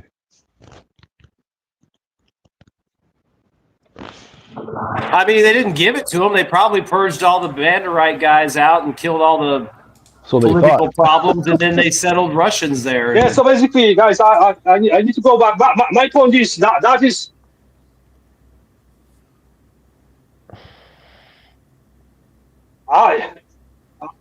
You see, I would rather, you know, on open mic, I would just think, you know, why Ukraine is so big, why Israel is so big, you know, when it happens, because it's everything connected. It's crazy, guys. It's crazy. It's crazy.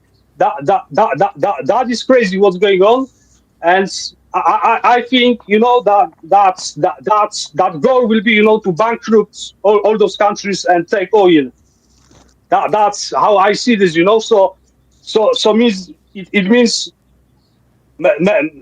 it could happen that everything, you know. But I'm thinking that the goal would be to because already, you know, those tanks with Poland with buy from Korea is, you know, the Polish government paid 30%, you know, and it's really loan. So if something happens, if something like small war happens. Oh my God, Poland will be bankrupt for sure, you know. It's already bankrupt.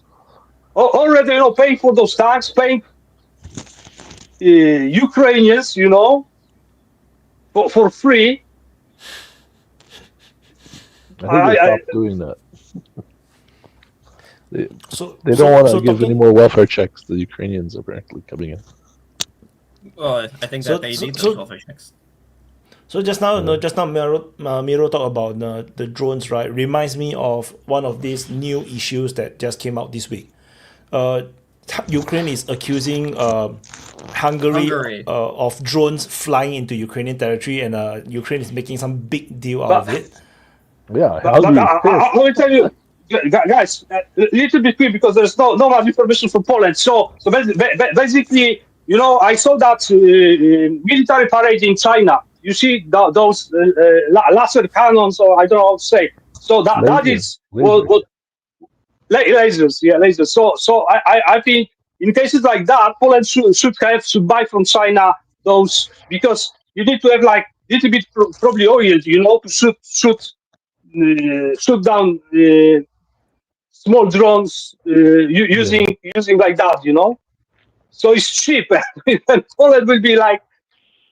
I don't know how much it costs, you know, to scramble, you know, the F-35, you know, but it's costly, you know. 1 hour of flying is, oh my God, you know. So for that plastic drones, it doesn't make sense. I've heard people speculate that the real reason why they scrambled the jets was maybe to get them off the ground, because they didn't know if this was some kind of an attack.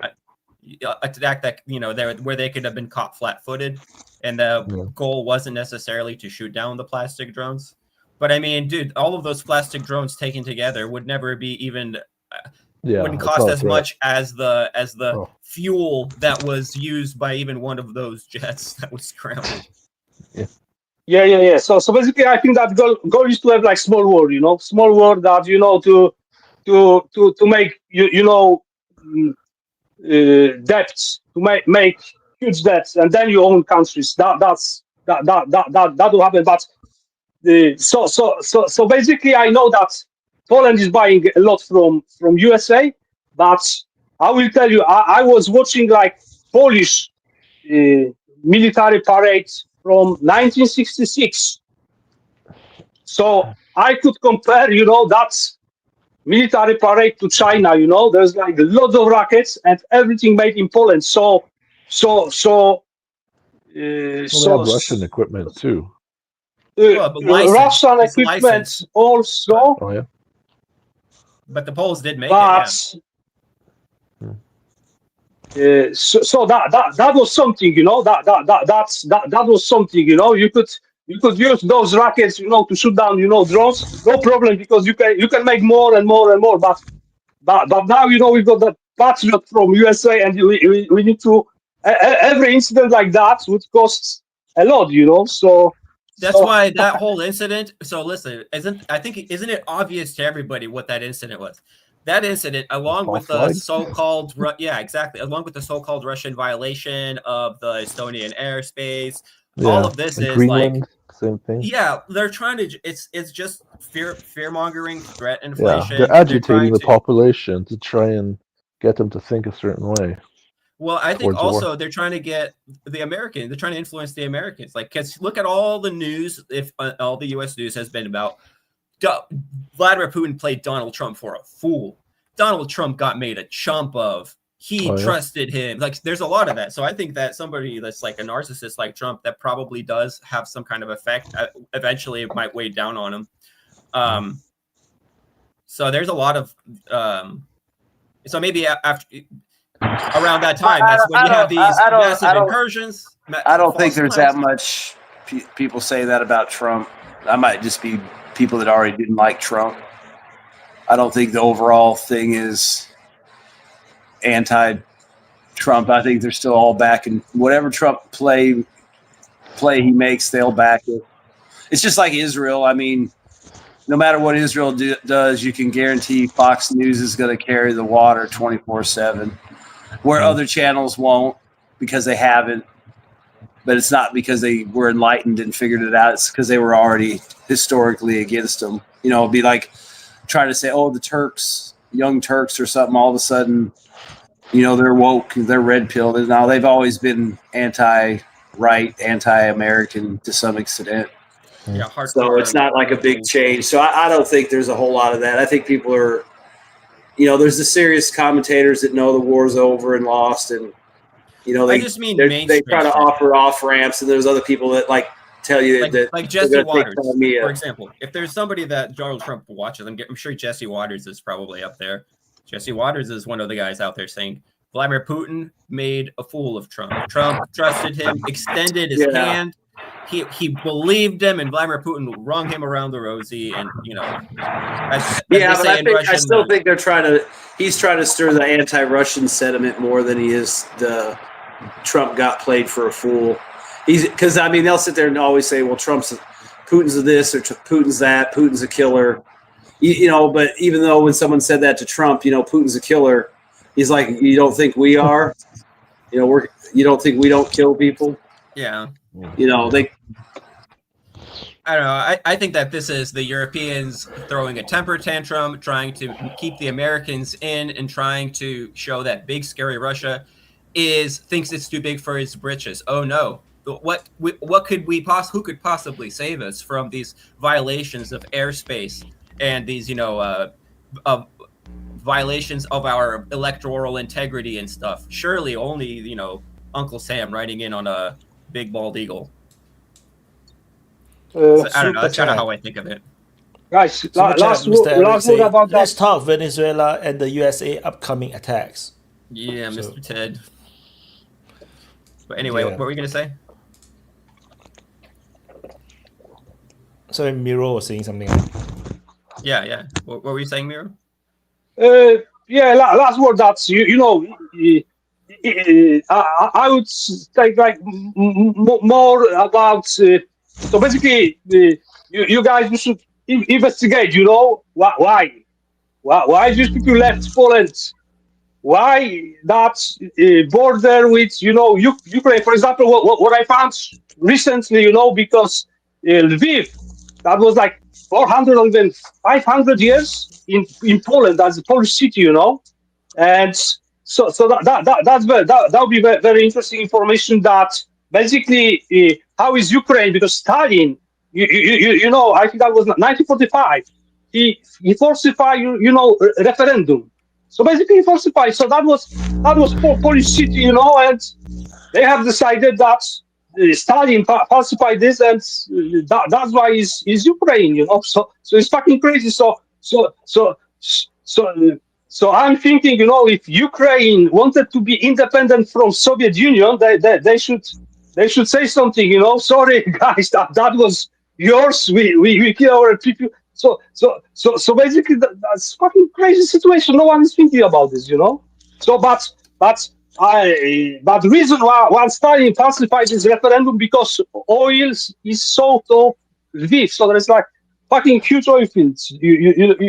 So that was really reason. That's what I'm saying. That the guys oil in coal Ukraine? in Poland and oil, that was reason for war, for Germany attack Poland, and that's we lost Lviv as well. That's oil was that reason that Stalin falsified referendum and you see. Oh yes, Drohobych. That was like I was speaking with someone that was reason for Second World War, because that was guy in 1908. That was third largest oil. Oh no, there goes Miro. No. Well, the Russians cut his connection. He was just getting started. No, yeah, he was just. No, I thought he said he was going to leave like 45 minutes ago. No, it was the Ukrainians that cut it, obviously, because he's talking. All I heard the high pitched whine of a brushless motor. Yeah.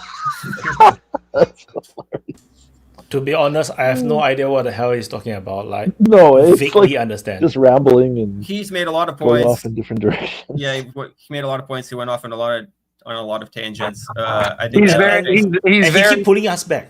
He's very Polish centric. Yes, he loves Poland. Yeah. He's a non-Russophobic Polish man, which is, he says, not unusual. Which is, in my experience, is the case. But I've never been to Poland, so. I grew up in a Polish community when I was a kid, and they're good, proud people. Okay, they want to talk about Venezuela. We've talked about pierogies.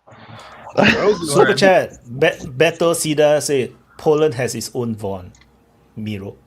It's on what? Budget von. Polish von. Polish von. Von Skorsky. But yeah, I mean, I don't know. What is there to be said about Venezuela? It looks like we're trying to trying to focus on our own hemisphere here. I get that sense too. So they're trying to gin something up with Venezuela, calling them terrorists and the number one drug traffickers or something. Yeah, I heard something else to the effect that Maduro was planning to invade Guyana next door. Apparently for gold and oil. And once oil crept into the conversation, it was like the Americans said, "Yeah, we're gonna have to put a stop to this." Right. Anyway, guys, I do have to go. Peace. It's been awesome. Keep up the good chat. Bye. Well, yeah, there was an article, I think maybe, I forget which newspaper it was in, saying that the U.S. was preparing for strikes within Venezuela. I guess we'll see. Sounds like a really bad idea to me, to be honest. I don't think you want a guerrilla war with a bunch of Venezuelans Old taking ladies pot and shots at you. Yeah, and they'll fight too.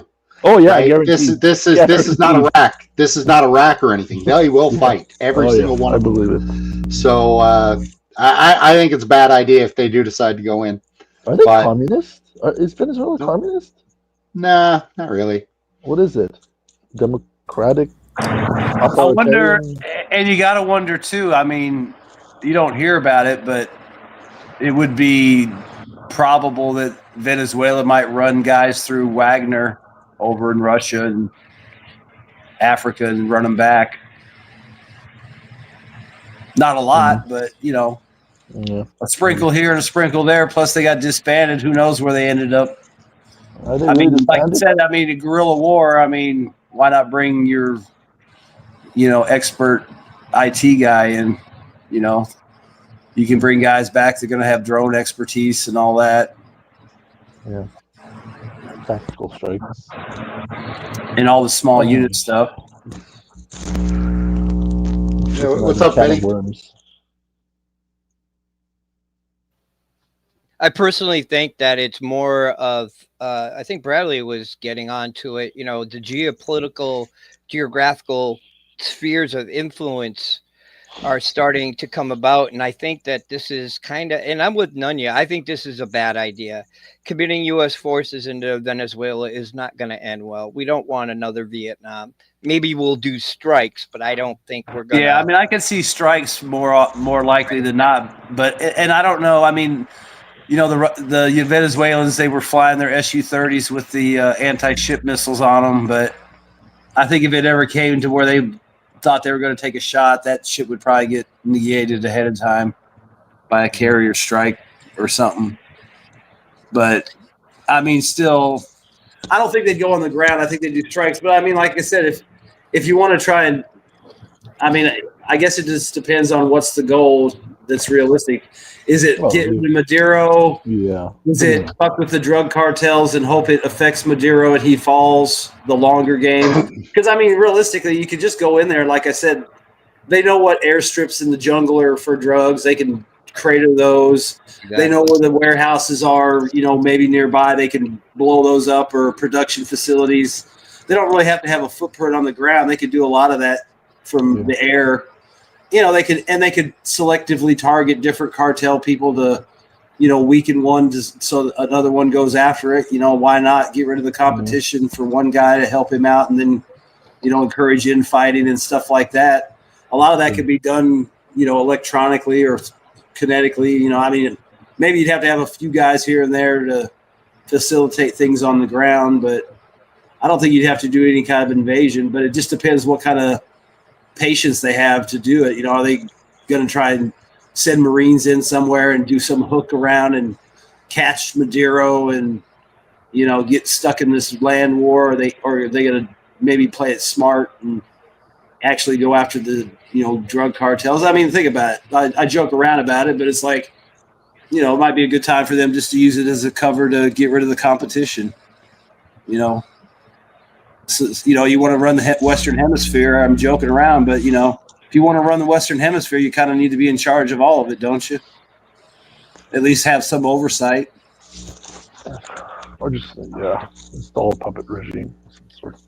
I think that if there are any ground troops committed, it's just going to be quick strikes to where like the processing plants are, maybe where they gather, the homes and stuff, a strike and then going in. But we gotta remember that the Ukraine war has been going on for 3 years now. We don't know how much equipment has made it from the Ukraine and into these cartels' hands. Maybe part of it is that our government does know that, and they want to get to them before they can build up any more. That makes sense to me, because there's no possible way you're going to control ground in Venezuela unless we have a draft. You need bodies to do things like that. And I don't think we have it. And if you think about it, if you look at the kind of money they spend, it's not going to be an issue for them to buy javelins or the analogs of javelins or AT-4s or all the different RPGs are probably a dime a dozen. Obviously they can they've probably already started keying in on the drones. I think there was a video a few weeks back of a drug helicopter down in South America that was hit and shot down by a drone, I guess crashed because the drone hit it in the tail maybe, or maybe the main rotor, but it killed 12 people on board. So I think that was everybody. So, I mean, and that's just some cartel down there now. I mean, That was a you military see them, they have helicopter. submarines and stuff, and it's not like they couldn't get a hold of man pads, heavier machine guns like PK, the 14.5s, 50 cals. I mean, you've seen all that stuff. I mean, we know it's captured. We know it's getting sold. We know it's stolen. Plus, I'm sure there's plenty of that shit already on the market from Iraq and Syria and everything else. I mean, you know what I mean? It's like, and these guys, I mean, they can get their hands on all kinds of stuff. I mean, I can remember, I think it was in the 90s after the Soviet Union collapsed, there was a story about how some of the cartels were buying like AN-124s and other aircraft and using them for like almost like short-term one-way or two or three trip cargo flights, up and down Central America for drugs. And they didn't even bother repainting them. They had a picture of one. It was still had the old Russian camo and the red star, and it had flown a couple drug runs and I guess got captured or landed somewhere where they could take it. But, I mean, and you've seen the subs. There's stories all the time about the technology they're working with. And, I mean, that might be another thing, too. You might want to hit them now before the war ends and the market's flooded with all this stuff and all these guys, looking for jobs. And, I'm sure if you can fly drones and kill people, there's a job for you somewhere. Probably pays good depending on who you want to work for. Yeah. If you want to. But Venezuela. So I just want to highlight, fighting land war in Venezuela is a terrible idea. It's like Vietnam. It's all jungle, but it's almost 3 times bigger than Vietnam. So if the commitment last time can't deal with Vietnam properly, it can be rather dangerous. I mean, of course, Venezuela Vietnam got the backing of USSR and China. So of course, and there's a lot of limitation to where US troops can maneuver. But Venezuela, how to say. Yeah, I mean, like with the strikes, I think all you could really do is maybe financially hurt the Maduro regime. If there's actual ties and money that they make off of it, it might, if it's 1% of the budget, or whatever, it might not even be worth it, or it might be negligible effect, but that's about it. I think that's really all you could do is maybe try to fuck with their money either directly or indirectly and see if that gets the result you want, because like everybody says, it's suicide to go in on the ground. I don't know, these think tanks in Washington, they always have the same idea. It's like, if we bomb a particular location and we kill the brain trust there, like the leader or whatever, then everything will crumble. If only we kill the Iranian president, if only we kill Maduro, if only we kill and then Putin, and then the whole country will collapse. That's not how governments work. I mean, think about it. And, they got a $50 million reward on Maduro. I haven't even heard of anyone even entertain it, or comment on it, other than it was announced. But I mean, even if they did launch a strike and it killed Maduro, the Venezuelan government would still exist. It would still function. They would elect another leader and they would go on, So, I don't understand the logic, because they've tried this many times and I've yet to see it succeed. Go ahead, Maddie. Oh, you're on mute, bud. Of course I am. Well, look at Iran. I mean, not that it's all jungle and stuff, but it's huge. I mean, how do you actually expect to subdue Iran? The best you can do, you're not going to bomb a country into submission anymore. It doesn't work like that anymore, as Nunya said. And that's what I don't get. And hopefully you guys read that link. The nuclear aspect of just wiping out a whole country. Yeah, but Exactly, but that's the thing is, yeah, sure, you can wipe out that, but you induce World War III or across the globe. You've limited yourself by only having a nuclear response. You know, there's no escalation to it. It's either you do it or you don't at this point. And that's, you know, where we're at, I think. Yeah. And I also think too, like America's ability to move about unmolested, I think is going to be challenged a lot more in the future, right? So, like, I'm one of these people who doesn't believe that there's going to be another strike on Iran because next time Iran will be more forceful. And Israel got their ass whipped last time, but next time, if there's a fleet out in that water, it'll get hit. And then what, right? And same thing with Venezuela. Like, you know, they're not going to sit back and just take it. They will take shots at that fleet, and countries in the future will as well. So that's something that the collective West needs to, you know, think about, because our ability to move around the world unchallenged is over, right? And that's what that whole Shanghai Cooperation Organization meeting a few weeks back, that was their coming out party to say, you know what, the world has changed now, and we're officially here to tell you that. So, I mean, if you think about it too, I mean, if you look at the cartels, how many? It's been at least a decade or more that they've been using like semi and submersible vehicles to transport drugs. So the idea that Venezuela, a state actor with access to, you know, all that kind of material plus the cartel money, you know, like you said, you know, they can put sea drones out, you know, because obviously their Air Force might not be up to the challenge for very long, if at all.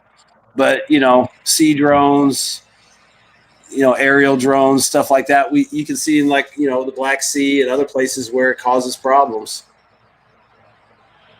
You know, Yemen, same thing. You know, I mean, granted, they do have missiles and stuff they can shoot, but, you know, the sea drones are enough of a problem that it keeps people away.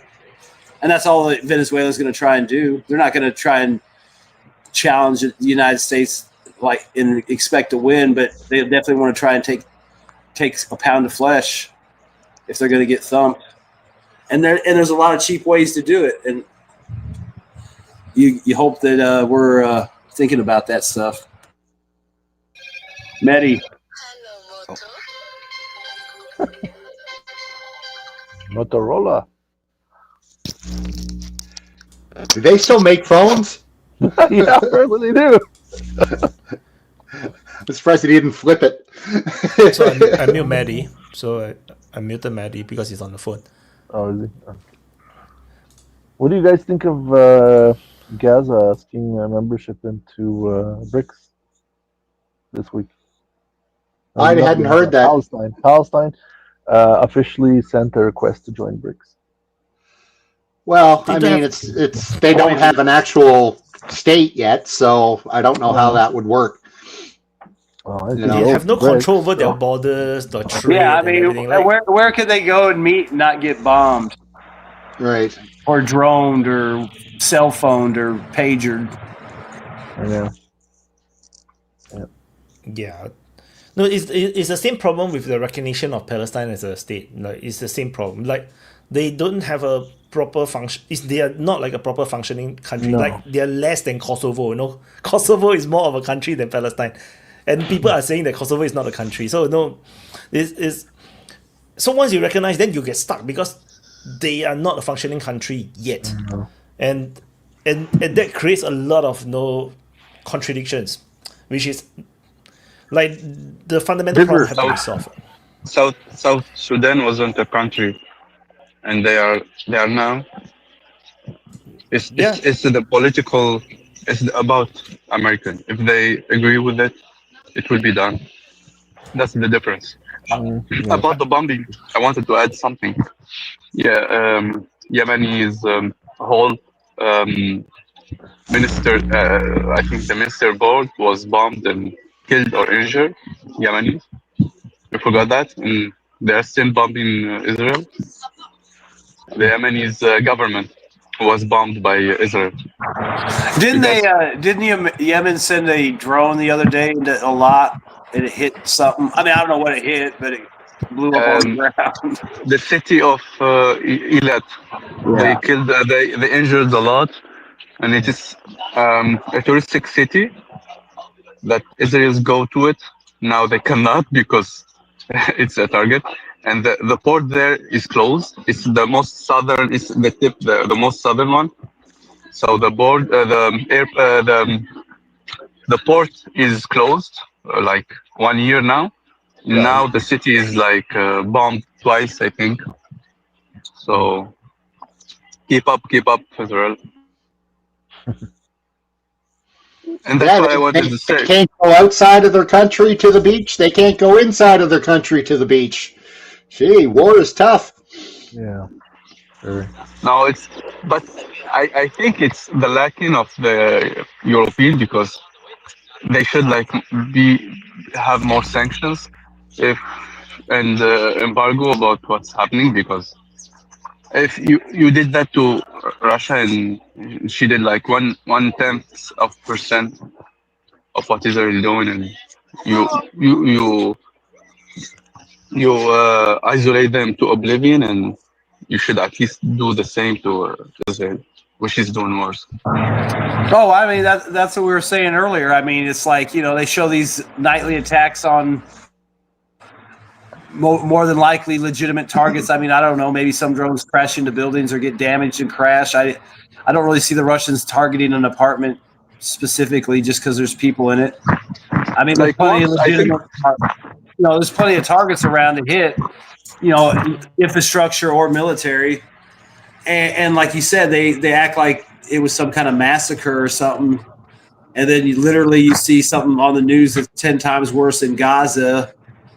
And then you see the aftermath, and it's like, why are you hyping it up? Why are you bringing it up? I mean, it's just ridiculous. It's like it's been pointed out, by people that are serious, about how little civilian casualties there's been in the Ukraine-Russian war versus, a year of Gaza and the West Bank and Lebanon and Syria. Yeah. About the recognitions, that's just one thing. I think last DPA, last open mic, you asked me Wyatt about the recognition, but I think at least for now, in the West, if you ask to boycott Israel or to support Palestine or something, you're not seen as doing something illegal, because you are supporting practically a recognized state. There's some legal things that you couldn't do before that you can do in the West, because people were persecuted because they were supporting Palestine, they're having the flag and stuff. So practically you can have the flag of Israel wherever you want, but it's not legal to have the Palestinian flag in certain areas, in certain countries. But at least now, if you recognize about it, there is certain legal things that you can do, and you can support them in other ways than what we can do now. Oh, I generally think that nothing changed. That's all. On the ground, there is have been using the Palestinian flag all the time and everything. So but you will get arrested.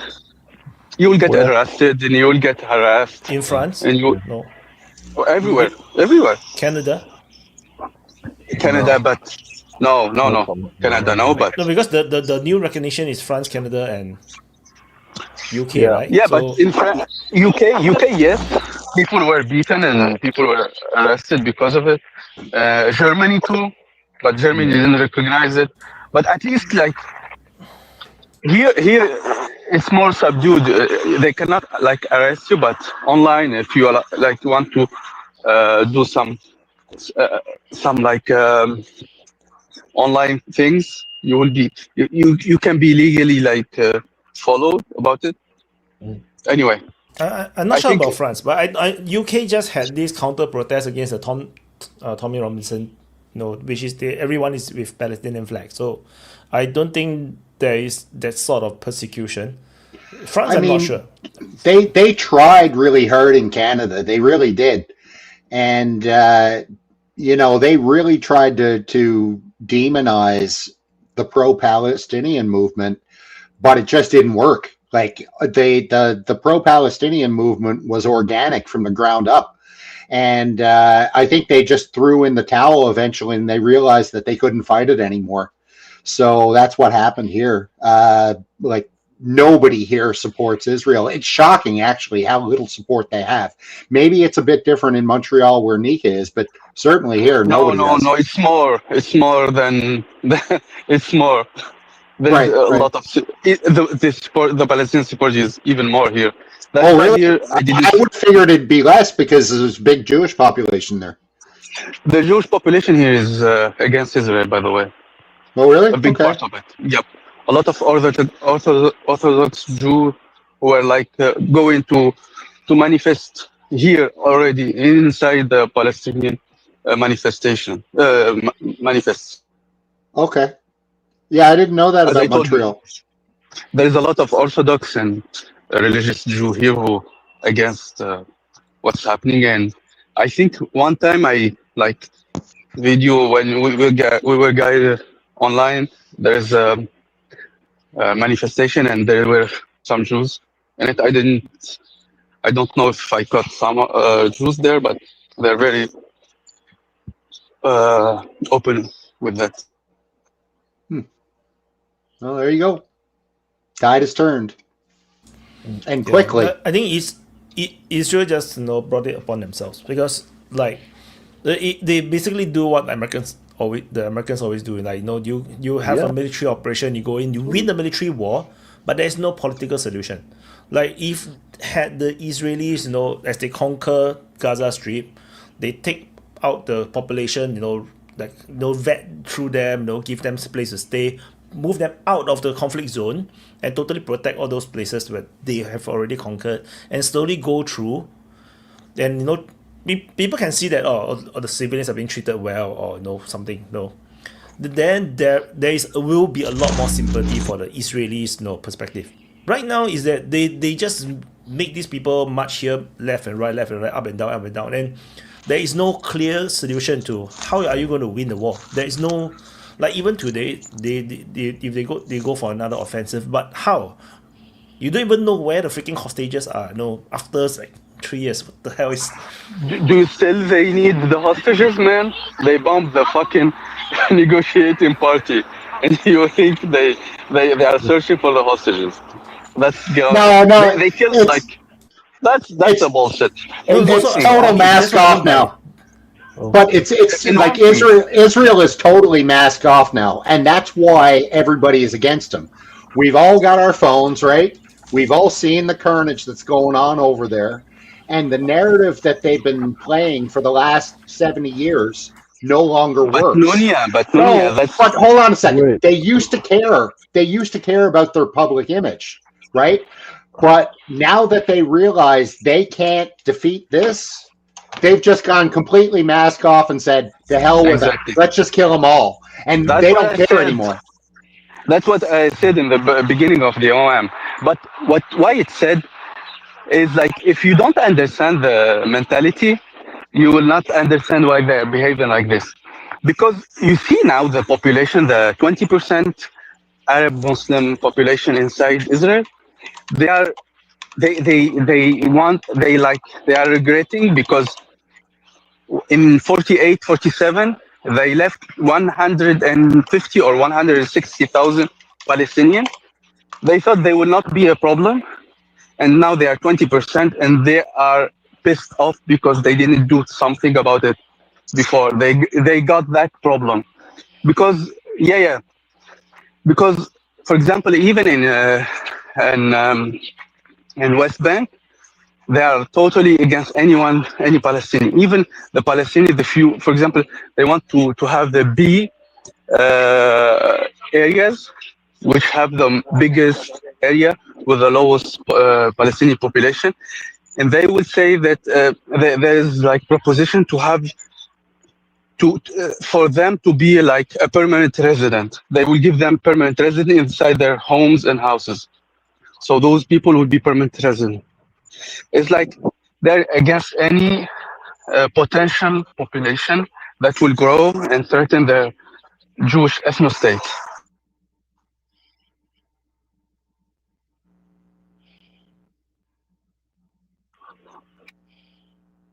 Yeah, hello guys.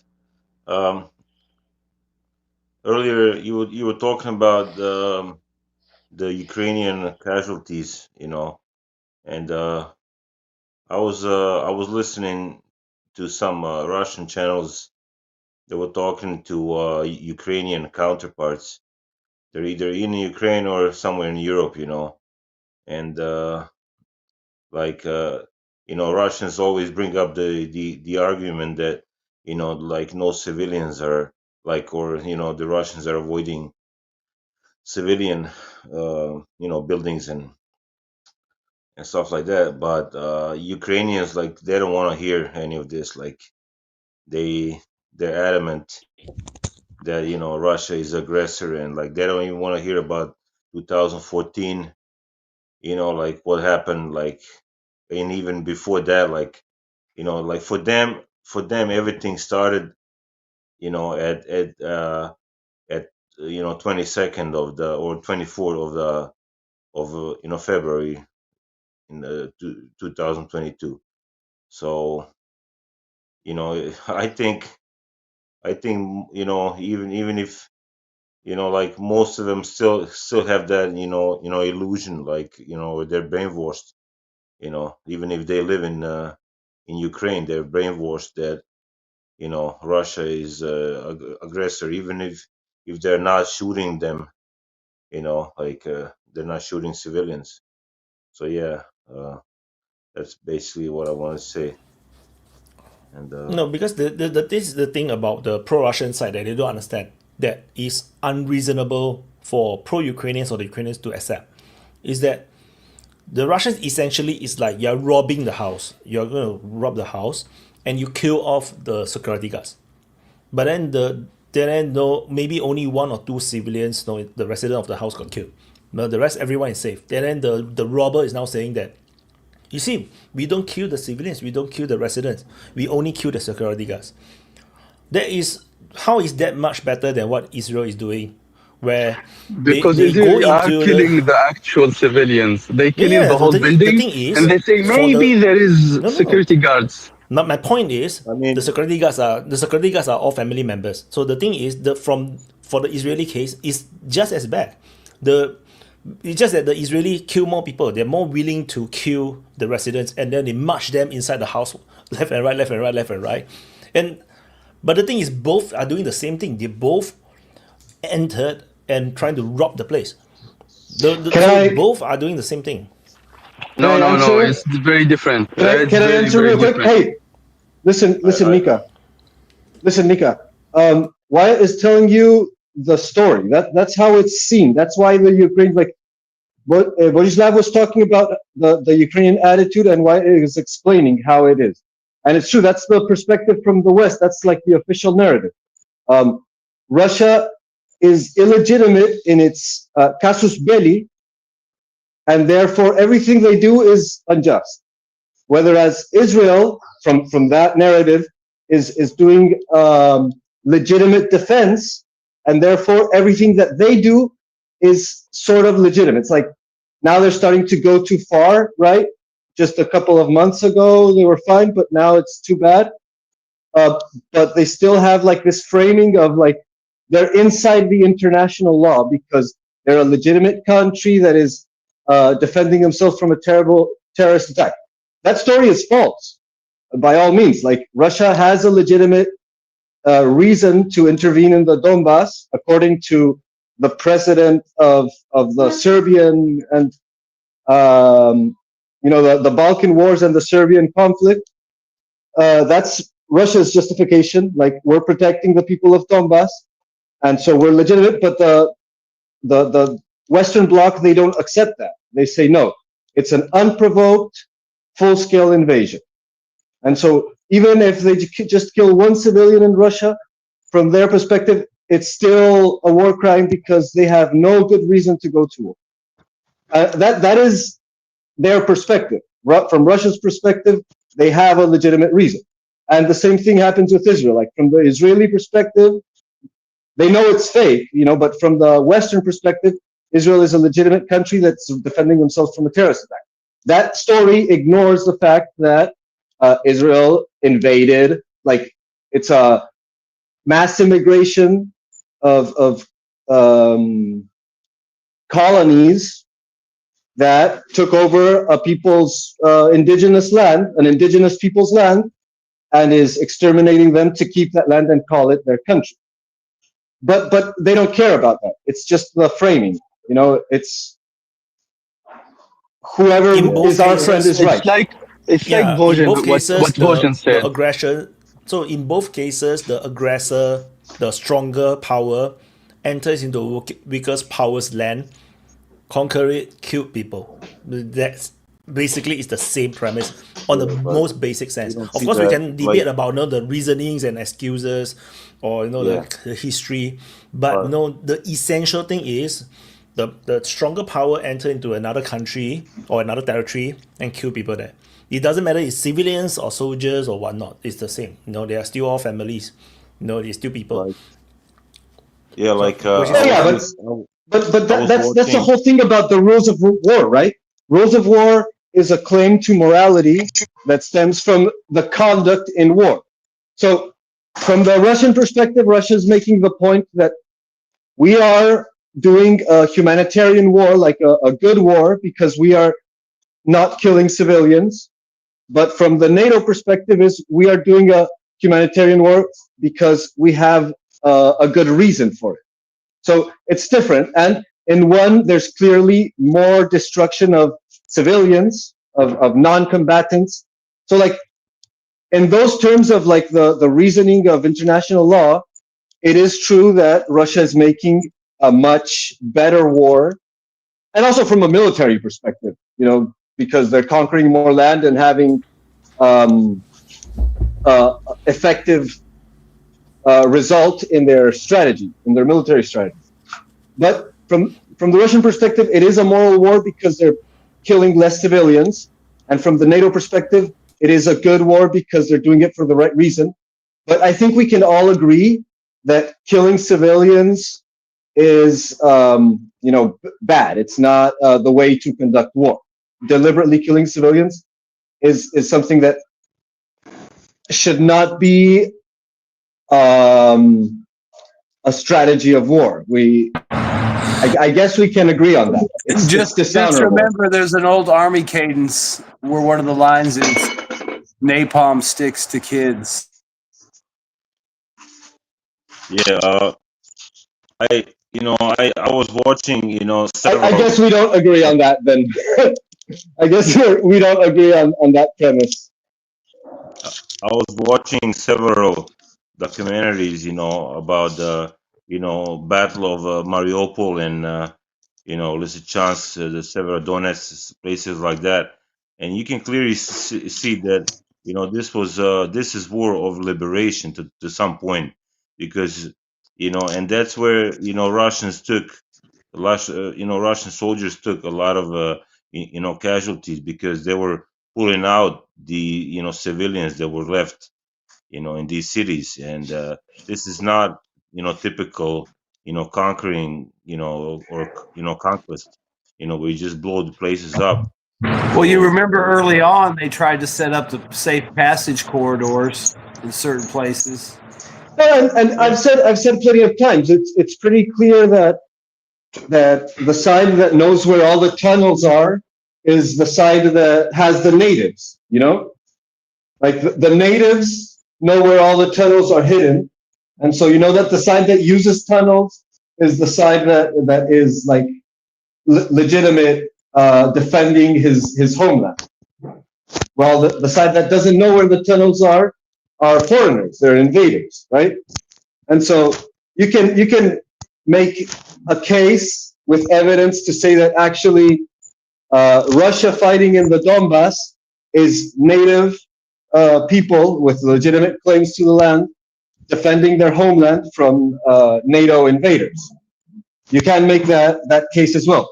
But we can also just ask ourselves the question, why should we care about collateral damage and mass civilian casualty events? Why should that be important to us, in the calculation of war? War is to win at all costs, right? So you could say, well, if you have to kill all of the civilians to achieve the result, it's a strategy of war because everything is fair in war, right? You could say that. I'm not saying that, but it's a case that can be made. And why would we think otherwise? Why would we say that it's important to do to follow rules of war? Yeah, I have a question for you guys. I mean, don't you think that Russia could have taken out completely, energy system and gas system of Ukraine, all the infrastructure, they could have done that, there's no doubt that, but I think for some reason they're keeping it back, they don't want to, create this humanitarian catastrophe, that's my opinion, I don't But know what you think. why wouldn't they want that? It's like imagine the Russian in Odessa, not in Odessa, in Mariupol, is like besieging Mariupol and then leveling everything to the ground. This is the Israeli way. Is we don't like, we will not lose anyone, and we're leveling everything, civilian, kids, combatants, whatever. This is the difference. This is the difference I'm talking.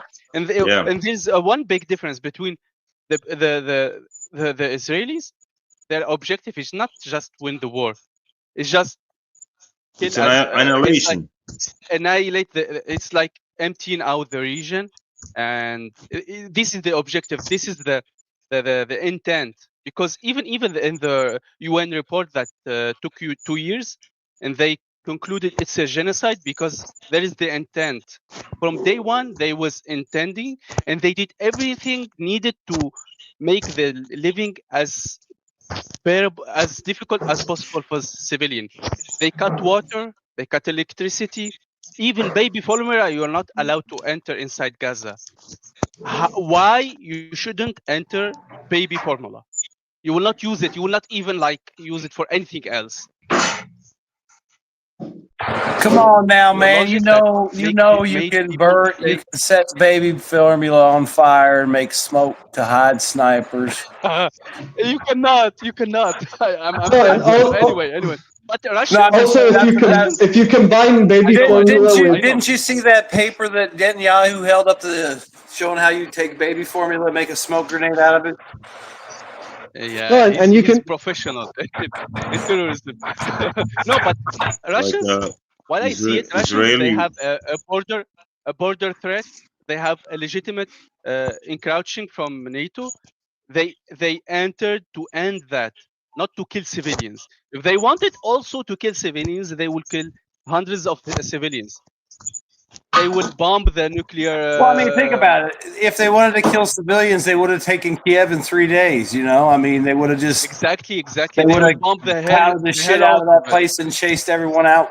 That's the intent. By the way, the intent is proven by what the ministers were saying, what the military were saying, the behavior and the acts of the military in the civilian of the like they are doing everything possible to not making the living inside Gaza for human being. That's what I'm saying.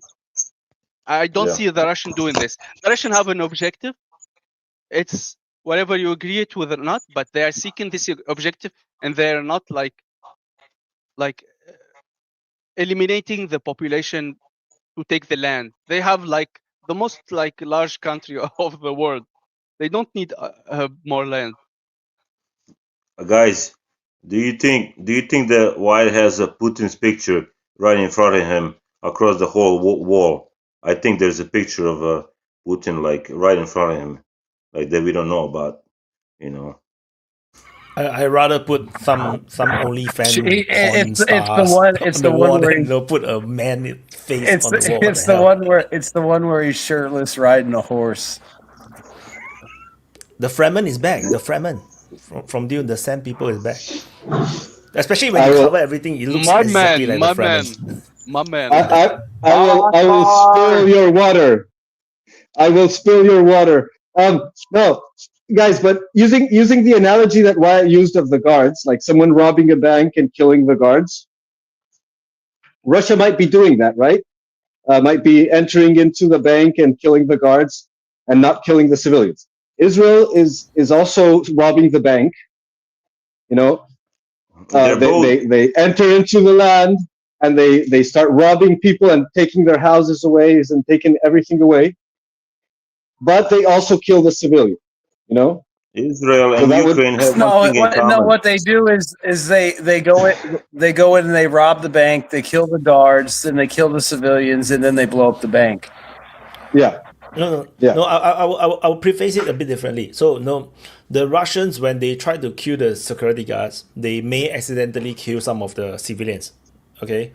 The Israeli is different. The Israeli went in, they take some of the civilians as hostage, they hold a gun and then say that, no, listen to me, give me what I want, if not, I shoot. And then the whoever is hiding inside and say, no, bam, he shoot.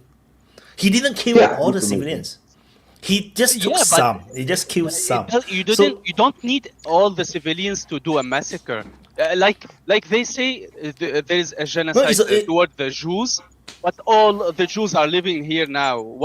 It's not. You don't need to kill everyone to be a genocide. The genocide is about intent, and as I said, the UN report, they are very biased. I think one of the judges who did that was the one who did the Rwanda genocide. It's the intent who kill, which is matter. Oh yeah, but that's all nice and good. But we're not an international court, so it doesn't. That's not the definition that we need to work with. But in the analogy of Wyatt of the robbing of the bank, the Israelis they do kill the hostages every time they don't get what they want, but they're also killing them every hour. So every hour they kill a couple of hostages, and then when something happens, they kill a bunch. Yeah, it's a bit like the robbers in the bank, right? They trying to get the escape. Then they told the police, for every 10 minutes you don't bring me my helicopter, I'm gonna shoot one guy. Even the number. And you can continue the analogy further, because you can say that the same robbers that are robbing the bank in in Palestine, the same robbers that are also trying to rob the bank in Ukraine, and Russia is the guards, that they have more guards and they have more weapons, and so they're killing the invaders better than the ones down there in Palestine.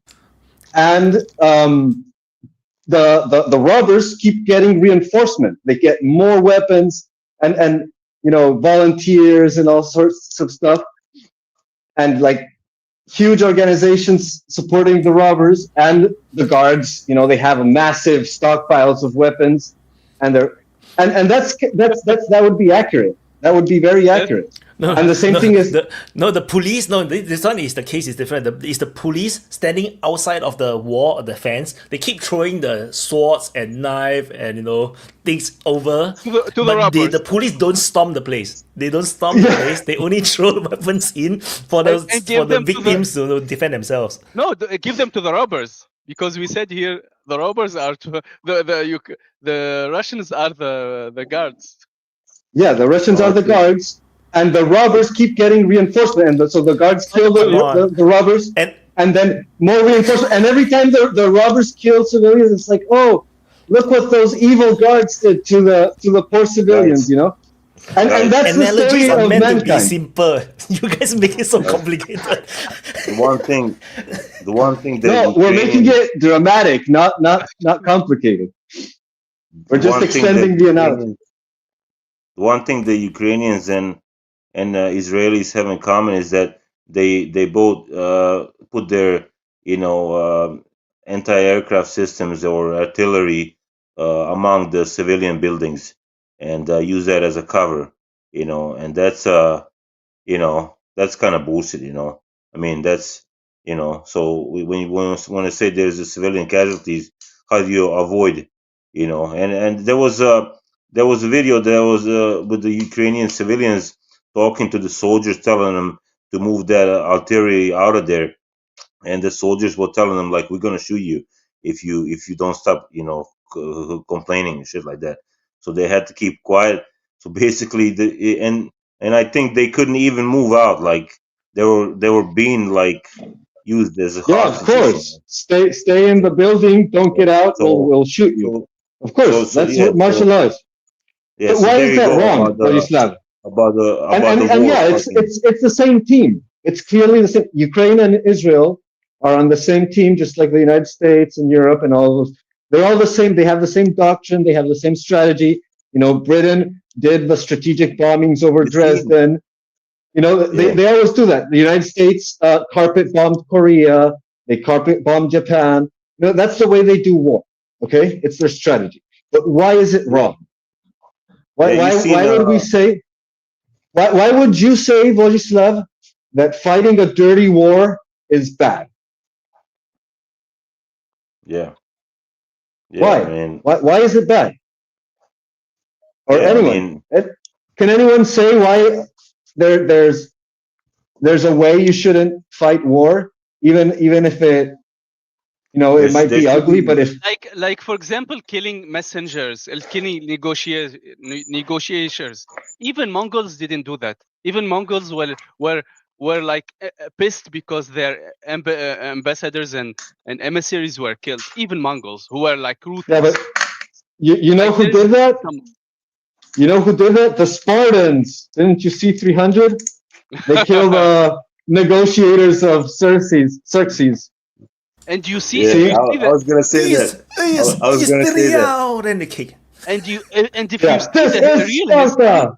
and if you see the real history, the real like Persian Empire back then, it was very egalitarian, and there is a lot of freedom to worship whatever you want, and it was like the opposite of what they are like imaged in the Western media, because they had a lot they had a lot of liberty to worship whatever they want, and they have a lot of liberty governing. It's like they were a big empire. They could melt everyone. Yeah, it's too the big an same. empire. They just cannot force everybody to the same Yeah, thing. so they kept everyone free to worship whatever they want.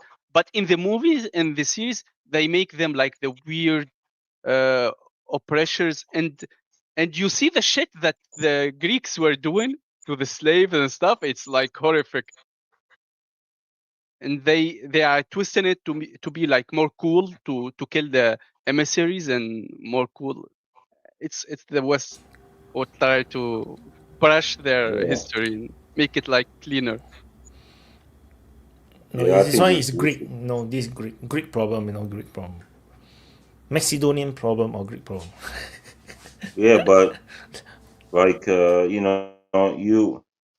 guess propaganda in the West is they don't show that kind of shit.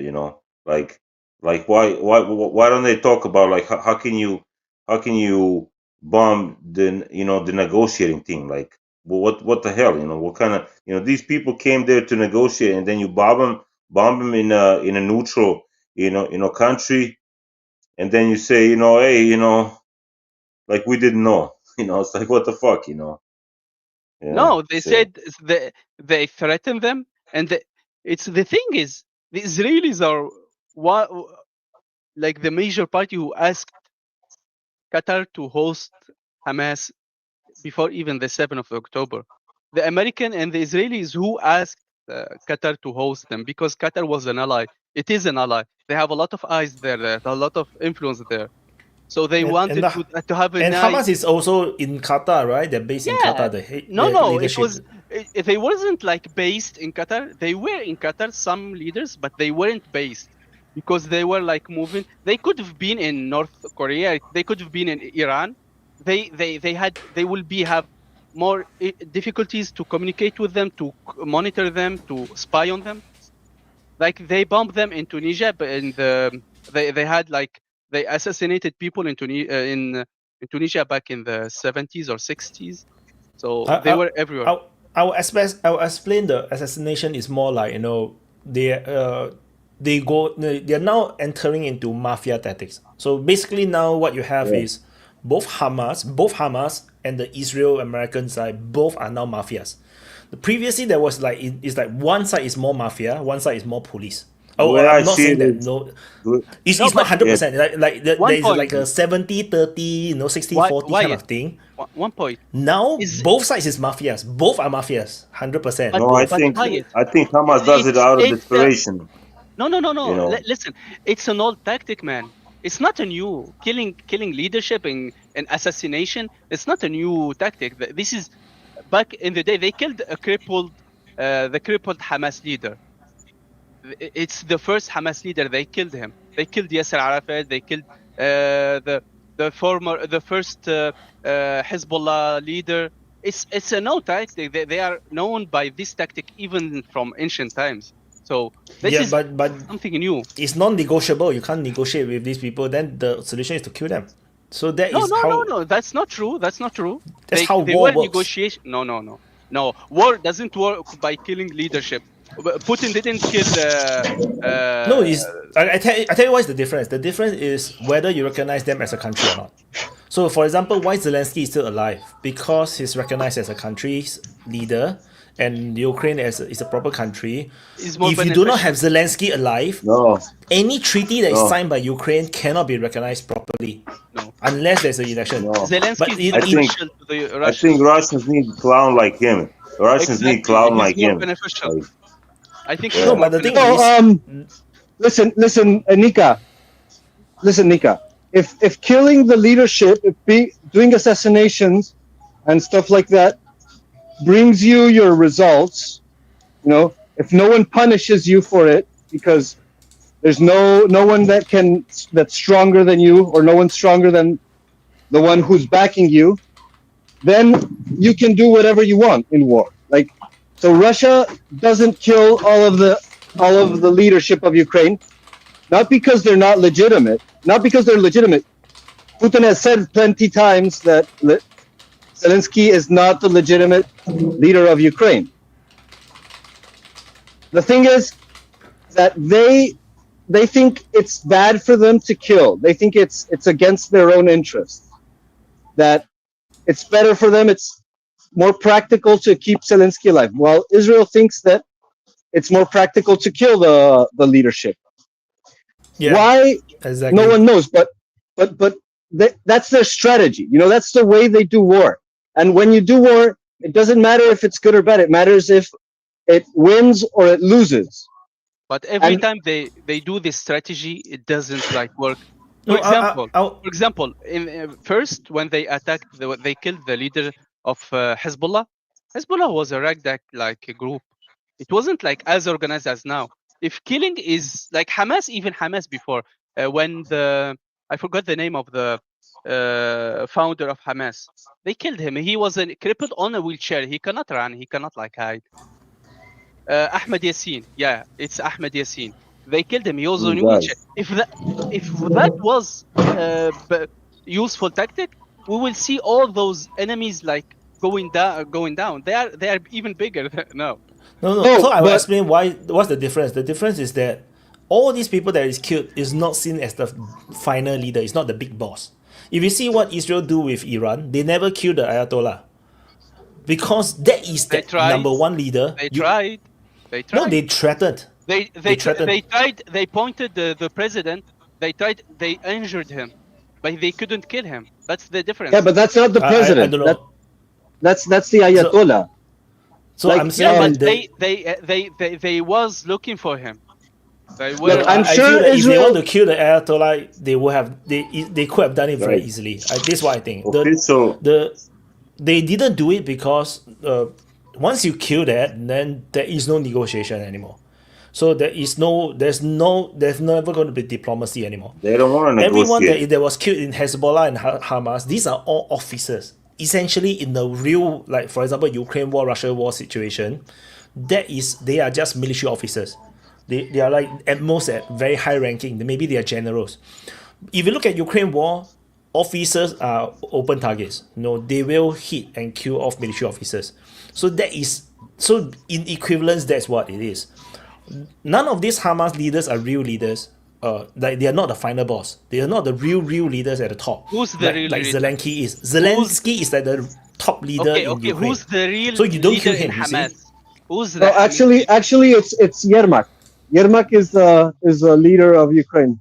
Is the highest office in Ukraine. But Wyatt, you said none of the Hamas who killed was a leader. Who's the leader then? They killed everyone in the top hierarchy. Everyone. And Yeah. they're No, still but killing look, them. Mika.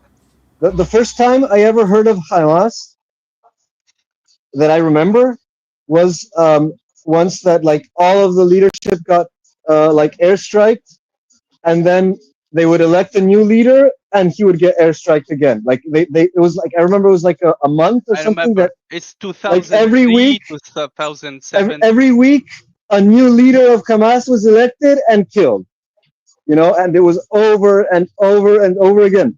It was almost funny if it weren't so sad, you know, but it was like Yeah. But they are not like destroyed because it's not like oh yeah, I can theorize. I can theorize that maybe in the Israeli point of view, none of the Hamas leaders, nor the Hezbollah leaders, or even Houthis leaders are the real final boss. Like behind them, there's another final boss, and probably it's Iran. You know, probably it's always Ayatollah, you know, or what. Maybe that's the Israeli point of view. There is like you kill off all these people in Hezbollah or Hamas or the Houthis. It does not matter at all. That's probably the Israeli point of view. They feel like the big boss is still Iran. That might be the case. That's why they acted in this way. Netanyahu in Israel was saying from the start, the Sinwar, you know, the Sinwar who's the stubborn one. If we kill him, we will get our hostages. They killed the Sinwar. We said no. Actually, it's his brother who's more stubborn and who's like stopping the negotiation. Who was like, if we kill him, we'll get our hostages, and they kill him. No, you know, it's actually the other guy who then killed them. It's actually the other guy. Now they killed everyone. They don't have any excuse, but they don't need any excuse. Now they are past that time. They don't need any excuse. They can kill anyone, any leader, anyway, and they can wage war on anyone, and they don't need anything because they don't need to have excuses anymore. They know that America will support them wherever it is, and they are already an enemy with everyone else. And they can do whatever they want, so they don't need to have talking points. Okay, now they we know. get it. Huh? I said we get it. You know, Israel gets away with a lot. Does anyone have any specs on the MiG-29s that Iran got? No. Is that even confirmed? Yeah, they supposedly got them. I mean, I just wonder how upgraded they are, new, or I mean, they're basically probably like F-16s at best. I don't know what variant, but I mean, capability-wise, I don't think they got much ground attack capability. I mean, maybe mid-range air-to-air. So I don't really know what they could do. They said it's similar to F-16, but I don't know if it's updated or not. Wyatt, go Wyatt. Super chat by NGS. Hamas is not a real country like Ukraine in this regard. Is true. It's actually more confusing than that. The whole point of the PR disaster for Israel is that they don't recognize Gaza as a kingdom, but they treat it like one. That is the chaotic part of it. If they treat it as a country and then they declare war and then people can understand better. But now because they are not, everything is in the gray zone, so I think it gets very confusing. Yeah, like there's no point. Like you guys say, it's just excuses to just keep going on and keep going on. There is no end goal. There's no clear end goal. In the end, they just want to kill everyone in that place to get rid of them, or like kill them or move them away so they can keep the land. And they will go further. Like they've said multiple times that they want to reach all the way to Turkey, Saudi Arabia, etc., Egypt. They want a huge chunk of all the area, and it makes sense because they have military power. They have military power. They have potential demographics because they can recruit people from around the world and bring them in. And they have very little land. They have a tiny little sliver of land. All of it stolen through absolute brutality, but they have it, and they have it super developed, full of high-tech military force. They have nuclear weapons. It's a massive ordeal, and they have the backing of the United States. So what are you going to do about it? That's the question. Like, what can possibly be done to stop them from doing what they want. Doesn't matter if it's right or wrong. Like if it's legal, if it's illegal, they have the power to do it. What can be done about it? You have to And we're destroy kind of United States first. So you have to fund LGBTQ, woke culture, communism, no AOC, destroy No, United States no. first. Then You Israel will keep collapse. you keep but the you, funny thing, you Wyatt, keep is that the left and the right it's fighting mostly and give it's them weapons. mostly You will have it's the justice. mostly people that are related to Israel. Those are the ones that most promote the LGBT and all of that. So it's almost like the other way around. Like as long as the United States is weak and submissive, then Israel can exist. Like if the United States actually becomes strong and like independence has its real Independence Day, then they wouldn't do that anymore. I wanted to I comment bet all something. the Von tried it to get out of the topic with the MiG 29, but the super chat get him back to the topic. Yeah, it's NGS fault. Yeah, he screwed up by the super chat. So it was a nice try though. It's really interesting because the people who most support all the woke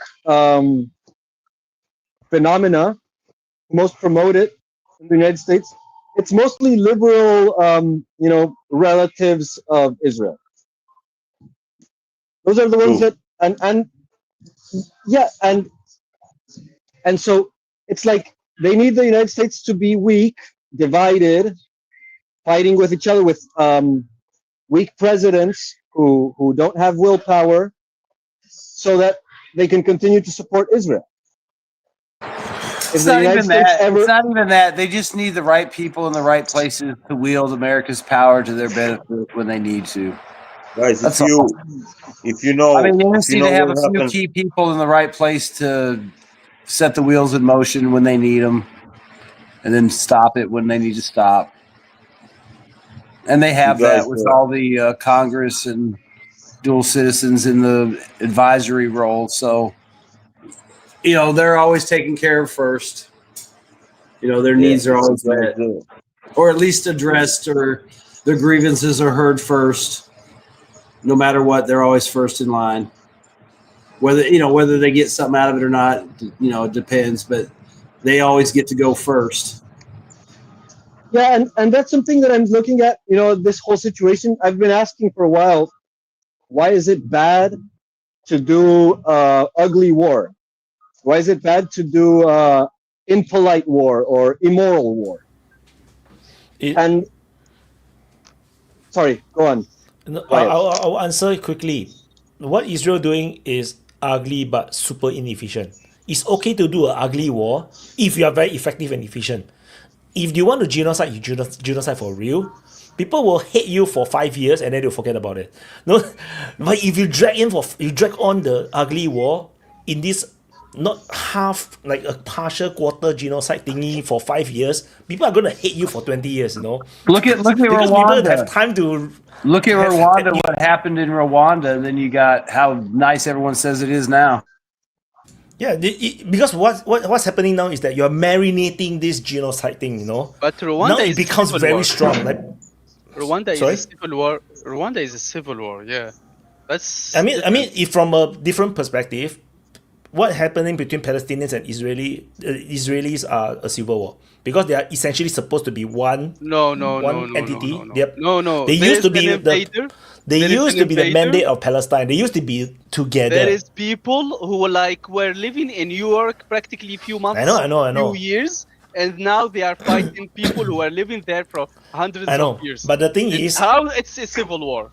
There is nothing that have anything to do with civil war or war is still war. It's just the line in the sand. Do he look like a Jewish person? Netanyahu? Chill. We get your point. I'm just saying, war is just a war. It's just a line in the sand how you draw it. In terms of geography, it's just a very tiny place. It's like a civil war. It's a small place. So it's just that. Sorry, voice laugh. Because I forgot my point. So. We have to go back to USS Liberty and operations like that, and what happened afterwards, the cover up, and if shit like that keeps happening, nothing will ever change. In the in the support of the Israel from the United States. I mean, when shit like that stops happening, then something is gonna change. But if they keep doing that shit, Well, I mean, like they're so in the flat, United States, it's a long term thing because you got like dual citizenship. That's something that's being brought up more and more. People want to legislate that differently and change it. Then you've got the large American boomer population that is probably 90% pro-Israel. And then you've got successfully less percentages in support of Israel each generation after that, with the Gen Z being probably overwhelmingly against Israel. And those people will eventually get into government and things will change. It just depends. It just takes time for those Vaughn, you heard, influences to be mitigated. Vaughn, you probably follow U.S. politics better than I do, and you can see like they change their fucking minds in like weeks, especially like in a couple of years, they change their Yeah, fucking but that's right now. You've got the neocons and the boomers and stuff like that. That's changing the demographic. It might be 5 to 10 years, but it's definitely trending in a different direction. So you have to wait and you see. had But for the time being right now, Israel's very well entrenched. The boomers are very prolific and supportive, and yeah. it's not going to be noticeable until probably after the 2028 election, and that just depends on who gets in and what kind of influences come in from the younger generations. I mean, there'll definitely be some progress, but it might be a couple election cycles at the national level before you see some real progress, and that depends on what kind of legislation gets done too. I mean, even if they don't get rid of dual citizenship, you still have to try and get younger people in, people with different ideas, and that's going to be at least a cycle or two for sure before that is noticeable. But the trend is going that way, and and Israel's not doing itself any favors with the current situation. So just now I forgot my point. So I was saying halfway. It's the marination, right? Because they you want to do ugly war, you do quickly. You don't do it. You don't drag it out. So what happened to if Israel is that they drag it out? So when they drag out an ugly war, you marinate the country's branding with. So now it's the word genocide. Now it's marinated with the word Israel so tightly. It's forever there. At least it will take at least 20 years, I think, for people to detach these two words. Like like Somehow I Japan think and they will get genocide away or with whatever. It took around 20-30 years to detach Japan and the evil things that they have done in World War II. It's going to take a very long time because they have marinated it for so long. Why Somehow you I like think they this? will get away with this shit. I Because think they will first of get all, away So with this shit. it's what I was. wait, whoa, guys, one second. Because some population still hate Japan. First of all, Chinese, I think, South Korean. China and This, Korea. yeah, they still hate Japan. That's one thing. And Because so I you hate they have, want Japan. marinated for even longer. yeah, Because but their history is way longer than that. Yeah, but yeah, technology is different now, right? because, Like yeah, you got all sorts of phones and stuff. It's a different genocide. This is the most yeah, videotaped genocide ever. exactly. It's that's what's more crazy because we even before like with the Jews, what happened to them and other genocide, like people heard of it and people saw it in papers. It wasn't that impactful, but the Israelis were like counting on forgetting because people tend to forget. Normally, people Nika, tend to forget. Nika, what That happened didn't to happen. Jews? Nika, what happened to Jews? Some Jews were What, killed like you Russians, like yeah, everyone else. But we but focus six on million, Jews only. But but but six whatever the million. number, It's whatever the like number, it's like it's like I Russians was saying suffered more. earlier. Russians, There's a particular flex. There's a particular flex in the conduct of this particular conflict. There's a strategy in it. It's deliberate. It's not. It's like it's very. Uh, like like mafia tactic, like in Colombia, for example. they've got the a window. cartels. They know they've got a The window to cartels. operate, and they're flexing that right now and showing and seeing what they can get away with. And right now they're getting away with a lot.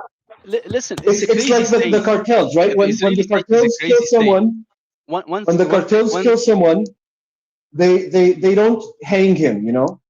They don't just make a public spectacle. They make a point of being as brutal and ruthless as possible as a form of deterrence. So like there's this thing called the Colombian necktie, for example, you know, or I can't remember how it's in, but there's pretty gruesome, you know, gory methods of execution that are used by like cartel and mafia to intimidate their enemies, and they do the most horrible possible thing, and that's how they scare. That's what they're doing, and it's super clear. It's on purpose. Just everything around that state is weird and crazy because first of all, who's in his right mind? For example, I don't ever saw a French president say Paris will be and will stay the only capital of France. No normal country, no normal leader will be like this and will have those statements.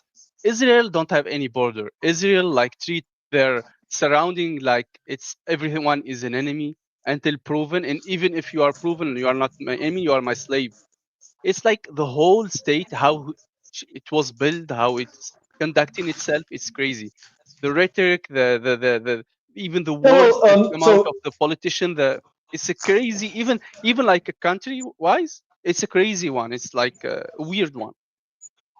So like I was saying before, why is it good to do a good war, and why is it bad to do a bad one? So what I'm saying right now is that Russia is gaining like political capital, diplomatic leverage, and influence throughout the world, and so is China. You know, as they pursue their you know, like their moral standard, they have a posture towards international relationships that is of proper manners. Russia and China, even Iran, they're all trying to follow the book. They're all trying to follow rules, and they also like and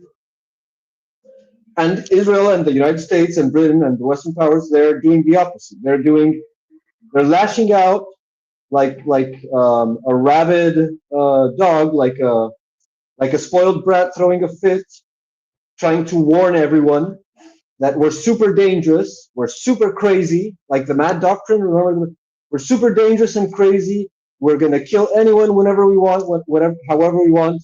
We're gonna destroy your population. We're gonna starve your children. So don't mess with us. Those are the competing strategies right now. So Russia and China are trying to leverage their morality, their moral conduct. Like, look, we follow the law. We do this protocol. We have diplomacy. We make statements and that are coherent with our actions. And the United States and Israel and the British are lashing out wildly, saying, "Don't mess with us, or else." And we're going to see who wins. Like, I think that Russia is winning. You know, I think Russia and China are winning in the show. They are gaining momentum in the like the world of international relations. And the U.S. and Israel is fading. You can see that in the UN. I think. How they, and I think that they're going to win in the end. Like, I think that the good war is actually a smarter war. I think that the morality of war is a strategy. It's a way of saving resources, of preserving value that you can then extract. I think it's a more and it's a way of gaining allies. I think that that's the logic of the good war, and the logic of the bad war is scaring your enemy as much as possible. And so I think that the first one, the good war, is a more sophisticated strategy, and it should be not that it's going to win every time, because of course the laws of physics still matter. But I do think that in the laws of psychology, of collective psychology, the nation that goes crazy and becomes brutal and grotesque is destroying itself. Like you see that in the interviews of the Israelis. You see how they go crazy. They become a psychopathic population, and you can see that also in America. Like the American civil state is a disaster. They're at each other's throats. Gabriel, Sorry. any examples of countries or kingdoms that fought ugly war and won and survived for a long time? Can you think of any? Yeah, of course. The Romans did that, and it worked pretty well for them. And I'd say that most of the empires probably worked like that. I'd say that most of history was probably like that. But I would also say that that is relative. So, like for example, the Romans, they won against Carthage, and it's propaganda too, right? Because that was going on also back in the day. But one of the reasons why the Romans were so motivated, like as a population, to fight against Carthage was because Carthage was famous for its child sacrifice. You know, Romans also did human sacrifice. They would, but it was the defeated enemy. So they would, when they would conquer people, they would make the triumph and parade them through town, and then they would strangle them in the temple of Zeus, of Jupiter. But the Carthaginians, they had, and the Romans talked about that back in the day, and then archaeologists have corroborated that story, that there were monuments all over the place full of remains, human remains from sacrifice, and they had this tradition of sacrificing children, particularly. So you could say that the Romans did have a superior moral standard than the Carthaginians in their way of life, because they didn't sacrifice children. They sacrificed people, but it was like the defeated enemy. But let's be honest. Children sacrifice is more powerful. I need to support the Carthaginian. I'm a Tunisian man. I need to support the Carthaginian. No, that's what I'm saying. That joking, was... by the way. Oh right, he's a Carthaginian, right? He's from North Africa. It's true. He's from the ex-Carthage. But you could argue that, you know, it works both ways. Sometimes the more brutal wins, and sometimes the more just. But for example, in America, you have the example of the Aztecs that were extremely brutal, right? The Aztecs, they also did massive monuments to human sacrifice. And when Cortés arrived, when the Spanish arrived, they were 500 men against civilization. You know, there were hundreds of thousands of Mexicas, of Aztecs. And why did Cortés win? Because everyone hated the Aztecs.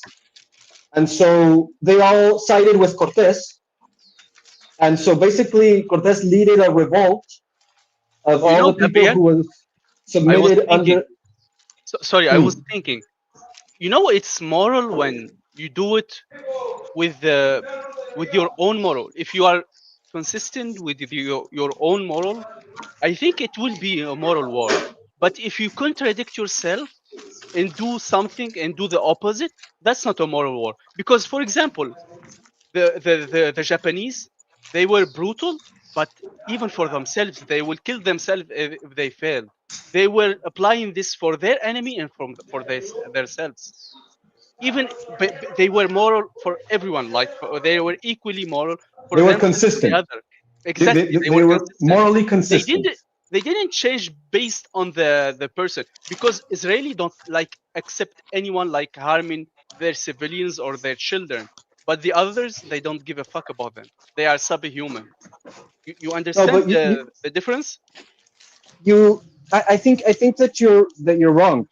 I think that the Israelis are super consistent, but they lie.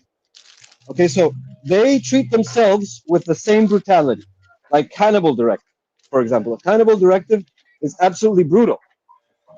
You just slaughter your own civilians so that they can't use them against you. And that's why so many people died on October 7th. But the thing is that they say that they're moral, but in their actions, they're consistent. They slaughter them. They treat themselves the same way that they treat others. And if you read, it's whether you apply it or you said it.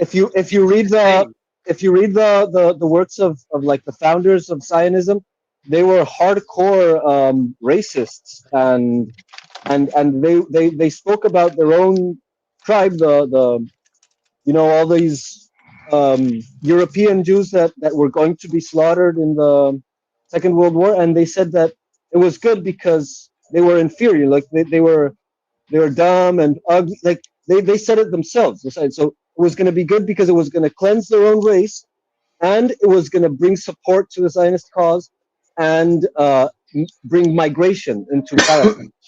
So that's how they think, and you can see the same pattern with the United States. The United States also talks about, like protecting their troops and defending, they're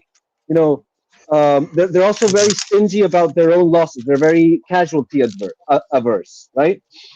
But also they just send their men to die with no qualms about anything, and they experiment on their population, like their whole issue of woke culture, all these social engineering strategies that are a tool for geopolitics, like the global American empire, the GAI, that is first applied on the United States. First, they do it to their own people, and then they use it as a weapon with the outside world. They nuked their own soldiers before they nuked Japan,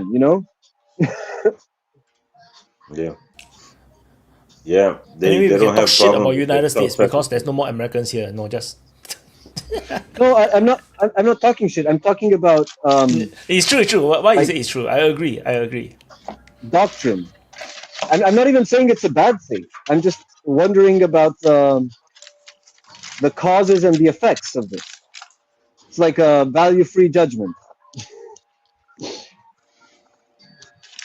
But they do it so. So Nick, I don't think that they're being like inconsistent with their morals.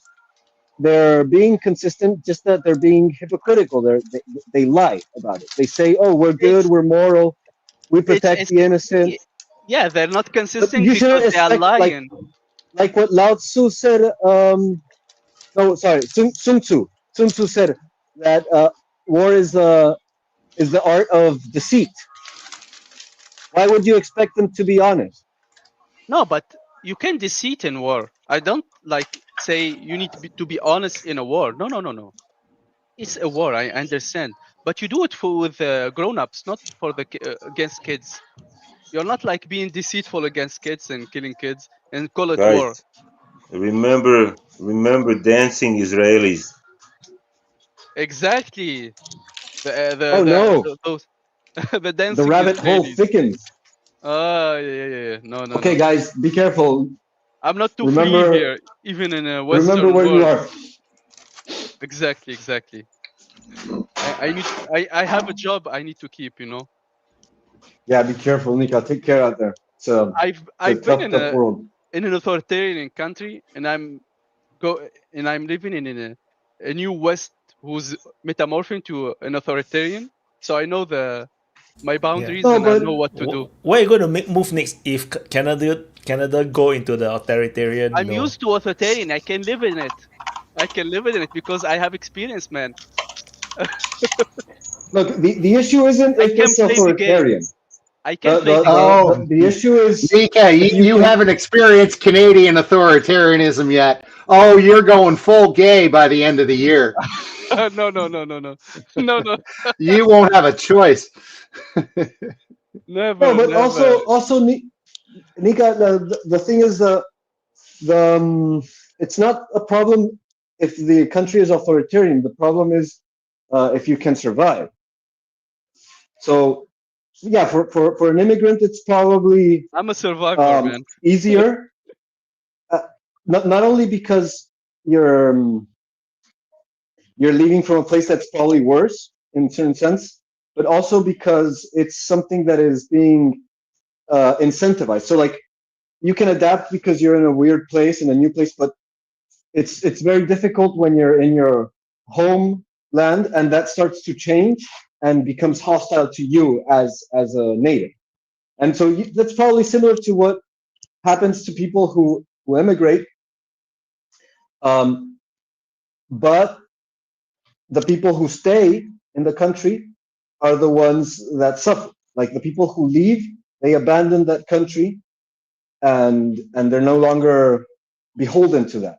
But the people who haven't left, like I don't know, Nunya, for example, he's still living in Canada that I know of, and so he has to see the destruction of his own nation firsthand, and also the rules are probably geared against him.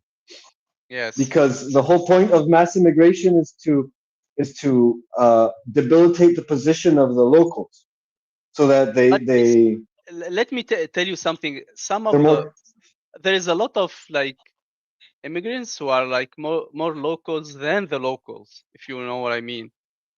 You well, yeah, of understand course. what I mean? Like, I'm not going to say names anyway.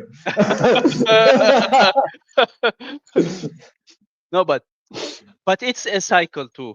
They did it to the natives. We are doing to them. It's a cycle. They don't have any grudge. They don't need to have a grudge. But the fact is, the authoritarianism isn't by the immigrants. It's by their own people. The people themselves are becoming like this. Ultra-liberal. We are running out of those like atrocities. Those like we want freedom of speech and stuff. We don't get as far. I agree with you. I agree with you. As far as I'm concerned, get as many immigrants from Africa or South America, wherever, into Canada as humanly possible, because the soccer moms have destroyed this friggin' country. Exactly. I agree with you 100%. We suffered. I suffered from oppression in my own country. I don't want to see it here too. Yeah. I say get me more people with conservative values coming over here. That's what we need right now. Not more of this friggin' woke nonsense. So that's, to your point, destroying the country. Yeah. Yeah, but that's Nunya, the thing is that it's like pick your poison, right? Because the issue with immigrants is that they might be more conservative than the locals, but they're also going to be more compliant because they're like walking on eggshells. No, most of the time they are. Like, yeah, but for example, if you have like secured your nationality, you will be like it's me and Nunya. We are in the same situation practically. Me and Nunya, we are in the same situation. Anything that will get him in trouble will get me in trouble, and vice versa. You understand what I mean? Maybe the provinces differs a bit, so there's more topics that will make you hard than others, depending on the state. But it's practically the same. It's not only about immigrants, or natives, or it's what subject you will touch and what subject you will try to fight for. And to be honest with you, immigration isn't a real problem in Canada, and you don't hear people complain about it because, frankly, it's really hard to get into Canada legally. Like, you really got to want to. Exactly. You know what I mean? And because there's two oceans and stuff like that. So it's not that big of an issue. I don't know about Nunya, for example. In my work, there is like a good percentage of native and a good percentage of non-native, and we are working together, and you have bad apples from both sides. Sure. And we speak the same language, we do the same job, we're getting paid the same pay. I don't see like there is some racism here and there, but nothing out of the ordinary. But to my point, we get the quote good immigrants, right? We get people such as yourself who's young. Yeah, exactly. But that's my point. We don't have a problem with illegal immigration. And the legal immigrants who come here are all very productive. I don't have a problem with immigrants here by and large because they're all valuable members of society. They all work, they all do that stuff. Like I said, we get the good immigrants. Exactly. What they're getting Even the over in the immigrants, UK or whatever, they're just getting everybody, right? And they don't have but a choice to choose. that's a manufactured problem. UK is like Canada; they can control their border 100%. They have Okay, fair enough. damn Yeah. ocean. It's a controlled issue. They want that issue to Yeah, okay, fair control enough. and stuff. It's even immigrants. Do you want me to have like even bad apples from my country? No, I only want good immigrants too. I'm an immigrant, but I only want good immigrants. I don't want murderers here to kill my kids or wives or threaten my Sure. life. I don't want that. No one wants that. No human, like sane people, immigrants or settlers or whatever, want like to be in a dangerous place. Only if he have like bad intention himself. It's like immigrants is not like aliens. They are human like you. They have the same problems, the same issue. They want like a peaceful life. They want like prosperous life. People like tend to like distance themselves and see them like other creatures. Like I immigrated, or my family, we immigrated.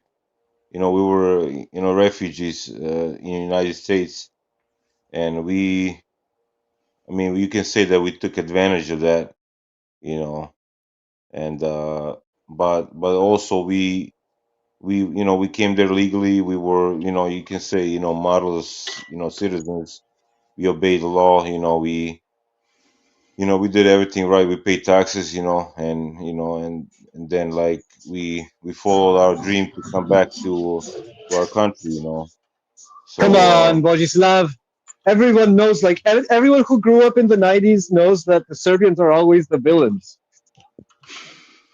Why are you lying like that? And there is like some benefits. For example, there's some things that you can benefit from.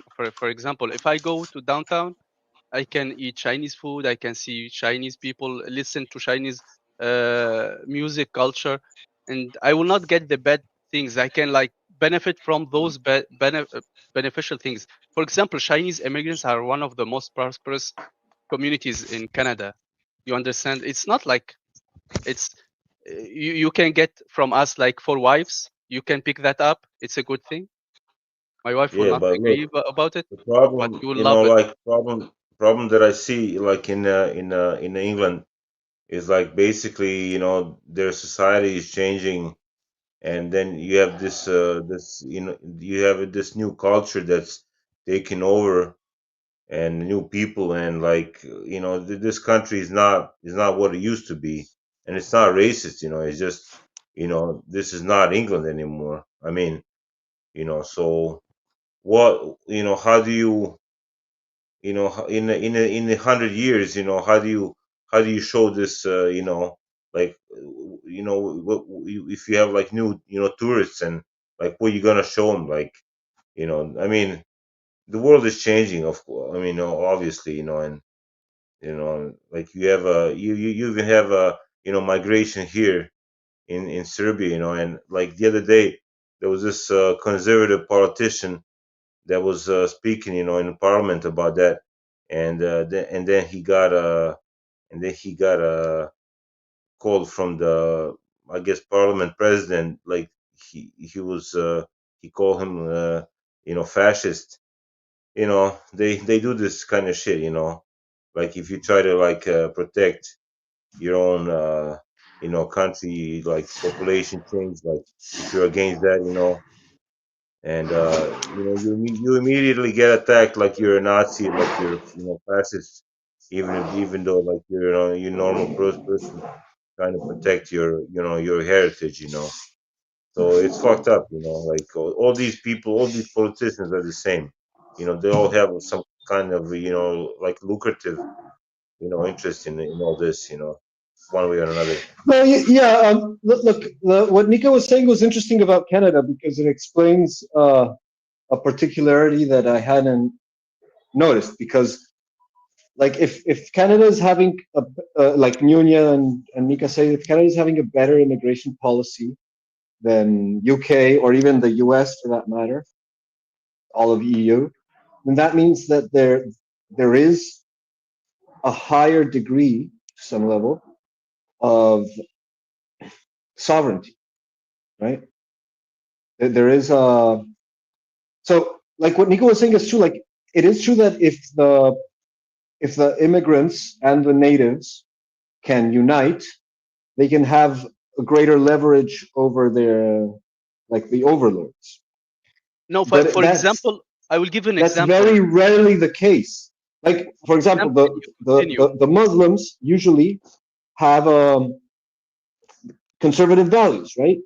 But they're still used by the globalists in all of Europe and in America to destabilize the local population, cause internal conflict, and segregate the working class, so that they can't organize and have leverage in negotiation with. They use it against. So they use the It makes sense. Yeah. So yeah, my point it's is that it can happen that they unite and form a stronger bloc. But what usually happens, what most likely to happen, is that they will segregate, atomize, and that's going to be an advantage to the ones in power. That's why they do it. Like if it were a threat, then they wouldn't do it. But they do it. Yeah, but listen, it's the apart from it's the responsibility of the population. It's one part, and there's the political system. Because if you want it to work, it will work, and believe me, it works here. As I said, Nunya, I think, I don't know, in your work, do you have only Canadian like Canadian natives? Oh God, no. No, like no, Do you God work no. exactly? I'm the minority. Yeah, but do you work normally? Do you get paid the equal amount, and you do the same effort, and you get respect the same way, everyone? Sure. Yeah. Yeah, that's the most important. If you get discriminated, you will get people who are angry, who are like pissed off, who want to destroy things. But if you will get equal treatment, you will be happy. You want to contribute. For example, what happened to Canada lately when America's rhetoric about Canada and making it like everyone was united about that.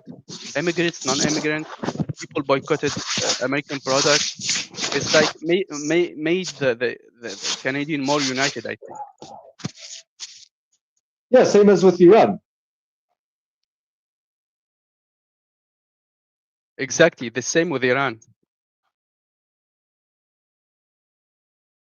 Like guys, the way I see it is like, okay, if we get like, I don't know, our population changes like, dramatically, you get like I don't know, 60% of non-natives Serbs here. So why even use the flag? Why even have the national anthem? Why? Why? It's like we don't It's a need good this. Like, question. Yeah, why? yeah. So That's an excellent you don't need question. this. You just Yeah, change it and that's it. Like these people do not, they do not see themselves in our, in our flag, in our national anthem. Like, so why have it? I don't know. that's what they want to get you to is Exactly. a one Europe government where everybody is European. They always talk of European values. It's never a German value. You know It's a who's benefiting? European value. You know who's benefiting? The same people who always benefit. Exactly. It's not the Europeans, it's not the immigrants. They are fighting. They are the peasants.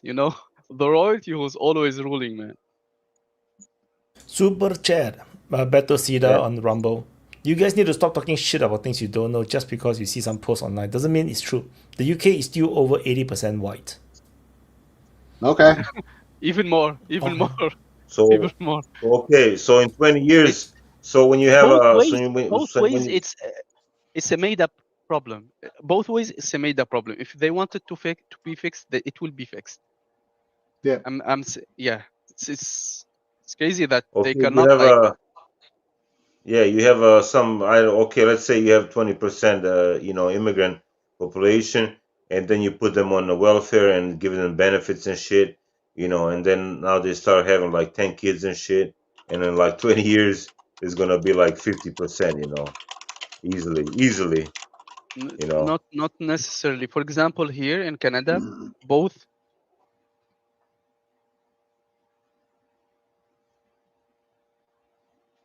What? Yeah. They're coming to get him. Mossad. Yeah. Someone storm in. Don't Sorry, talk guys. shit about Israel. Yeah. I see a missile coming toward me, man. Yeah, the drone is like flying behind him. He's like, I don't have any pager, but the phone is like dangerous too, you know. Yeah, Fuck, dude, it can after cause you that, emotional damage. The pager thing after is the that, most Lebanon. terroristic thing you can do, man. It's the most terroristic I can like imagine a terrorist organization, because you see the people who are like the kids who have their fingers cut off and doctors and stuff, because pager, like if you're in your home and a pager ring, maybe your kid will take it, and you see the pager where in the medical clinics and stuff. Anyway, that's a Yeah, tangent. and just the other day, Netanyahu was making fun of that. Remember, he was joking about that incident. Yeah, we can joke about suffering, but not every suffering. But that's okay, I guess. Actually, I'm against shooting down the presidents, but I wouldn't mind him I mean that he's like the only one that I wouldn't mind. No, Fucking. I want him to suffer, man. It's shooting is too merciful. No, Shooting no, is no. too I merciful. want him to like lose legs first, like lose legs and arms and shit like that, and yeah, that's not a bad idea. But what I was talking to Vojan, for example, here, I see a lot of Canadian, like born Canadian and Quebecois, have more kids. Like it's the same amount that you see a normal Canadian, like woman, like have 3-4 kids. Because here, for example, yeah, here it's a thing. Yeah. I'm telling you, it's maybe this is province is like you know the history, but this is The French are always fucking. No, the national average is under 2, man. But here you see a lot of Quebecois women have like 3-4 kids. It's normal. It's they. I thought that the immigrants have the most like kids, but it's like no, it's the same. It's rare for white people. It's rare. Because It's really rare. no, but here it's a thing. Here it's a thing. Because because they will get benefit from having child, but it's not a big benefit, but there's a benefit. But it's for both people, and you need to be registered, and you need to be legal to have that benefit. Yeah, but most. Yeah, but to what the super chat was saying, it's not a matter of percentage of population. It's a matter of what is the growth of the foreign population? Like, what is the rate of growth? So, like, how long ago has it been 80%, for example? Exactly. The 20% is an increase that happened in the past 10 years. Like, maybe it was 10% for most of the history, and then it grew to 20% in the past 10 years. That is massive. That is catastrophic. Like, people, that's going to be a saturation of systems. And but who and then there's the other thing that Nika was talking about. Then there's the other thing that Nika was talking about. That is, what is the quality of that immigration? So what is their technical, cultural, social background, and who's checking that? So what type of immigration are you receiving? So it's not a matter of just saying, oh, it's just 20% of the population, so it's not a big deal. It can be a massive deal depending on where it is, what type of population it is, and how rapidly has it grown. So keep that in mind. Like it can still be brutal, even. Like Serbia signed some kind of readmission document with the European Union where we will accept all the gypsies, like they're not even from Serbia, that we will accept back to Serbia. Like this is fucking crazy, guys. Like I see like gypsies that like were never here. Like in the last 2 years, they're like everywhere.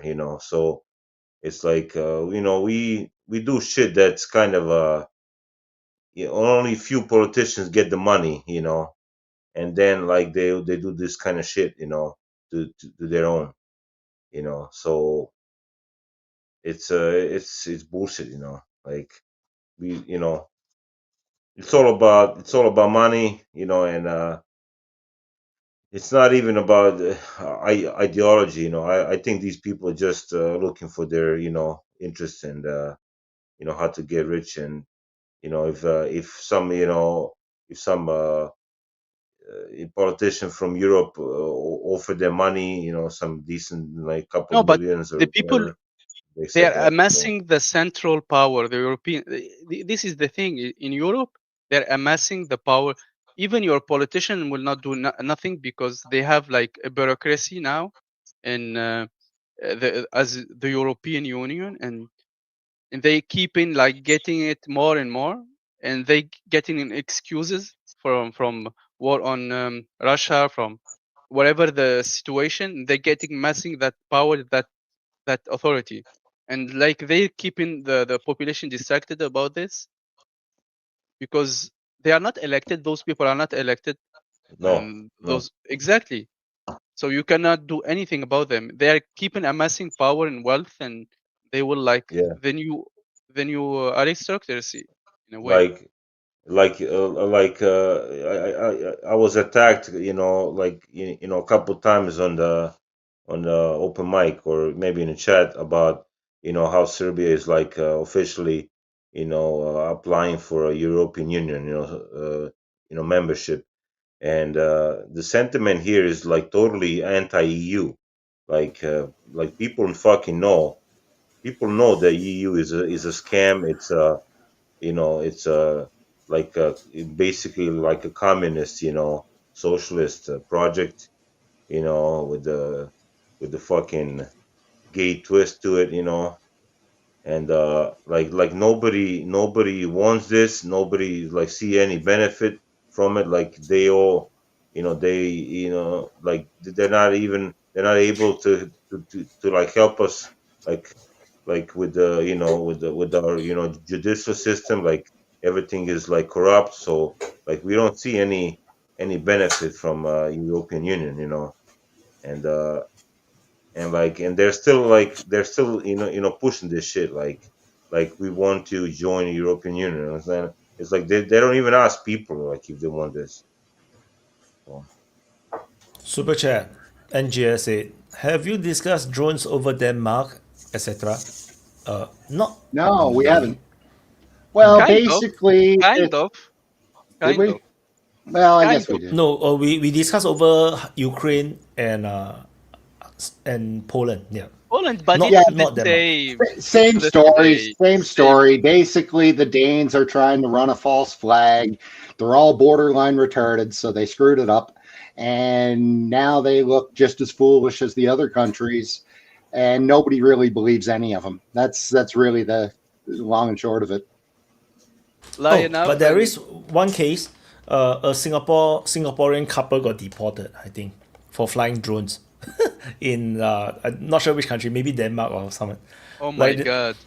Yeah, but they was flying like city center or something else. So like yeah, they got deported. Hi guys, before we change subject, can I say something?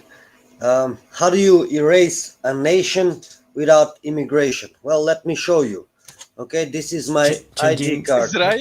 Israel? Changing Macedonia to North Macedonia. No, Yeah. check this out. Check this out. You do This what is my old what ID. Israel do. Kill everyone. All right, check this out and let me finish, please. All right, this is my old ID. Republic of Macedonia, it says on it, right? Under nationality, it says Macedonian. This is my old ID. Okay, now this is my new ID. Republic of North Macedonia. Under nationality, it says citizen. What kind of a nationality is a citizen? It doesn't exist. You understand me? So basically, Yeah, they they fuck raised you. from Macedonian to a citizen. That's Citizen what of I what? You understand me That's what I'm what saying? that's what we was talking about like earlier. We are talking about a group that the European Union who are governing, who are not elected, who are not chosen by anyone, and they are governing everyone, and they're controlling everyone, and But controlling I'm not. you, and I'm not a controlling. member of EU, man. Macedonia is not a member of Doesn't matter. European Union. Check this Doesn't out. matter. In order for us to become a member of European Union, we gotta erase ourselves as a nation, as a nationality. Imagine So Imagine you are. basically, they erased the language. There is no more Macedonian language. It's the language of the citizens of North Macedonia. There is no Macedonian nationality. It's only citizen of North Macedonia. You understand me what I'm saying? So they erased my whole nation with one signature. So basically, Yeah. I'm So running this is for a not mayor even becoming in the next Europe. elections, which is October 19, next month. I'm running for a mayor of my city. If I win, I'm erasing North Macedonia, and I'm bringing back Macedonian nationality in my city. Good luck. Can you Good luck to your go back? to You go This your back is to not election. being even. This is not even them becoming European in the European Union. Imagine what happened if they are inside the European Union, man. All of So this, and anyway, they are not even inside it.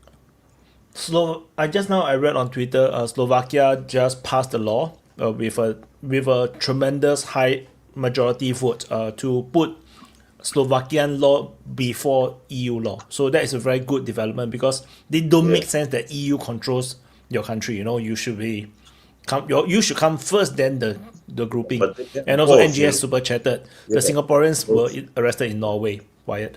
Yeah. I forgot the country. I know it's in Europe. No, I was like, what the hell? Yeah, Slovakians have balls, you know, like we people in from Balkans, you know, I we're blame like fucking pussies. coping. I blame coping for arresting the Singaporeans. We Always. should give him a court martial. Always. Sorry, voice love, you were saying. Yeah, I'm saying like we're like you know, it's all about like people from Balkans you can buy with money easy. Like we're fucking cheap ass whores. Like we're really fucking cheap. Like you can buy anybody with money here. So that's why Well, like we're here where we at. You know. Yeah. the ex prime minister of Macedonia who signed this agreement with the Greeks, currently he's in Dubai building 82-story building with the money that they Yeah. gave him and he stole from There us. you You know, go. so There you go. you're right, boys. Yes. There you go.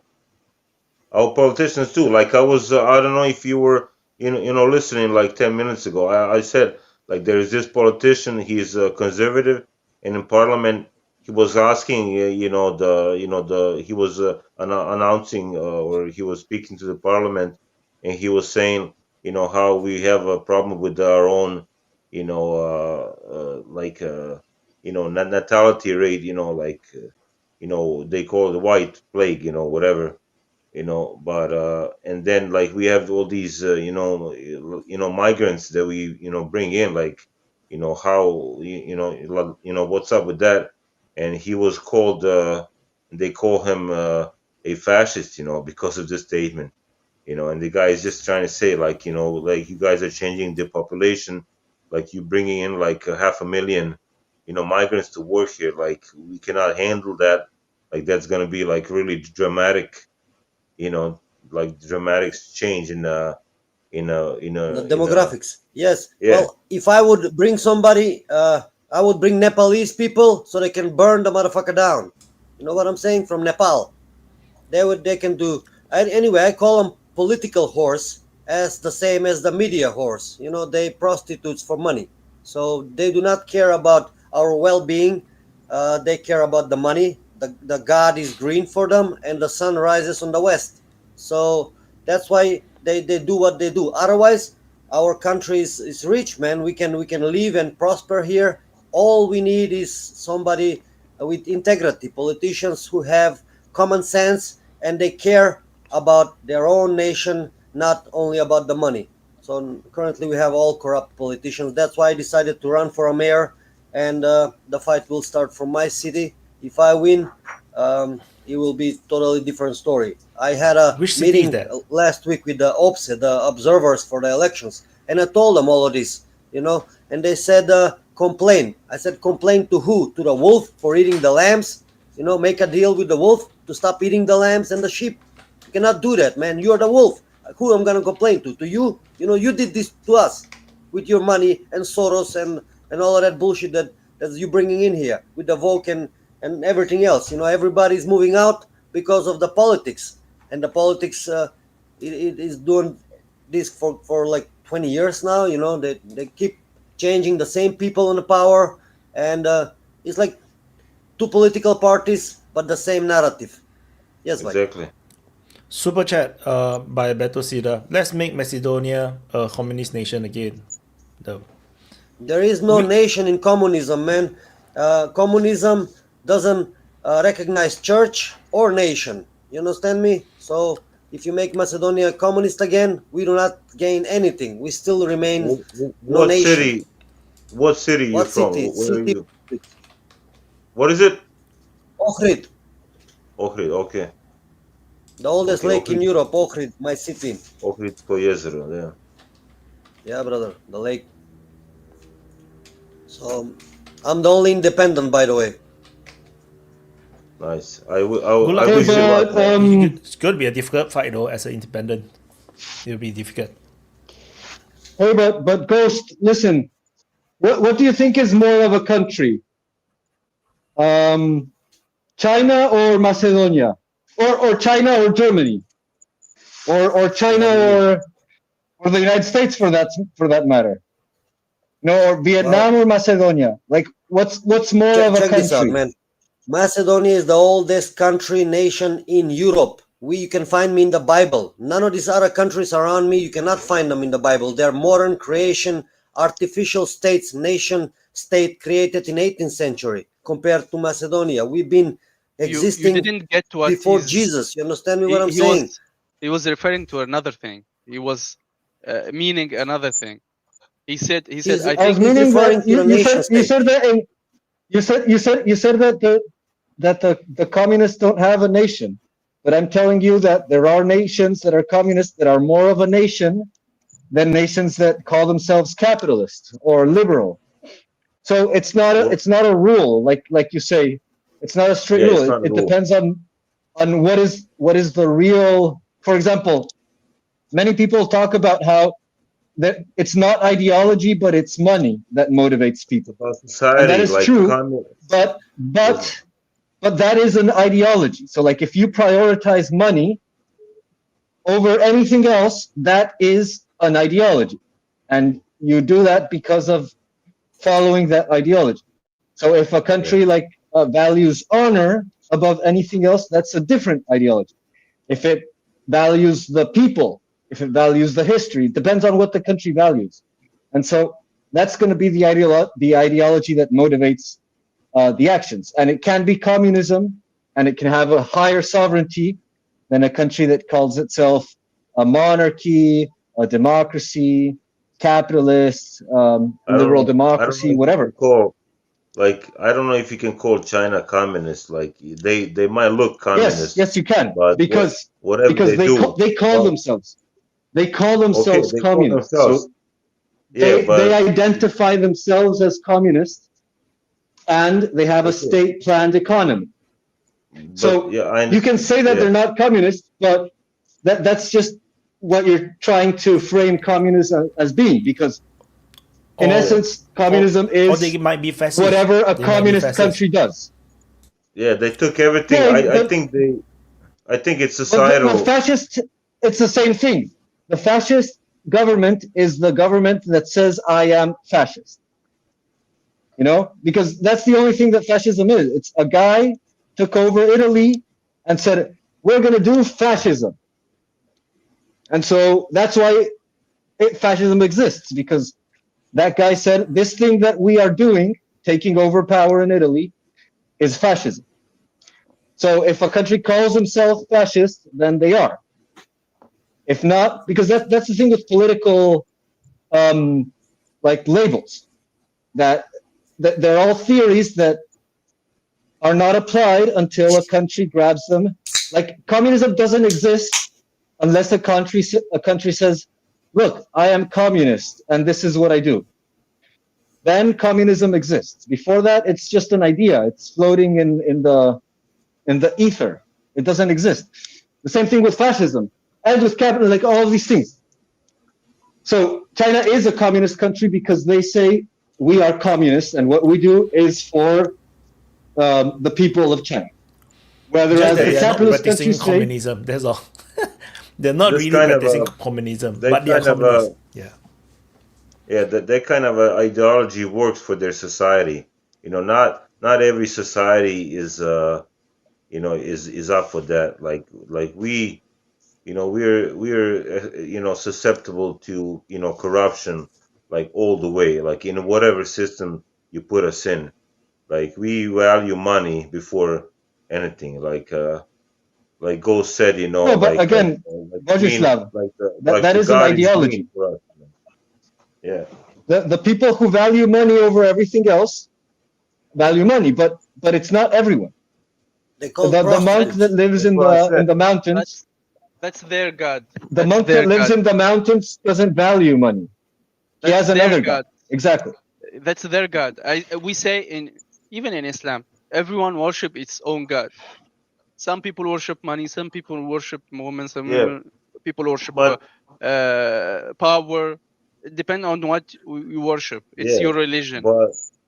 But the problem is there is no responsibility for those, and they're the ones who control everything, and they're taking like all us with them, like, or actually they're not, no, like we're going, we're going down, like our society is like getting destroyed, while they're they buy property like outside our country, and they don't give a fuck, they're gonna build house somewhere else and live like as a rich folks, so without that's tradition, without history, you don't have a future. Without nation belonging, your neighbor will come who has a nation state and will occupy the unclaimed territory because you don't have a history, you don't have a tradition, you don't have a nation. So basically you're free land to be taken by somebody who has tradition, who has history, and they will claim you as theirs. You understand me? And they will assimilate you into their nation, because immigration without assimilation is invasion. You understand me? In order to assimilate somebody. Something that you have to keep in mind also with the issue of nationalism is that is also a trap, because you see, one of the main weapons that was used, particularly by the British, but also by the French and other shady groups, societies, to destroy civilizations has been to break them apart into nations. So a civilization is strong, and it's different nations that are together, like they have a religion, a language, tradition, customs, festivals. They gather, and they sometimes confederate and become a federation or an empire. And you have these great civilizations that they can withstand threats and become a power. And they break them apart by spreading ethno-nationalism. Like you are Macedonia, you are Arab, you are the mighty Saudi kingdom, you are you are Kosovo, you are and you are Ukraine, you're not Russia, you are Ukraine. And so they create this nation, this identity that breaks apart from the group that would protect them, that maintained that civilization, that people, that nation. They kept them alive for centuries. All right. And now they break apart. There is naturally created nation, such as mine, Macedonian nation, and there is artificially created nations from political reasons. You understand me? The federation is a federation of different nations. Now, why they called Alexander the Great? Because he integrated, not segregate. You understand me? There is the philosophy of two candles. If you have a candle and I have a candle, if I blow out your candle, I'm left in the dark with only my candle. But if we merge our candles, we have a double fire, double light faster we're gonna find the way out of the tunnel. Understand me? So his greatness was in integrating, not segregating. The Western civilization is divide and conquer philosophy since always, Roman. You understand me? Even today, nothing has changed. Divide and conquer, segregate and exploit. This is the difference between integrating and segregating. What they do is segregate in order to exploit you. It's not a problem with the nations. The nations exist. Let's say my nation has been existing for over 2,000 years. You cannot find any other nation in Europe in the Bible except my nation. You understand me? All these other nations that you can find today have been created artificially in the 18th century with the creation of the nation states. But before that, you have different nations. Yeah, but they all claim to an ancestral origin, like the Greek, the country Greeks don't Greece, exist, man. You cannot find the name Greek 2,000 years ago. You understand me? This is a modern name. But If you had a time machine, they call themselves like this language that existed for 2,000 years, and they say this is who we are. So fake nations do that all the time. So my point is, how do you recognize the difference between a real nation that has continuity, that has persisted in time, and some newcomer like Israel, for example, who comes out of the blue, gets off a boat and says, "This is my land. I've lived here for millions of years. I'm a nation as old as time." You know, what's the difference between a real nation and a fake nation? Created from political reasons. How do you distinguish them? Easily. How can you tell the difference? You follow the history, man. You can tell who has been created artificially, who has not. Super chat by Thomas. Modern Macedonia is artificial AF. I was gonna give the example I was gonna give the example. For example, you had like a continuation of Islamic civilization, and you will find the Abbasids, you will find the Mamluks, you will find the Ottomans, you will find the all those empires and states, but it's always the same continuation, the same philosophy, the same like spirit from throughout the whole history of the Islamic civilization. Hey. Yes, even when we but Thomas, divided. Go. Hey, but Thomas, come and say it to our face, man. What, you scared of a Macedonian? You dirty Serb? I don't know if he's Serb. I think he's still... Anyway, come and say it to the face. Yeah, that's weaklings. That's weakling excuse, you know. Yeah, but let him keep saying it for White's sake. No, yeah, send all the super chats in the world, but come and say it to the face. No, but Gabriel, you're right about the creation of different nations. Let's say the Albanian nation has been created by Austria, okay, to counter the Serbo-Croatian kingdom back in the days. The Greeks have been created by the Germans. For their first king was Otto the Bavarian. You understand me? Their language is created in 1868. They got nothing to do with ancient time. In ancient time, the name Greek doesn't exist. This is a modern name. If you had a time machine and travel back in time 2,000 years ago and ask, where are the Greeks? They'll say, what is that? No, I know.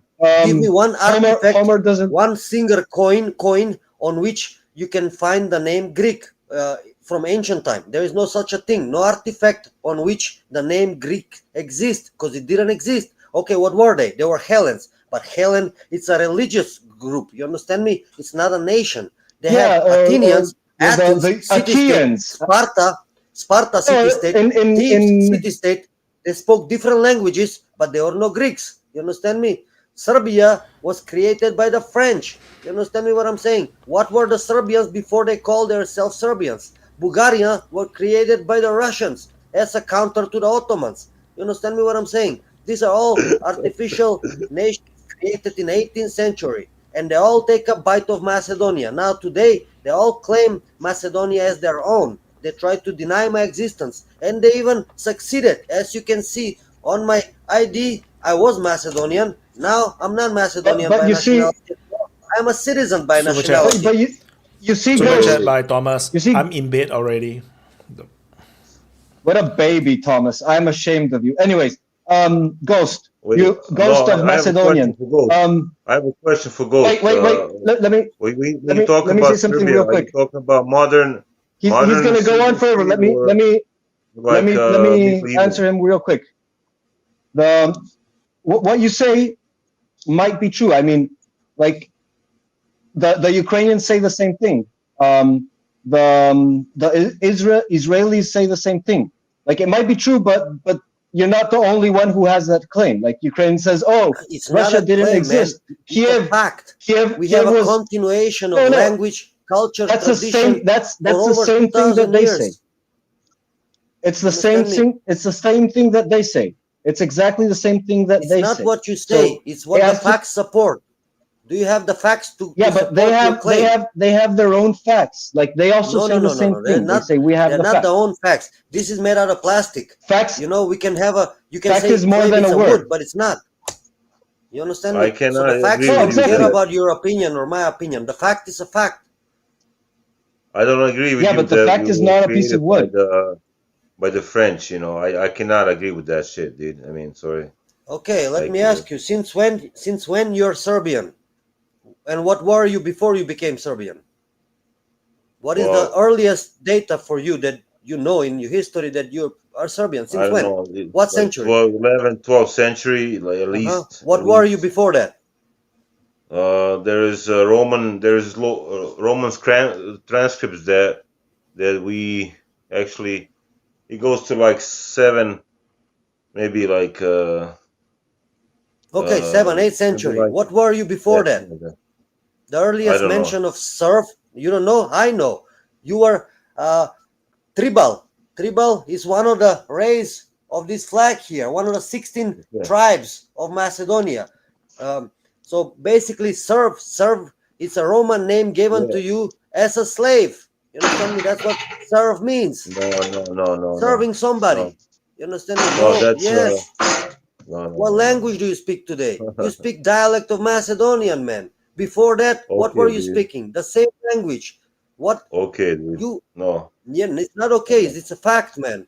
What were you? Why you not in the Bible? Why the Greeks are not in the Bible? Why the Bulgarians are not in the Bible? None of you is in the Bible, Ghost. man. Saying the word fact over and over is not the same thing as providing factual evidence. Okay, a fact. I can give is you all the something factual evidence that you can- want, man. If you have the time. No, Is it's fine. The thing is, what I'm trying to tell you, what I'm trying to communicate to you, is that we all peoples from Earth, at every point in time, anywhere, always, have always come from a lineage of a people that exists for thousands of years, for millions of years. Like we've been existing since the dawn of time, you know, father after son, after father after son, you know, and we all have a connection to original land, you know, and that formed some way. But it's not necessarily a difference that a country was created 3,000 years ago or 200 years ago or 50 years ago. The issue is, can it have sovereignty? Does it have power? Does it have a people? You know, and if you have that, then you are a country. If you lose that, then you can say, I was from a country. Okay? So saying that, oh, I'm a real country because I was mentioned in the Bible. Yeah, so are the Israelites mentioned in the Bible, and also the Romans are mentioned in the Bible. Babylonians. And look,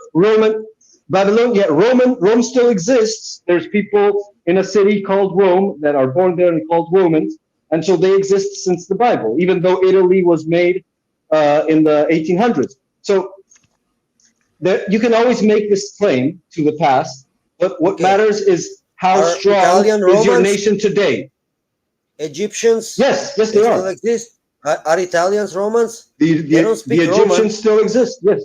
If you give They speak a lingua franca of Latin. They speak Latin, a dialect of Latin, just like don't Spanish. Speak Latin, Italians. They speak Italian. It is Latin. Italian is Latin in a dialect. No, it's not. A distortion if of you give like the same thing that English is like ancient Gaelic with Saxon and with Germanic, the same way Italian is a form of Latin. Okay, Spanish is a form of Latin. French is a form of Latin. Portuguese is a form of Latin. They're all Latin. They're all Latin tongues or Romance tongues. Okay, they all come from Rome. So you can always claim a lineage. But none of you how can much read. Power do you have as a none nation? of you can read How much- Latin. I can read can read ancient Latin. Of Macedonian. course I You can. cannot read Latin. You understand me? Yeah, that's a claim. I can read Latin. And you might read ancient Macedonian. I don't know, and I don't care, but that doesn't make you a real country. What makes you a real country is if you have power. If you can unite with enough peoples around you to become a powerful bloc. Sovereignty. Sovereignty. Yeah. That's In what order makes a to real have country. sovereignty, you need to have integrity. We ain't got no integrity. That's why we ain't got no sovereignty. Simple. I didn't want to insult you. But like Serbs, we consider you like Serbs too. In Of course you do, man. The Bulgarians consider me Bulgarian. The Greeks consider me Greek. You understand what I'm saying? So all of you, I don't know. all of you We- are look, fascists. look, You understand all me? I'm saying- You claim my history, man. You claim my name. You claim my everything. You understand me? Look. I'm not gonna claim like Even the anything, Albanians like, claim to look, be Macedonians nowadays. Look, you understand look, me? Ghost, So all of you want a piece of the cake. You all No, want hold my on, history dude. because you Calm ain't got down. your own. Calm down. Look, dude. Like we all occupy this space right here. So I don't know What what space, the man? fuck. The space was called Macedonia. We all occupy this. In Now, the okay. space called Macedonia, Macedonian Who people was, live. Who was Tsar Dusan? Who was this guy? Who was this fuck? Ardushan who was this faggot? Macedonian king. You want the documents? Come on, please. You haven't Please. seen them, man.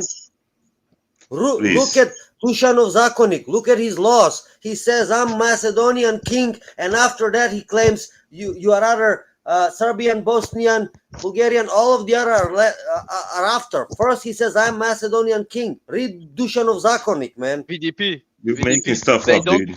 I'm not Listen, making listen. shit up, man. I'm telling you the truth. You don't like to hear the truth. That's what Yo, I'm no. asking you. What Yo, were yo, you before you PDP. became Serbian? What were you? You don't even know what were you. I'm telling you what were you. You were Wait, Macedonian before you became What were Serbian. you? What were you? What? What were you before you became Macedonian? What were you He was before African. you? He was Pelasgi. an African. He was an 1,000 What African. were years you? before Jesus. He 1,000 was an years before African. Jesus. What we were are you Macedonians. before you became Macedonian? Come on, dude. Come on. He Come was on. an Don't be- Yes, don't be 1,000 funny. years before Jesus, there was Pelasgi, Bela, with the white people. He was Okay, an dude. African. Okay. He was an Fuck, dude, man. African. That's crazy. He was an African before. He was from Africa. He migrated No. from Africa to Macedonia. So originally he was an African. No, he would My- show on his My on his Apple- skin, man. look, You can look, dude. claim, you can send My some genome group- African in Norway. He can claim to be Norwegian, but his You are DNA originally proves African. that he's from Africa. You understand me? Our DNA claims that the fact shows that we are from here. The oldest R1A1 You spawned there? DNA. You Yes. spawned there? Like a tree? I don't deny. You came I don't from deny somewhere there else. was some people named Macedonians, but But what? Now they don't I do exist. not They see here. disappeared in the thin air. I did What not happened see to them? here and Huh? tell you that Where they like go, man? you didn't exist. Where did the Macedonians go? You come, you occupy my land, and you claim. Why don't you speak Old Serbian if Macedonia is Old Serbia? Huh? Why don't you speak my language, the Old Serbian, what you call? You understand me I what don't I'm know. saying? I don't So know. all of you, my neighbors, claim my heritage. Why you all Russians? claim that I am you, but that's fake, man. You all just fascist, according to me. Even you, the Greeks, the Bulgarians, the Albanians, they all want to take a piece of my land, man. And that's you should be ashamed of yourself. You understand me what I'm saying? I think you You got should be problems. grateful for me giving me the language you speak today, the Christianity problems, that you dude. have today. The first Christian in Europe is Lydia. You can find it in the Bible. Lydia the Macedonian. Come on. We're not You have gonna use that. Christianity We're today not thanks gonna to me, man. we're not gonna use that book as the evidence. So basically, you existed before everybody else in the world, like Not basically before that's everybody else in the world, but since 800 years before Jesus, our first kingdom, Macedonia, was created. Before you're that, making there stuff was up. You're making stuff no. up, dude. You don't know your You're history, making dude. stuff You do up. not know your history. I don't make shit up, man. I'm telling you the truth. You don't like the truth. I know it Don't hurts you, but it is what just it is, don't. man. Chill out. You're not Chill gonna out. hurt Chill me. out. You're just making Chill out. stuff up. I'm Chill telling out. you how Chill out. much I know. I'm telling you how much I know of my history and how far we think like we might. And you're like making shit up about like you're older than Jews and shit like that. You're like before He's older than before Noah. a human being.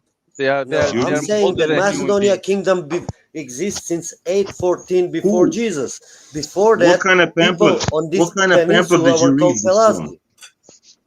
From history, man, Like you should educate yourself. You understand me? no, this is not Educate yourself history. before you open your mouth. But you came No, from no, no. Africa, as evidence say. You came from Africa, as evidence say. So me in VDP were more like original than you. You are like just an offspring. Are you calling a nigger? You said okay. You said like why A am I white not one. speaking no Serbian? Why Russians spoke also the same language Where that they got the your language, ancestors man? spoke. Where they got the Yeah, language and the alphabet from, man? The Cyrillic. Where they got it yeah, from? from From From Serbia Macedonia, or right? Phoenician. from From Macedonia? Macedonia. From Phoenician. Huh? Yeah, From Phoenician. Who was Cyril and Methodius? Cyrillic. Ah, yeah. Who Cyrillic. gave it to Ah, no, them? no. Putin, on the day of their alphabet, he told our president in front of the cameras, he told them today is the holiday in Russia, a holiday of our language and alphabet, and we got our language and alphabet from Okay. Macedonian land. This was told And Vincha, from Putin to Vincha, Ivanov.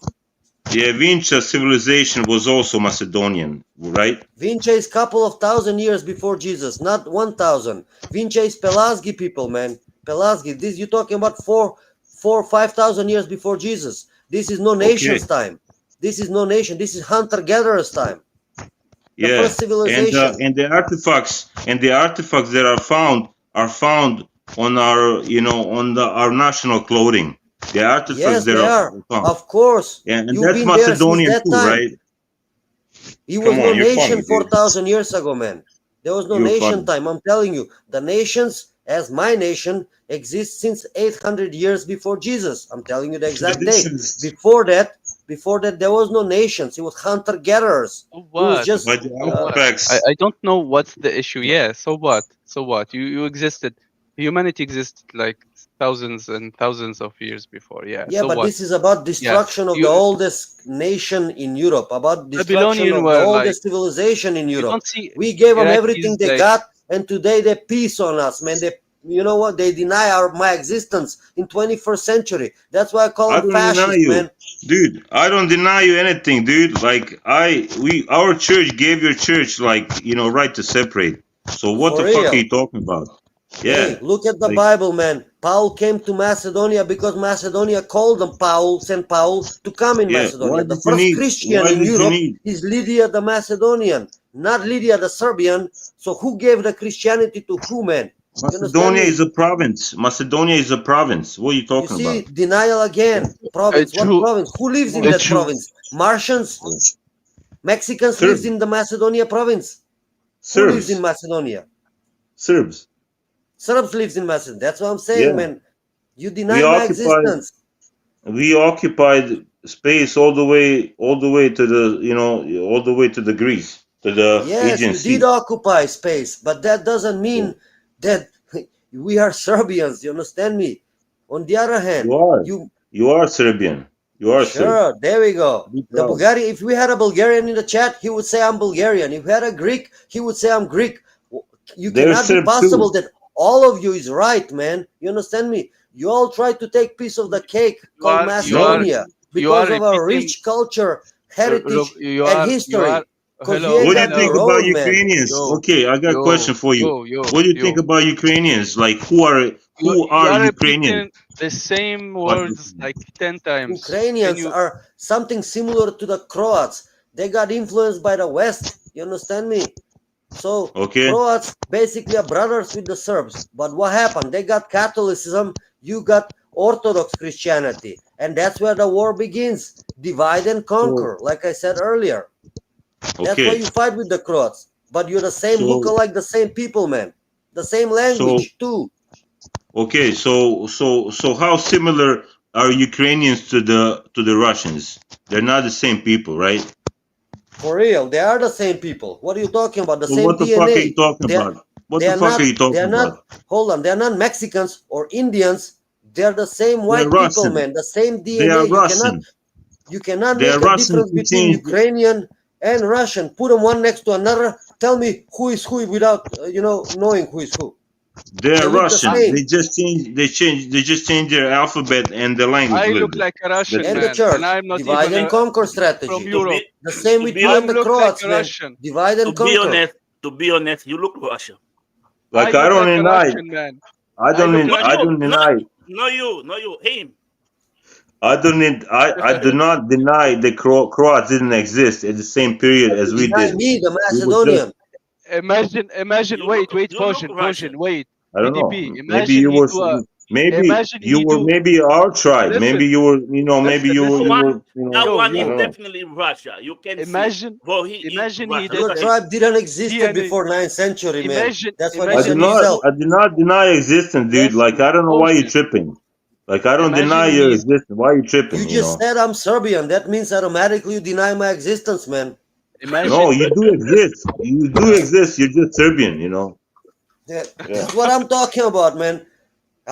You No, deny my it's Macedonian identity. You BDP. know what I'm saying? That's BDP. fascism. Imagine he's doing a DNA test and he's actual Russian.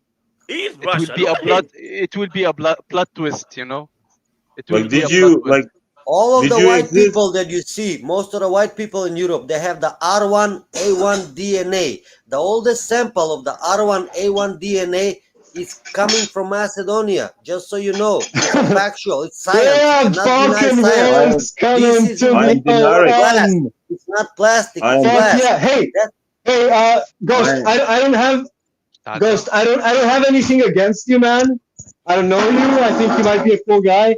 But this, you deny my existence. That's like Yo, you tranny listen to him, man. bullshit. It's Listen like to him. Israeli level Listen to him, man. brain He's saying dead that I'm argument. Serbian. Okay, If we had a Bulgarian you here, he would deny say my I'm existence, Bulgarian. dude. You're here talking to us. It's impossible for you not to exist.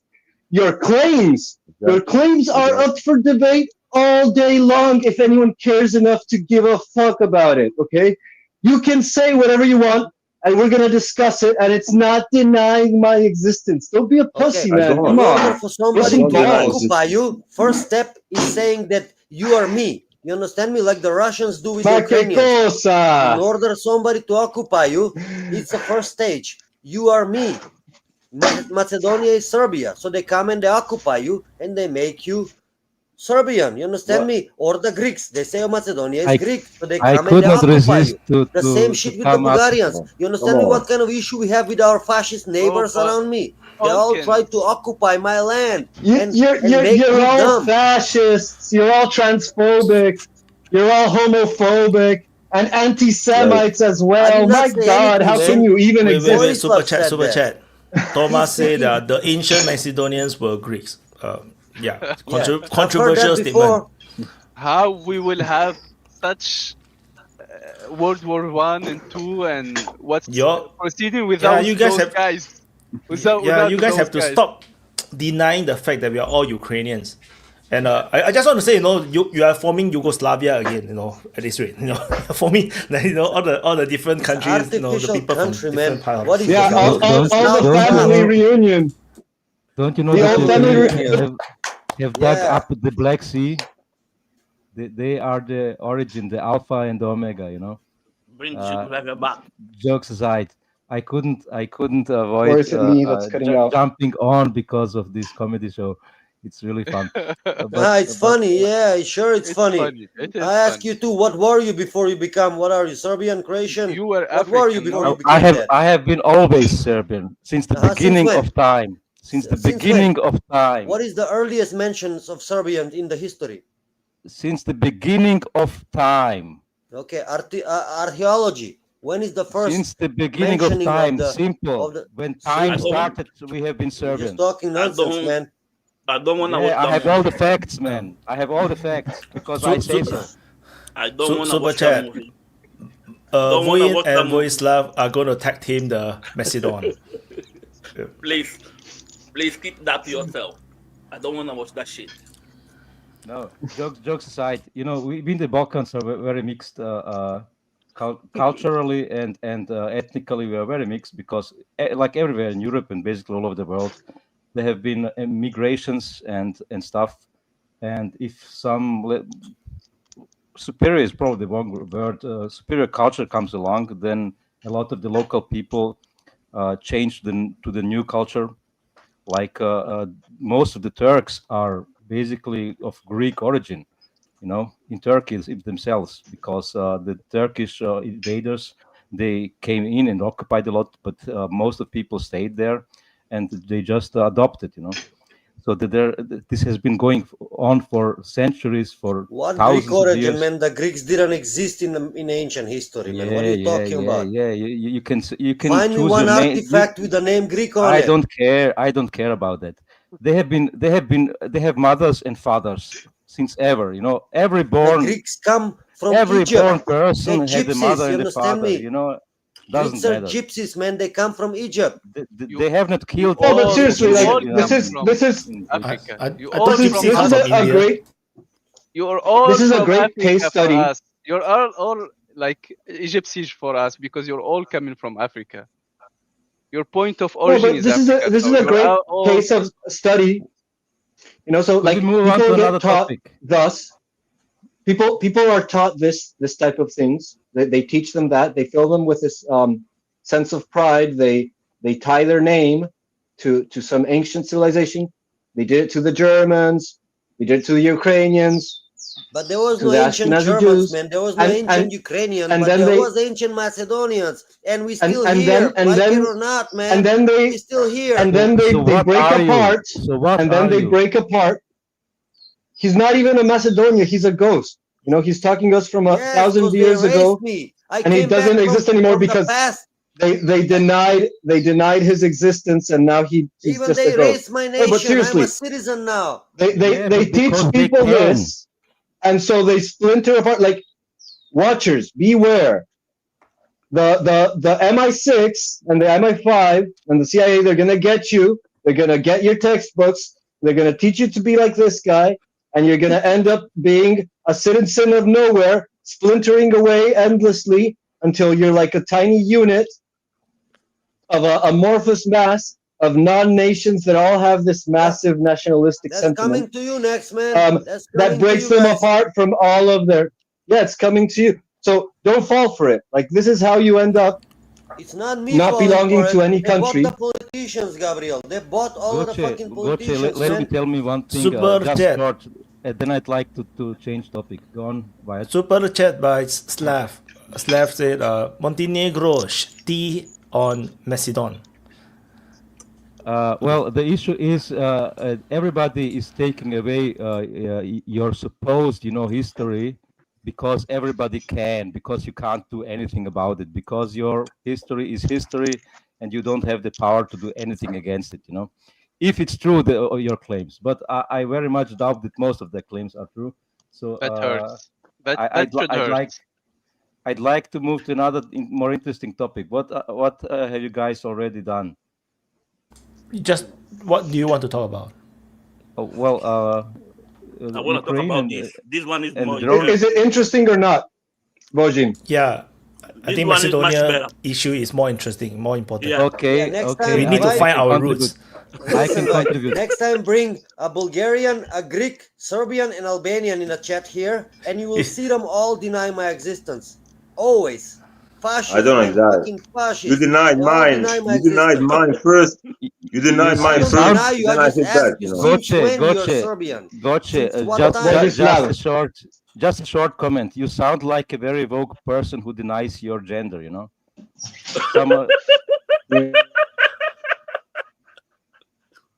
that's what I was saying. That's some tranny level bullshit. The first step Voss, in I order can hear for you your smacking your army- lips. Check Slav. this out. The first Super step in chat. order for your army to occupy you my fucking land Australian. is to claim me as you.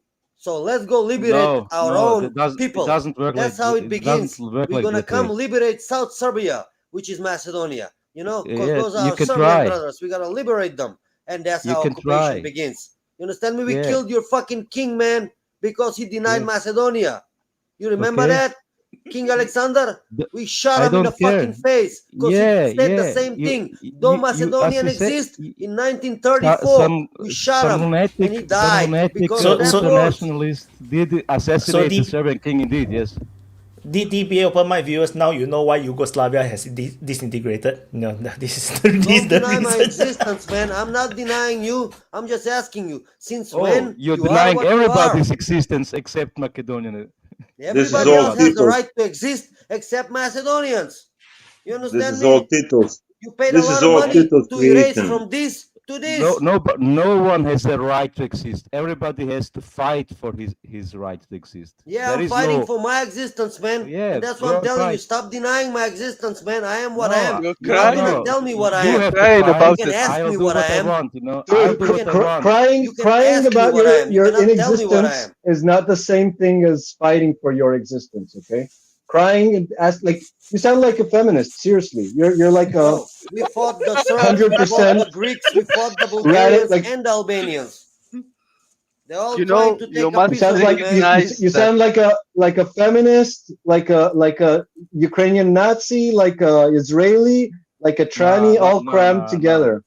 Just That's too leave much. me the heck alone, man. Let me be what I am. That's all I'm Go, asking, man. No, I'm go. not. No I'm one not trying to cares. Nobody's occupy touching you, No one dude. Serbia, man. cares. Just be. He's trying to occupy Nobody's me, touching you. claiming that I'm Just him.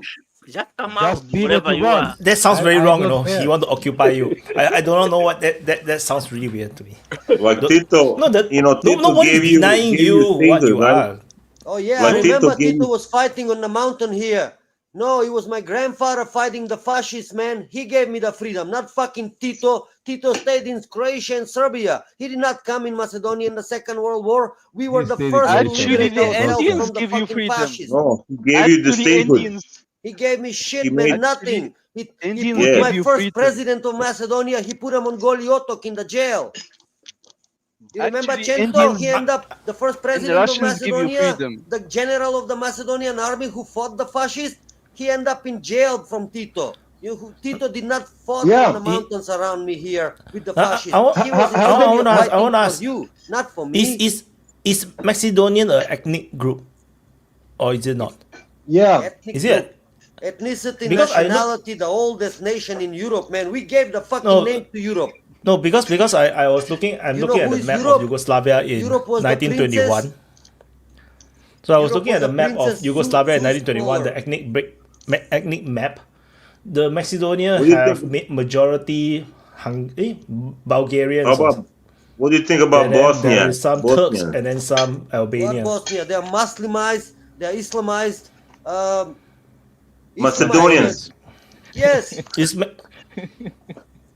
no, so the thing is, how come the ethnic map of Yugoslavia in 1921, there's no ethnic group called Macedonians? Why did they put it as Bulgarians and Bulgarian Turks and Albanians? What do you mean, They man? In don't Yugoslavia, exist. They don't Yugoslavia exist, was Wyatt. made out of 6 republics or something like that. One of them was Oh, Social kingdom Republic of Macedonia. Yugoslavia, The other one kingdom. was Social Republic of Serbia. Goche, You know, he talks about the kingdom Yugoslavia. Kingdom Yugoslavia denied our existence. That's why we shot the fucking king. Oh, okay, I see. Okay, that makes sense. So Who was Goche, They are the the cause of the First what are you World going War. what are you going to do about the ones who are occupying you right now? Really, you know. Well, Greece has 51% of Macedonia currently.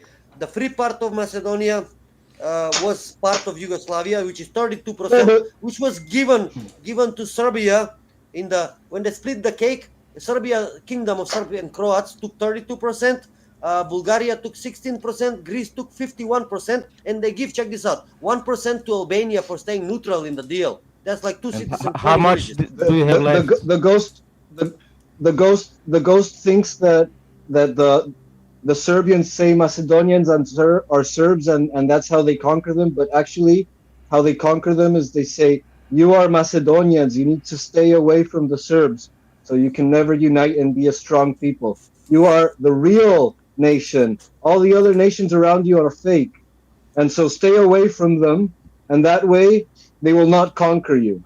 And so How they do you are stay all away, man? alone, They are neighbors. isolated, and get destroyed and conquered. They They're our get neighbors, man. That's destroyed what and I said. conquered. You get conquered. You are conquered right now because you have this obsession with your national identity that stops you from uniting with your neighbors so that you can actually become a strong nation. Become a Serbian. And that's how they get you. Yeah, become a Serbian. No, actually, you should Bulgarian. be Yugoslavia. That's No, a fake Yugoslavia. nation. It You doesn't guys should all exist, be man. Yugoslav. There is no nation Yugoslavia. You should all be Yugoslavia, and you would still be strong. But Yes. That's utopia. enough retards said, no, I'm Bosnian. No, I'm Croatian. I'm Montenegrin. I'm Macedonian. I'm Kosovan. Since All of when these they guys are, said man? that, That's what and I've they been broke trying apart, to and now tell they're you. all weak, They are all powerless, and artificial conquered. creations. So It's basically, the same You break thing. apart It's the from same your as neighbors, from the strength of the union, and then you become easy prey for the global empire. No, the artificial nations are the ones who break apart and weaken themselves on that account. they are Turks. Maybe Super they chat are. by Yeah, Are Slev. you he looks a This lot like suggesting that a I Macedonian should Turk. looks go like with a the Turk. Greeks It's and true. become Greek? Slev says, Or I should go this with the Macedonian Bulgarians and looks become like a Bulgarian? Turk. Or with the Serbs? And he's right. Maybe with Albanians and become Maybe Albanian. that's What are you right. saying? Maybe Who you do I should join? do a DNA test. Maybe you No, should but do a DNA I test. seriously wish all you people the best, and I think the same thing, the same problem happened here. So Do your neighbors us deny your existence too? nobody deny No, existence, dude. They No, fought he to just take said the I'm existence. Serbian, man. You know what I'm saying? He's gonna come No, to liberate but me seriously, tomorrow. like maybe one day, Like Well, you're all the other existing as peoples Serbian, around so are gonna you're still want to be existing. Macedonian. Maybe See one what day I'm saying? They're all all the other fucking peoples fascists, around man. them want to did be we like Macedonians, and Macedonia becomes a superpower, And when that happens, you know what's going to happen? This guy Ghost is going to say, "Oh, you guys aren't real Macedonians. Get out of here. We don't want you." And you're going to fall apart again and be conquered again, because it's a retarded mindset that keeps you subjugated. It's Well, even the Ottomans, True story. the Sultan in 1900s, he forbid the name Macedonia. Today, the name Macedonia is forbidden. They changed my flag, man. They changed my name. They changed my language. You're 100% my race. NAFO, man. Gotcha. This is all irrelevant. You're 100% because NAFO. you Irrelevant can't to do you, it's anything. relevant to me, man. Yes, it's totally irrelevant because you can't do anything against it. Because Against who? you don't have any power to stop the occupation of your so-called land. Everybody's Don't worry, occupying. I'm talking to the aliens, man. They're gonna come and put some common sense in your head, and you're gonna stop denying me. It's Gabriel had 100% really on point. It's like a lesbian and Israeli, and what's the other one combined in one personality, man? Tranny, feminist. You know what's the difference between a real? arrived. He is the sorry, You know what's the difference between a real nation who fought, for example, Algerian, a real nation. They suffered millions. Palestinians are fighting, like holding weapons and fighting. Even the odds are against them. And this guy is whining and bitching about it. You see the difference? You see, you say like So this. what are you saying? We did not fight? The You know how many alien. victims are in Macedonia? When you're- the Serbs occupied us, You're my whining. grandfather was fighting with his brother, who was fighting for the Bulgarians who occupied the Bulgarian part. You see, that's the whole Macedonia. You see the parts Gotcha. down by the lake down there. Gotcha. So, The alien arrived. No, The alien arrived. Desi is here. We will have a So, Balkans-India war, and then we will unite. All of the Balkans. So this is the old Macedonian, probably kingdom or something. No. now if So you there's go a down huge there chunk. in Greece, you go in Greece, you ask the people, what are you? You Macedonian, they are Macedonian, they say. And they speak my language. You go in Bulgaria, the yellow part, they say they're That's why you guys are Macedonian, they North speak my Macedonia, language. right? Because they are Macedonians too. So you are denying Yes. you cannot deny them being Macedonian, so you are North In Macedonia. Greece, they have no school, they have no right to speak Macedonian. In Albania, here, the yellow part, they have only to 4th grade. In Bulgaria, they have no minority Macedonian. In Bulgaria, only Bulgarians exist, no Macedonians. In Greece, So only you guys Greeks need to do a exist. SMO, man. What? You What guys can need I to do a man? special We're military not operation. powerful enough, as Voin Do said. you We're not strong enough. do you, They do you like If I was recognize strong enough, I'll put some sense into them. how do many? you recognize Serbian minority in northern Macedonia? Do you recognize Serbian minority? No, Of the course, they have Macedonians, school. obviously. They are They have Macedonians. schools. They Why? have Why do political you party. recognize us? Why do you recognize us if we are Macedonian? Why is this? Why? Why we recognize We're you? Macedonian. Because we do not Like, go that far. We're not fascists like you, man. We give you your right to self-identify. Oh, United he come Nations, on. did. the first rule I in thought United Nations is the right Yeah, to self-identify yourself. We do not deny yeah. you that What did right we to do? you. What did What? what did we do? What did we do to you? What did we do to you? You How killed did bunch we of oppress you? Macedonians, man. That's what you did. You occupied my land and you killed bunch of people here. That's what When? you did, man. You When? king. When? That's why When? you don't even know. Your king, Alexander, the one we shot in the face. That's who. Yeah. He Goliotov, the occupied first president Macedonia. of Macedonia. He ended up, yes, he did. In That was 1913, Serbia, he beat dude. Macedonia. That's the That was Israeli South part. Serbia. That's What? the That was Israeli South part South of Serbia. them. Serbia. That's what I'm saying, man. That's the Today is Israeli South part okay, of Serbia them. too, okay, man. You okay, wanna come okay, okay, occupy me again? guys. Just tell him he's right, so we can move on. No, he's not right, and we can move on still. So you are No, fascist. not, not even if he, not even to move on can we say he is They right. say it's old Serbia. Yeah, it's South Serbia. It's old Serbia. Why don't you speak old Serbian then, huh? If this is old Serbia, Macedonia. Why don't people speak Hey, Latin wait. anymore? Why don't people speak Latin Listen, anymore?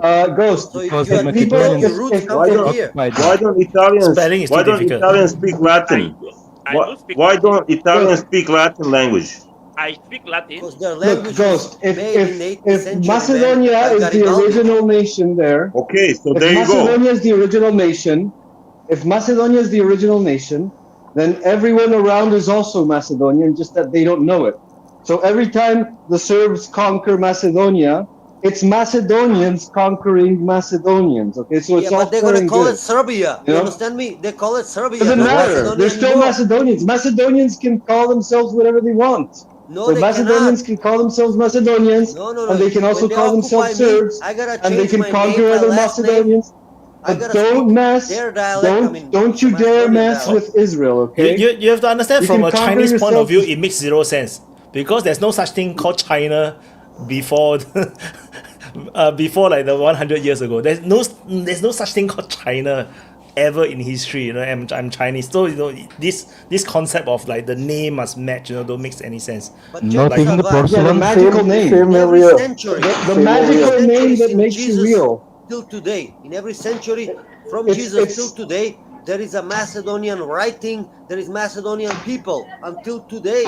It's the same people. the 15th the century, magical 14th the century, magical 9th name. century, We have 7th century, 6th The century. magical name is what makes you real. That's the point. And nothing Israel, else matters. The you know what's the Chinese difference between writing. Israel and us? Israel did not exist The, for the 2,000 magical years. There name was no is the only Israeli thing people. that matters. But The the only thing thing is, that the exists Chinese is the writing, magical name.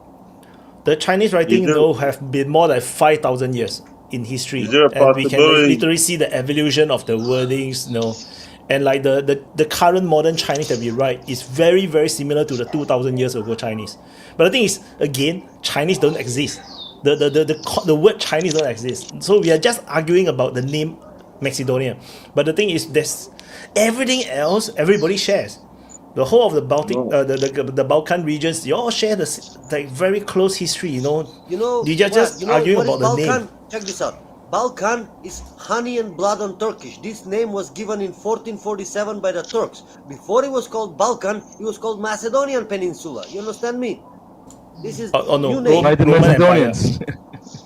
I know it Come more on. of What? as part of Roman You're Empire. stretching I it. was You're playing the stretching it too game, you much. know, and then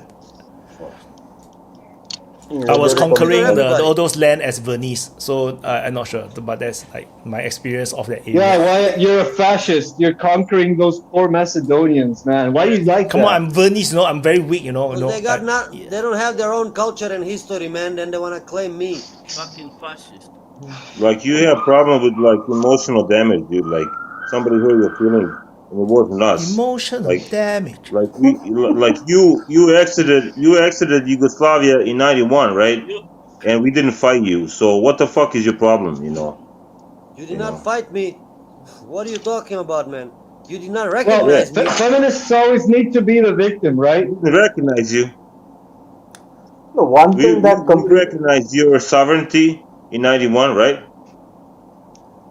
I think so. The first was the Turkish that recognized our sovereignty. You understand me? And No, then, I'm saying like you're saying that we're like your occupiers. when we separated and like, from Yugoslavia, Serbia was making deal with the Greeks to reoccupy us. You have to understand, Vojislav. You're Serb. The feminist Yes, always you see needs what to I'm be a saying? He says victim. I'm Serbian. Stop denying my You are. existence, man. I'm not denying you what you are. You It's cannot okay. tell me what I am. You can ask me what I am. okay. You cannot tell me what I am. You understand You that? was a slave. You You can said ask. you was a You slave. are. He was not bad. He was a slave. Hey, Ghost. It's really funny that you you cry about everyone denying your existence, but at the same time you're saying that every other country is fake. Okay, so who's denying whose in 18th existence? century, man. They did not exist before that. Yeah, it doesn't matter. 18th century, 15th century, 15th century BC. All countries were created at some point. Okay, all nations were created at some point. They all have a founding man that's very pretty and my cute. nation is the oldest in Europe. Yeah, yeah. It doesn't matter. It was still created. Like I said, there's political Anyway. nations and naturally created nations. My nation is a naturally created nation. Understand me? You have no idea how to differentiate those. You're undistinguishable from a fake nation. When God created the earth, before He created the earth, He created Macedonia was there. He Macedonia was there. He I need some created evidence Macedonia of the and things then you are created saying. the earth around it. You know, it's how Earth created. He created Hey, Macedonia. you don't and then deny created Ukrainian your identity, okay? How can you like this? The agriculture. What do you guys think about originates here. Ukraine? What do you guys think about Ukraine? Like, is there gonna be like another push? Like, is there gonna be like a breakthrough somewhere in the next couple of weeks? What do you guys think? No, nothing's gonna happen. Absolutely nothing's gonna happen. Just grinding. Okay. I just want some information. It was written. For fuck's sake. I had a funny story. Gabriel, mute yourself when you. Yeah, I had a funny story. You know the Argentinian president, the one who went to Israel and bowed and cried. The Israeli. Shut up! Don't say anymore. Wait. I think the Israeli. I'm more Macedonian. Super chat. Is Nika Macedonian? They look identical. I'm more Macedonian than him. Maybe I told you. Maybe if we do a DNA test, he will be a Russian or something else. If you do a DNA test and you have a R1A1, your grandfathers came from here, man. How about so I my told generic? you the story. What's my you can be claim that you're Norwegian. The Israeli news agents said that Netanyahu asked to go to Argentina, but the Argentinian president refused, and he said it's not like stable and stuff because there is a new election near. So imagine it's like I think it's very, very hilarious. You think he didn't want him he didn't want bad publicity? Exactly. Yeah. That's what they said No, in the story. The other day they threw a rock at him. They almost get him. There was a kerfuffle on the streets when he was walking around, and he's probably scared as shit of because also Argentinians are wise up to they see how this guy is gobbling on Israeli cock, and they're super pissed about it in Argentina. And so people are they're going to be the news really fucking mad if Netanyahu goes to Argentina. the newspaper is Yediot Ahronot. It's a very popular newspaper, and they said he was in New York and he asked to go from New York to Argentina, but the Argentinian guy said no, please don't ruin my country because I have an election nearby. I don't want to lose it. No, it's true. Where's That's Nika? what the Nika, you're not on screen. I know. I have some people passing by me, so Okay. Well, that's why I the flipped Jewish, I the became a Jewish have a ghost. I religion. became a Macedonian ghost, so you cannot see me. He's a fake Okay. ghost. The Check this Macedonian out. is a fake ghost. You can be Jewish and live in Argentina. Judaism is a religion, and they all claim Judaism. We don't have Christianity. The reason you have Christianity today in Europe and from Europe to America, Christianity came to Europe through Macedonia. The first Christian From again but in from Europe where? was Lydia the Macedonian. But St. from Paul came to Macedonia. He made 3 churches in Macedonia. Then he was arrested by the Romans. You understand me? Yeah, If there was no Ghost, St. Paul in Macedonia, Ghost, you would not Ghost, we have a get that. Christianity in Europe today. Ghost, we get that. You have a deep and rich history, right? And a very deep, rich culture also. But as an Indian, it's very strange to me when you said, like, you do not associate with the struggle of, like, Tito, what Tito was doing, and which your own ancestors were also doing, fighting against the. Sorry, just Yeah, shortly. Gabriel, mute yourself. I mute him. I mute him already. I mute him. Okay. I thought that was from Desi. Oh, my bad. Sorry. Even you are from India, Desi. You got the Sanskrit from Macedonia. Sanskrit is pronounced Samskrita. Probably. No, at least over here in India. Now it's boring. Let's move on. Yes, Let's all the move way on. to India. Okay, No, I you just won. wanted Get to. the Sanskrit from the Okay, islands. I just wanted to point out that, You are like, you right. know, I am Bengali, right? I am Bengali. Like, there's nothing called an Indian ethnicity, right? Before you were But yeah, precisely.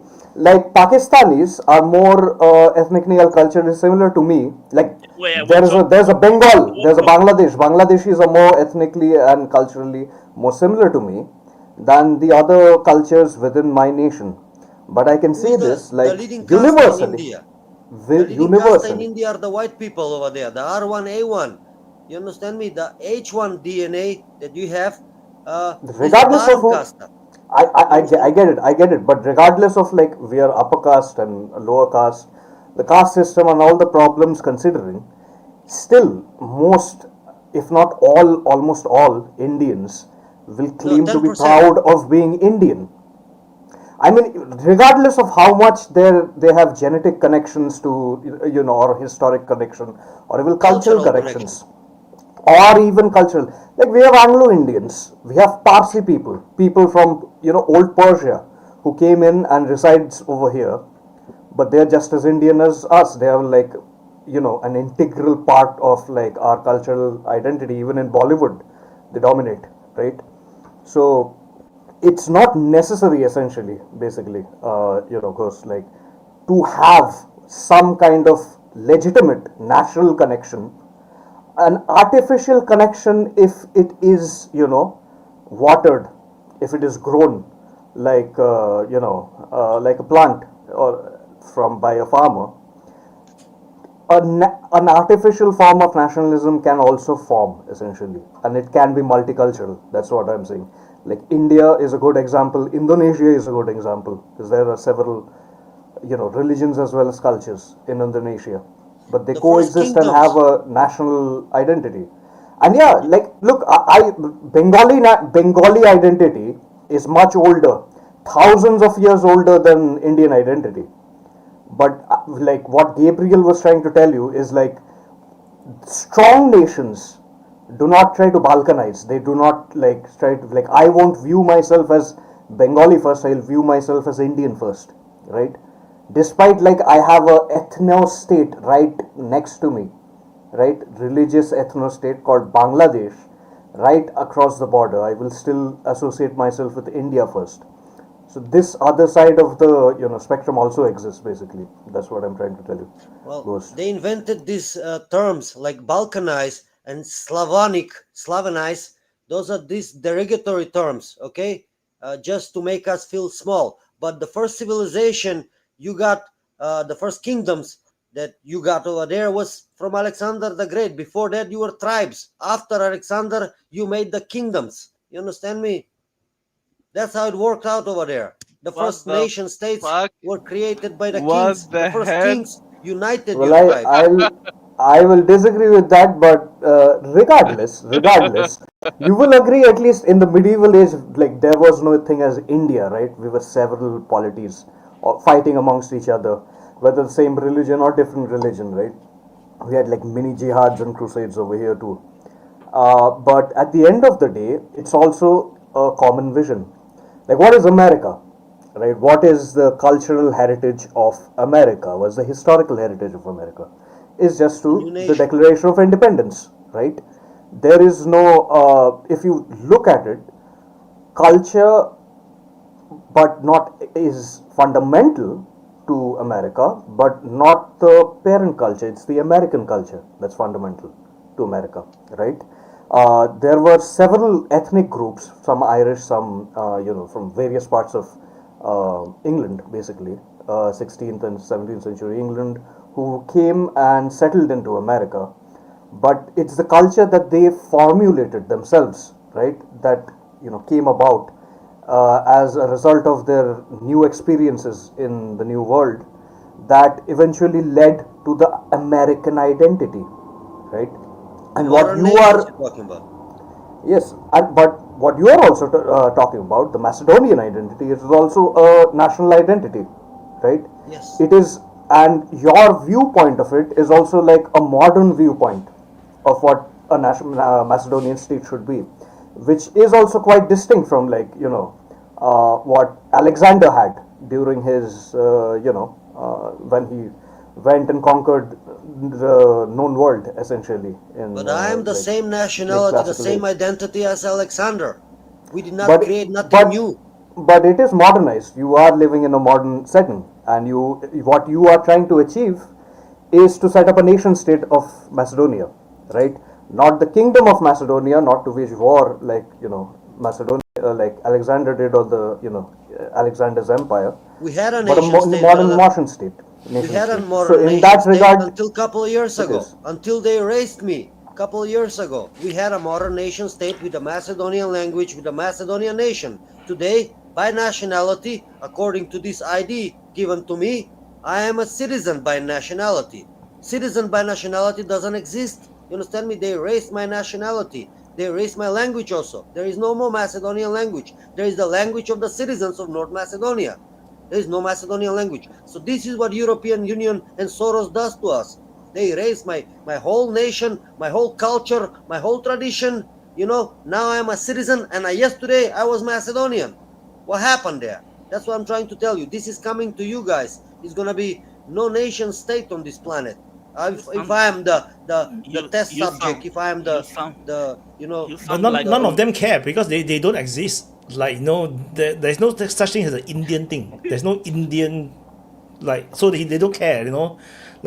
And I just want to cut in mainly because you just now say Sanskrit come from Macedonia. I went to research. No, the Macedonian language goes back all the way roots. The roots is Egyptian language. It's not Sanskrit. Sanskrit is a totally different branch. I told him he's African. I will told him send you he's the African, evidence. but he In the didn't private believe chat, me. if you wanna see There is no way what I'm this guy's a saying nigger. has There roots. is no way this guy's a nigger. No. You must go and change Wikipedia first and then see whether it will stand. Wikipedia If it stands, is not a then relevant you are source, right. man. No. I will send you the No, data the thing if you is wanna you have to see it. fight there. No, we have to read public sources. You cannot read your private source. If that's No, the it's case, not a private source. then I will send you historical data. It's not true. We have you check this must out. implant the Look, historical data in the there is a Wikipedia. You have to tablet. debate with the Dispilio Wikipedia tablet, writers. carbon Wikipedia is not reliable 100%. Yeah, but the thing is, you have to debate yourself. You have to debate. You have to put your evidence there and compete with the people. on Wikipedia. You But can't compete over there. Why? Because if not, then It's- I'm just reading things like I think Ukraine come from Kiev, and and it's kind I of think- like crazy shit. Why? No. It's. I'm telling you the truth. Is we were conquered by the alien Anunnaki, and the first humans were Macedonians. That I actually agree. That I actually The believe. first humans were Macedonians. It cannot be. Understand That's now? not possible. Yeah, it is possible, man. The There's first proof, man. agriculture in There's this proof. habitable zone around the Mediterranean, the first agricultural people and the first civilization, the mother goddess, was coming from this region, Macedonia, where the Macedonian people live. I thought it's Indus Valley. Before that, about that was he's right. civilization. It was hunter-gatherers, no Ab- nation. no, about that, there's a weird, but he's right actually. Because No, it's not but we don't call it Macedonian. We call it Bulgarian and Romanian civilizations. The first 'cause those are the agriculture nations. and states But were yeah, in technically. the In Europe. In Europe, No, I'm no. saying. In Europe. How many In years ago? Europe, How many it years was like- ago was that? Okay. But he said- around 4000 BC, I guess. 4000 BC. 4000 BC. Mediterranean. At the He beginning said- of the Bronze Age. Beginning of the Bronze Age. yeah. Vincha civilization is about 7,000-8,000 years old. Vincha, and that is area on a Danube River, close to Belgrade. That's the one. That's the one I'm talking about. Yeah. Yeah, That's the one I'm talking about. The oldest known. This is the oldest known civilization. Well, you and have the language. sites like that in Macedonia too. It's called Porodin Bitola, the Mother Goddess temples, around 6,000, 7,000, 8,000 years before Jesus. So you can find, as Vincha, you can find in Macedonia a lot of those. The temple of Mother Goddess. You understand me what I'm saying? Across the region. Across the region. Came from Mediterranean, from this habitable zone. We went up north. Up north was frozen land, ice age. It did not come from north to south. He went from south to north. From the warm down here, when it got warmer up there, we came up north. You understand me? It cannot be opposite. It was ice age up there, man. Europe was frozen 10,000 years ago. So the This only is like- habitable zone was dude. around Mediterranean. This is like 500 miles. This is 500 miles, dude. Like, what are we talking about? Difference. Fucking frozen. 500 We're miles. not talking about. The How many temples you have? Mesopotamians were the first people to have agriculture, by the way. Mesopotamians.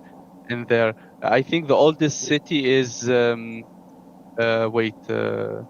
what's it called? Look up the Spilio tablet. No, tablet. you're talking, Ghost, you're talking about the corded ware. Years ago. Ghost, we are all talking. You know Yakub? You were mentioning the You guys have corded heard ware about culture. Yakub? You guys have heard Praise about be to the Yakub? prophet. Praise be to the prophet. Yakub? Language. Yakub was language Macedonian, that is, don't you know? I told Oh, you for sure. guys, Mesopotamia Look up- is the cradle of civilization. Yeah. That's why I Look said up Indus the Valley. Spilio tablet. Okay? It's No, carbon dated. 7000 BC. In No, Europe, the thing is, tablet, man. in Europe, it was near the Balkans, essentially. Yeah, Across but the the thing Balkans, is, not just in the- Macedonia. In the, Europe, the Romania. traveling don't make Macedonia. sense for me. That's why it cannot be Macedonia. Indus Valley makes sense because from here they continue to move eastward to Mesopotamia. China, and then establish the Chinese culture, which is also agricultural. But if you go from Macedonia, then you go from Africa, go to Middle East, go up, the direction of movement will be weird for me. In Europe comes from Macedonia. So you know, look up the Spilio Wyatt, tablet. put Carbon the dated, migration man. It's patterns. 7,250 Wyatt, years ago, put before Jesus. I'm migration talking human about. patterns with all the waves. Macedonian, though. With all the waves. Can you Where please where somebody is the find the oldest Spilio alphabet? Where is the oldest alphabet in Europe discovered? The Answer Spilio the- answer tablet, this, please. Macedonia. Where? The Spilio tablet, look it up, man. The Spilio tablet, 7,250 years ago. This is carbon dated. Carbon data is reliable You as see, fuck. guys, you're all Ethiopian. You're all Ethiopian in origin. So Yeah. So stop you wanna shitting see about it. the first civilization, the first alphabet which we gave you, it's coming from here. From look up this Spilio tablet, man. 7,000 years ago, even before the pyramids. Pyramids are 4,000 years ago. The Spilio tablet is 7,000 years ago. That's And the whole nonsense. alphabet is on it. That's wrong. That's Nonsense. wrong. Pyramid You're are. just making shit up, dude. So you see, you are actually African. You see, you're actually African. You migrated to Macedonia, but you came back. You came from to Macedonia first. So you are actually your roots come to back to Africa. So really, why am I not black, man? Respect the African, because Why am I not your black? skin changed, man. It's okay. Because there's not enough sun. You turn Exactly. white. Exactly. Pigmentation. Do you know that Southern Indians is darker than in complexion than most of Africans? I know. You I know. I know. They are as dark as Vos. Some of them even darker than Vos. There is no way these guys are nigger. They are not. They are Indians. Was I have a friend who looks like the exact carbon copy of your He's not that black, dude. I seen people that are more black than look him. at it this way. Look at it this way, Wyatt. Nika, he's African, and Vos is British. Okay. I'm not So- fucking British. I'm Angolan. I'm not Look at African, the difference. so- no, but there is the Kabil, the native African people are African? lighter. British. African, British. But See? but the North African, the Kabils are very white, like European white, the Kabils, the native European North Africans. So we have like the genes, the pool genes of North Africans spread, but the most like widespread gene is the North African gene. So maybe I have more portion of him. I told you, maybe I'm Russian, maybe I'm Macedonian, and he is like some imposter. Who knows? He's not a You're Macedonian. He's one. You're He's absolutely African. Macedonian. So this is the natural, coloration. You see, the Southern Indians are just as dark as Smacked most up. of Africans. Smacked up on the equator. We yeah. changed the color of the skin, changed, but everything else, like the stupidity will stay. The color of skin changed, but the stupidity is the same. Wherever you go, you will find stupid people. It is entirely related to how much sun you're going to get. So Exactly. The South Americans are different because they're either in the mountains or they're freaking in the jungle. So they don't have the sun. So in India is darker because they're all plains. They're all farmlands and plains. It's flats. Wyatt, can I ask you something? Wyatt, can you check your what- Facebook? what I've language sent you do you some speak? pictures. Can you publish those and so we can discuss English them real quick? and Mandarin. Check Sorry? your Facebook, my Mandarin. message. I'll send you another one. Check your Facebook if you can. There is a map. If you can publish it so we can discuss it. Here, I'll send you another message. No, but guys, seriously, like we've been around this There we go. NAFO, Now look it up. this The messages I have sent you. Publish. Macedonian Put them NAFO on the screen. black hole We need for to- like We need to move way on. too man. long. We need to move on. This is Okay, I so- wonder, dude. I wanted to Stupid talk issue. about Ukraine. Just dude, one but- map. No, Wyatt no, has I it want- in his Facebook. He can on. put it on the screen, and you can I'm see what gonna I'm talking Okay, about. so look, Let's talk about. we let's we talk. we Hey, hey. we. Oh, sorry. Go on, boss. No, go. Yes. No, I was saying Look that, at like, your since we Facebook, know Greg. how, like, the NAFO people think about themselves, now we can understand, like, how long are they gonna fight against Russia? Okay, so, like, they might be losing, but they're the real deal. They're the original people who colonized Europe. Everything should belong to them, but they're getting screwed by the Russians. So, do you think they're gonna fight to the last man, or there's gonna come a point in which they sue for a deal or something? They negotiate, try to find the negotiation out of the situation, because it looks like they're gonna lose Ukraine, like how they're going. Everyone was. They will Oh, negotiate. They Whoever will is negotiate, listening- but in 2 or Whoever is 3 listening years' to time. Shakira, please stop. What if did you they say, lose, boss? Someone is listening to Shakira, please stop. yeah. No, yeah. Noise. Who is It is Shakira? Shakira. It is Shakira. I think that there will be negotiations, but it will still take time, and the negotiations will be between Russia and the nationalist Ukrainians. My opinion.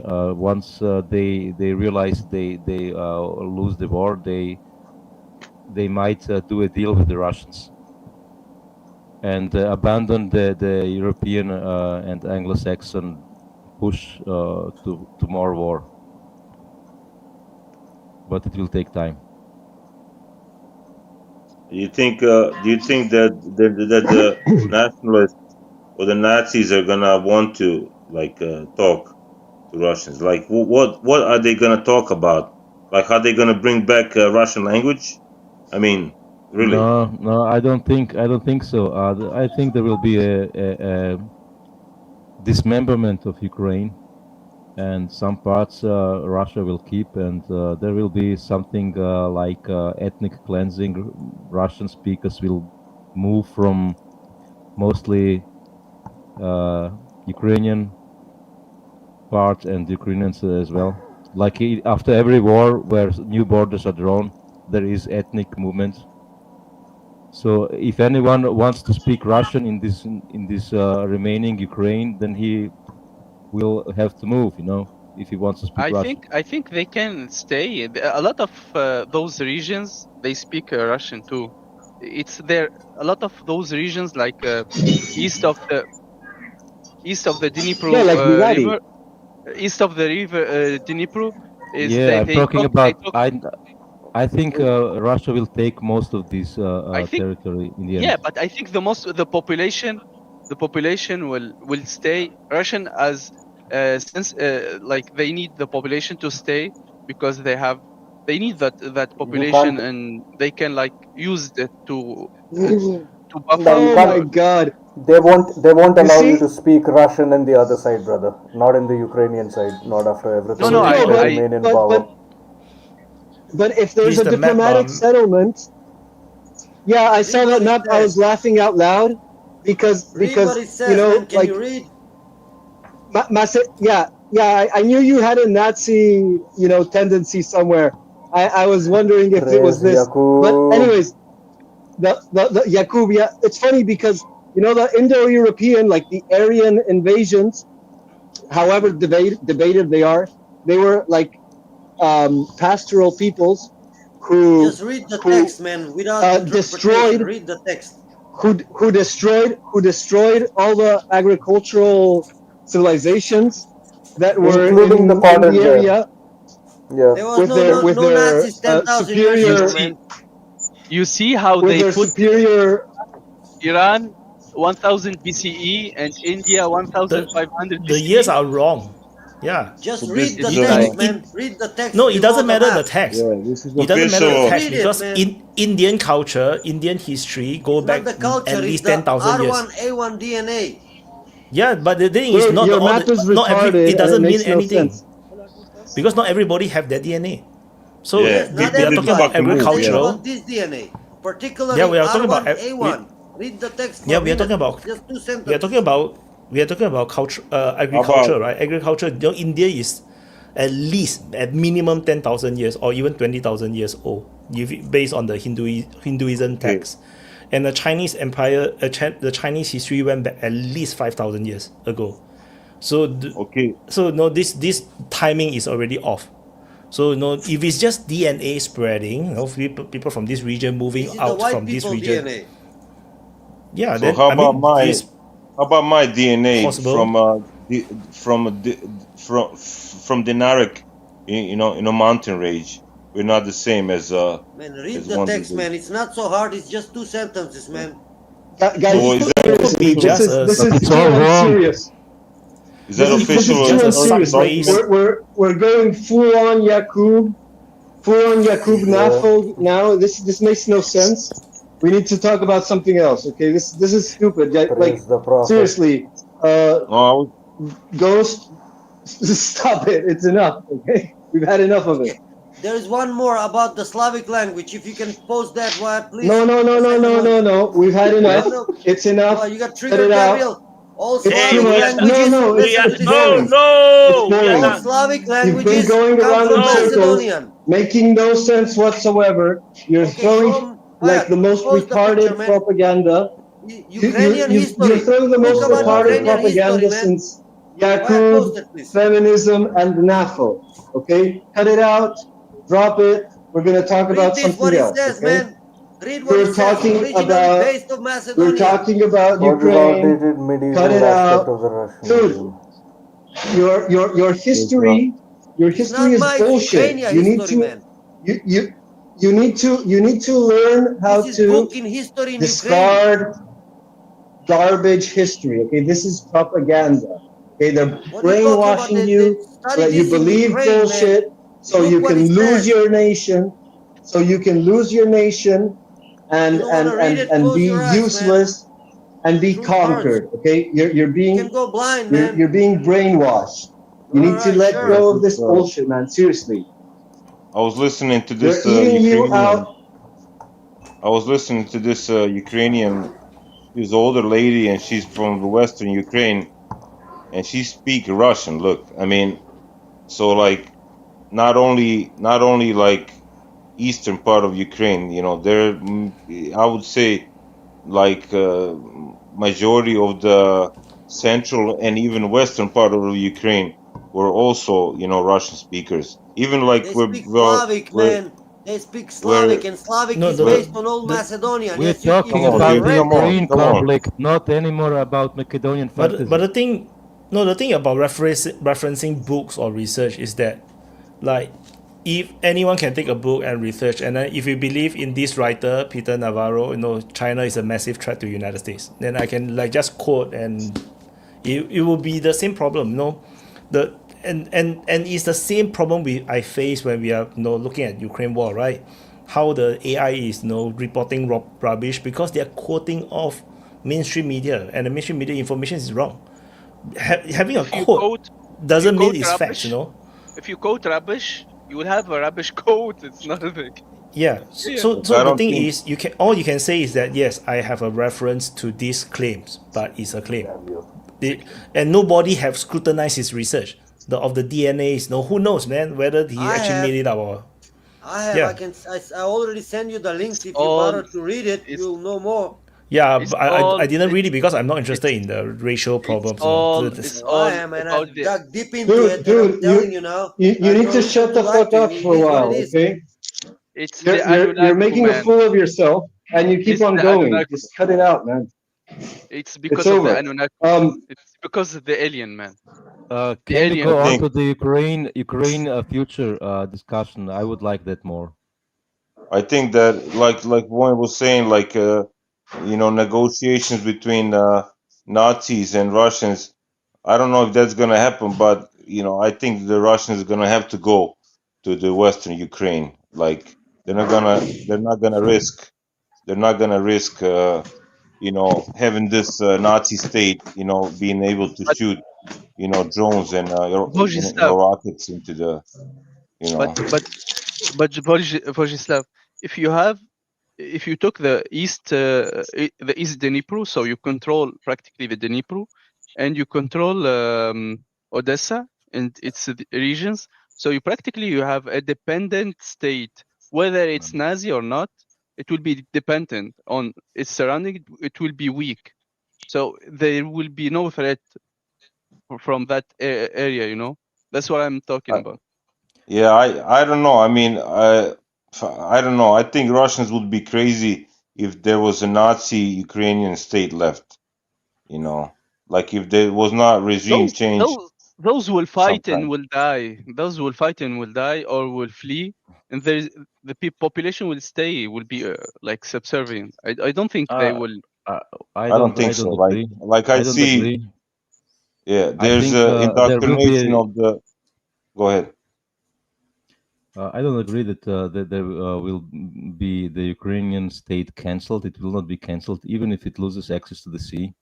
There are a lot of landlocked countries which don't stop existing because of that, and I think the ports in Poland are closer to Lviv and other. No, I didn't say cancel. I didn't say you claimed cancelled. Okay. I said yeah, they will stop being a state in the sense that they Threat, a can't do threat. anything. A threat. They stop Yeah. being a threat. They can be a state, but they will can not only be a threat. they can only stop being a threat whatsoever if they stop existing. You know, as long as they exist, they will be a threat. But So, it will be a good buffer state if they will hate the European and the Russian. So it will be a good buffer state. the fact is they don't like the Europeans. They don't like the Europeans, especially that there are, let's say, more conservative than the Russians, and they don't like the liberal Europeans. Someone has background noise again. So Yes, Gabriel. the issue is, I think that Russia would not make sense for Russia to push the radical Ukrainians out of Ukraine because it's too costly for Russia. They would need to make a Soviet Union style of invasion or occupation of the Western Ukraine, which needs several million troops, and it doesn't make sense because Russia has nothing to gain, in fact, because if they push these people out of the Ukrainian territory, then they are bordering the hostile Poles and the Europeans, so they have the hostile neighbor anyway, and this doesn't make sense in my opinion. Therefore, the Russians will, in the end, I think, push for negotiations with the radical Ukrainians. They need to realize that their project is failing, and they will have to stop fighting and come to an agreement with the Russians. They need to realize that they don't gain from being pushed by the Western states to fight Russia. They just lose more, even if they kill Russians along the way. But the cost for them is also too high.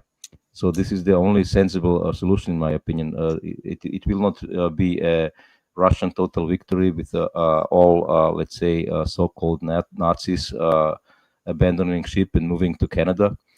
But it will, at least a big part of Ukraine will remain Ukraine, and they will Giving probably. us those guy. Stop giving us those guy here. Find Could somewhere it be else, like? man. Could it be like that they're gonna make like two states, like central Ukraine and the western Ukraine, to make central, Maybe. like more Russia friendly, and I don't know. Depends on the situation at the time, and the And opportunities. maybe leave Let's them, see. leave them, Let's see. leave them What's your opinion? Odessa, leave them Odessa, in the south, and just make it, leave it as a Russia friendly, and then have Western Ukraine for Poland or whatever, to fuck around. Maybe. Maybe Don't know. that. Yeah. Yeah, I also wanted to ask, what do we know about if there is, or if there is, who are the Ukrainian opposition, and what role might any, for now, underground opposition play in the future? Because we knew almost the entirety of the left, Ukrainian left, had to go into exile after the war started, essentially. So, Yeah, does anyone know Yeah, if I don't think there is really opposition in Ukraine right now under these circumstances. No, I'm not saying. Organized, I'm not. probably not. No, it's definitely not. I mean, under this regime, it will be hard to imagine organized resistance. If But I'm they, pretty sure, there were alternate forms of politics in Ukraine before the war started, and I'm sure there is resentment. We can say amongst people for the Zelenskyy regime at least. Well, So looking on maps, what on maps just shortly, we have been looking on some maps just before, but there are these maps of the parliamentary and presidential elections of Ukraine from the since the Soviet Union fell apart, and they have been quite consistent, like the part that the Russians say is Novorussia. You know, the southern part and the southeastern part have consistently voted for Russian-friendly politicians consistently, and the other part has voted for more anti-Russian, let's say, politicians like the Yushchenko in 2004. And so there is a real split ongoing. There is mixture, obviously, in both parts, but there is a visible difference between these two parts of Ukraine. It was a 50-50 split before Crimea was annexed by the Russia. So after Crimea was gone, the Russian pro-Russian part could not get to any 50%. It's kind of ironic then, like Russia annexing Crimea kind of like, completely broke the pro-Russian bloc in Ukraine somewhat. If it Yeah. wasn't already dead, like due to the, Maidan coup and everything. But Well, I this have like read made it permanent. some historian No, but who you can claimed. see this pattern consistently. Oh, sorry, go on. Go on, Gabriel. No, I just wanted to say that you can see this pattern consistently. Like, you need a small minority of very rowdy people, very, fanatical, ideologized people, to create a lot of noise and disturb the equilibrium towards a direction. But it depends on where the fomenting goes, like what is incentivized, because the moment these people are considered unwanted, the moment they're declared extremists, terrorists, whatever, they'll be suppressed super rapidly, and then the majority of the population, which it's normal people who want to make a living, they'll go with the plan. They'll follow, like whenever the TV and the mainstream media start talking about, oh, we're gonna be friends with Russia again, and the people who are most fanatical are suppressed, then the majority of the population is rapidly gonna collapse into normality. That's what happens usually. Guys, I gotta go. I want to say goodbye to all of you, and I want you to remember that Macedonia and Macedonians are immortal, so we're gonna survive this bullshit too. Thank you again for talking. All the best, Great. guys. Long live DPA. All right. See you guys. Bye. Good luck, Thank you, man. Jose. Yeah. Good luck. Hope Macedonia gets its shit together someday. Well, Or at least one guy. he Or at brought least one guy. a lot of fun. He brought a lot of Oh entertainment. yeah, for sure. I mean, it's an important issue, right? We all want to know where our whiteness come from, right? So, Come on, man. Like, Well, I don't want to insult him, but extremists, like Gabriel said, they are very efficient, even if they are a relatively tiny minority. I have seen a ultranationalist at the beginning of the war, brag about how it was them in the Maidan who made everything possible. Like he said, yeah, maybe we were only like the Western, do-gooders, Green Party and so on. Say they were just a minority on the Maidan, and they were just 10%. And he said maybe we were just 8% or something. But we made it all happen, and if it were not for us, it would have been a gay parade, So that's what he said, and in fact, he was right. You need quite a tiny group of, but very radical and active people, and you can stir shit up and make things happen.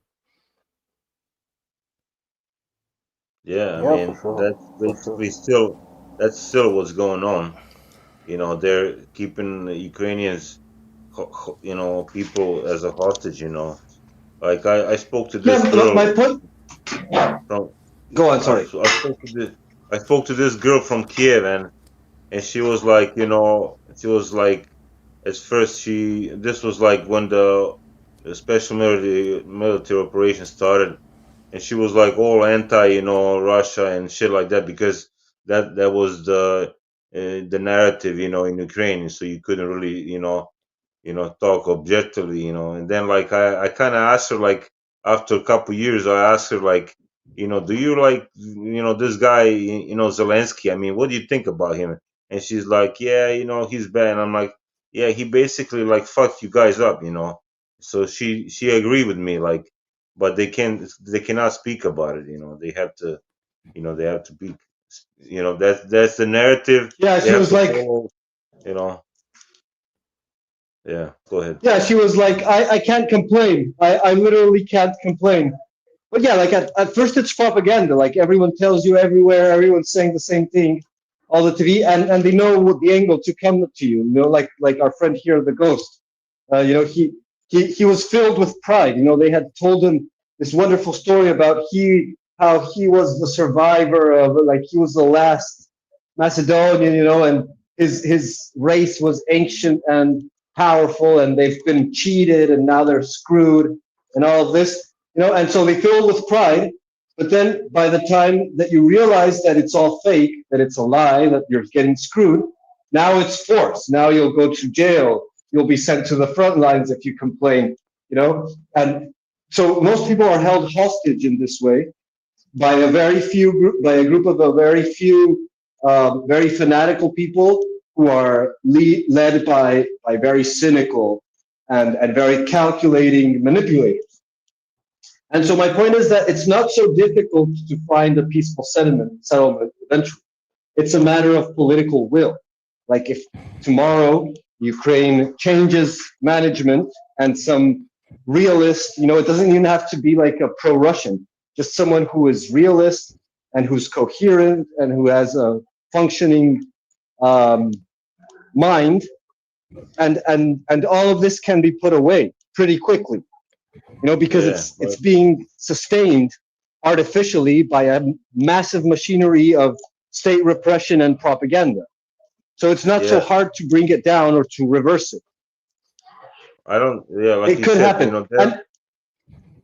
they don't necessarily have to be pro-Russian, but you kind of have to like realize that you're bordering this huge country, to your side, and like you have to be friendly to them. You like basically what Georgia did. Like they realized their position and like their economic ties with Russia, and they said, what, let's be pragmatic, let's not make war, and I think they're gonna have to That's the be main more. point. Yes, that's the main point. Exactly. Like Gabriel, you were talking about, these are extremists and stuff, and they're maybe deluded or something. But I think that's a bit besides the point. They have a narrative, and if their narrative would have been, attractive enough to attract, like the Russian speakers and stuff, and they would flock to them and stuff, they would be successful and victorious, in this. But then they have the, in fact, not the majority in this case, and they have to fight in this conflict a big neighbor which has his own interests, which has his own propaganda and stuff, and the narrative, and it looks for its own interests. It has some moral arguments. It's protecting the Russian speakers and Russian natives inside Ukraine. But in the end, it's really a state issue. It's not something that can be argued just morally. Russia does things out of state interests, and they have the power to do it, which is the most important thing. Like the Macedonians don't have the power to stop anything, anybody doing what Goche said or claims that the neighbors has done to them, because they don't have the power, regardless of history or not history or whatever he claims. They don't have the power to change it, and the Russians have the power to change things. So this is the most important issue. So if Ukraine wanted to join NATO and Micronesia was the neighbor, then obviously they could have just joined, but it's not Micronesia, it's Russia. And they have to adopt and find pragmatic solutions for the benefit of all the people there, not necessarily being friendly, but pragmatic and realizing the facts, and not wasting a lot of human capital and even some territory now losing because of a strongly anti-Russian position that they had.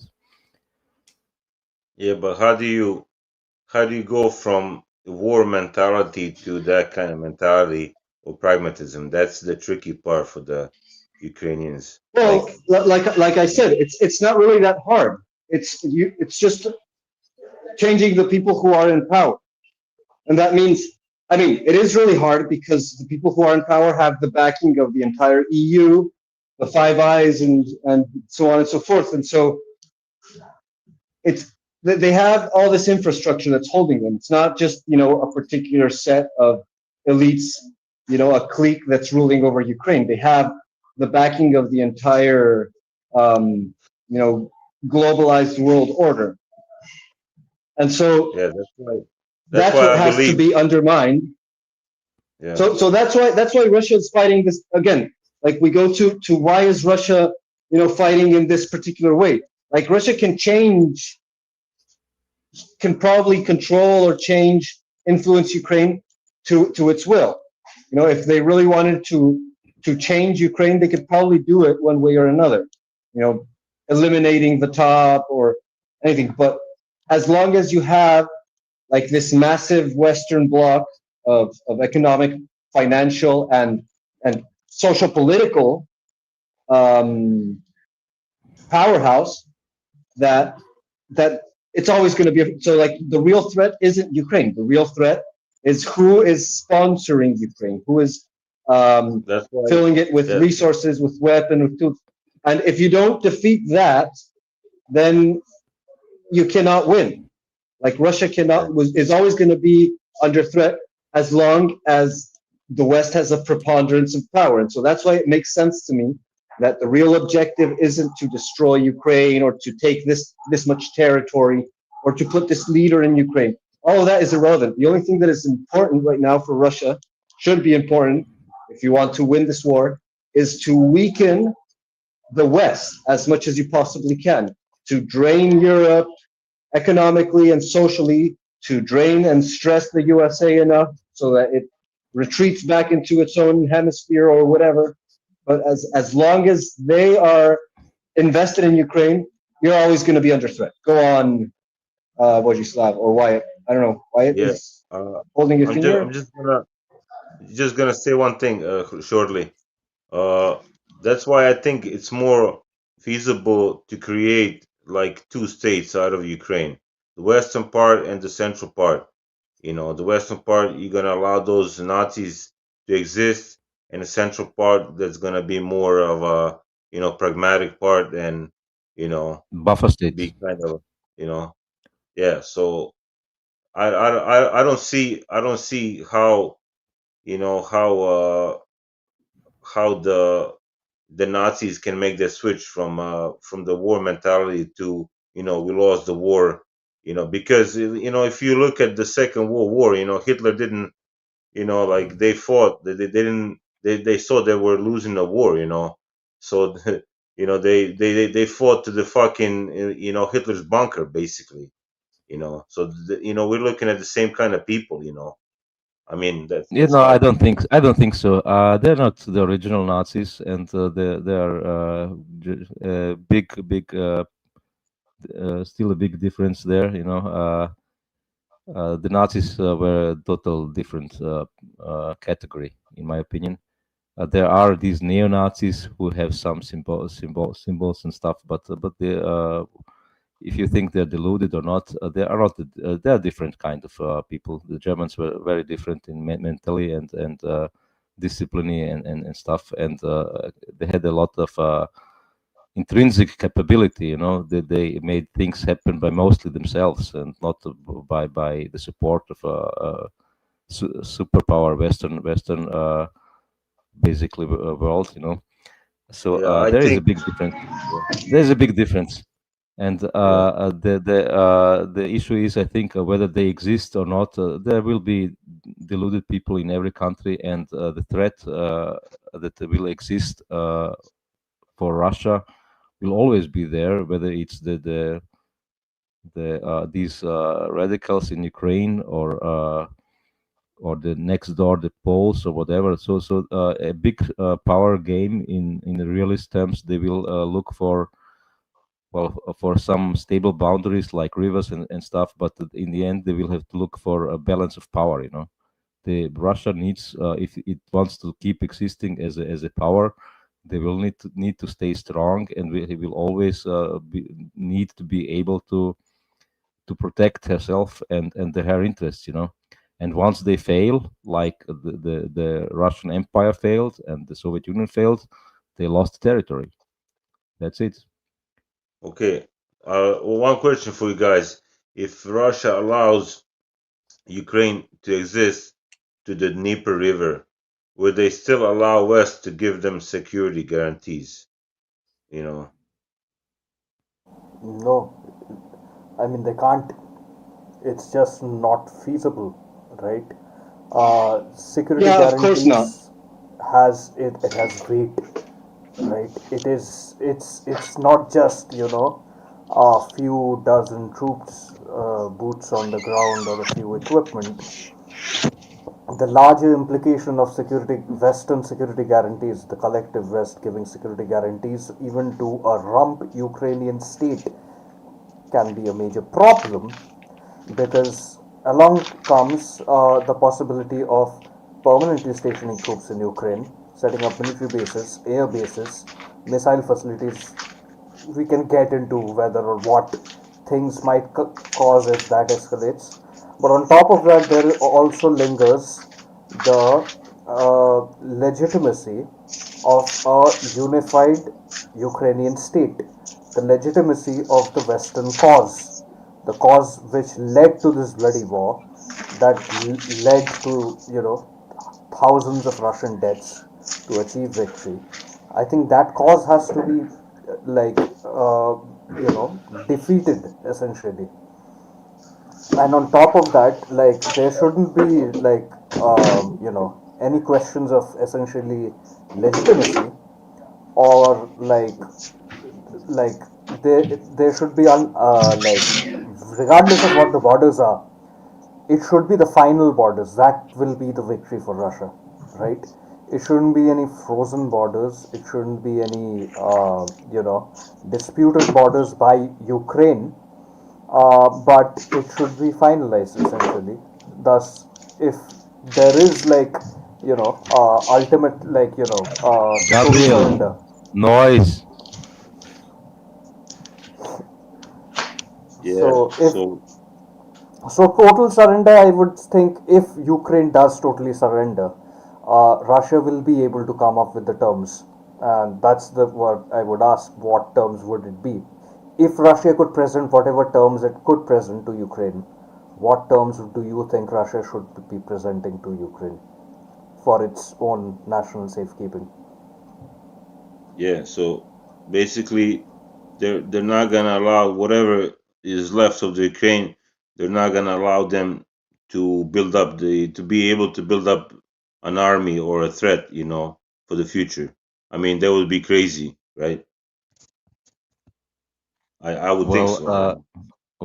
They can discuss the current or the future army size. Obviously, they could do that, but the only way to make really sure that Ukraine doesn't build up an army ever, again, is basically kill off the Ukrainians. So I don't think this will happen.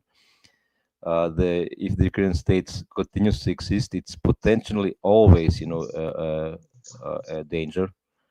So the Russians simply have to live with that, just be powerful enough to stand up for their own interests. So and make any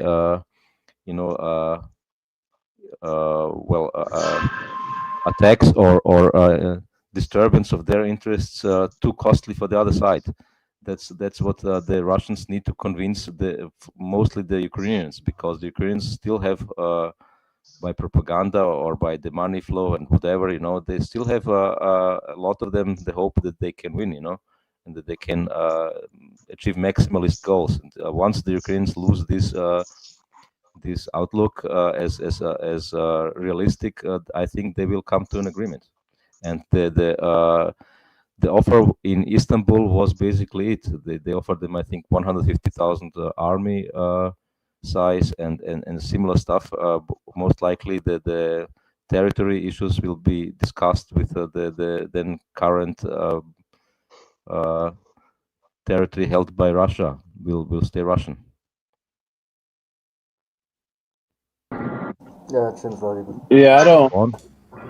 Yeah, I Vaughn, you don't. want to say something? Wyatt? Yeah, I don't think there'll be any like two-part solution. I mean, you know, the Russians will take whatever they need to take, which I believe will be all the way up to Transnistria, and you know, secure that area. They'll take some of the area up around Chernobyl.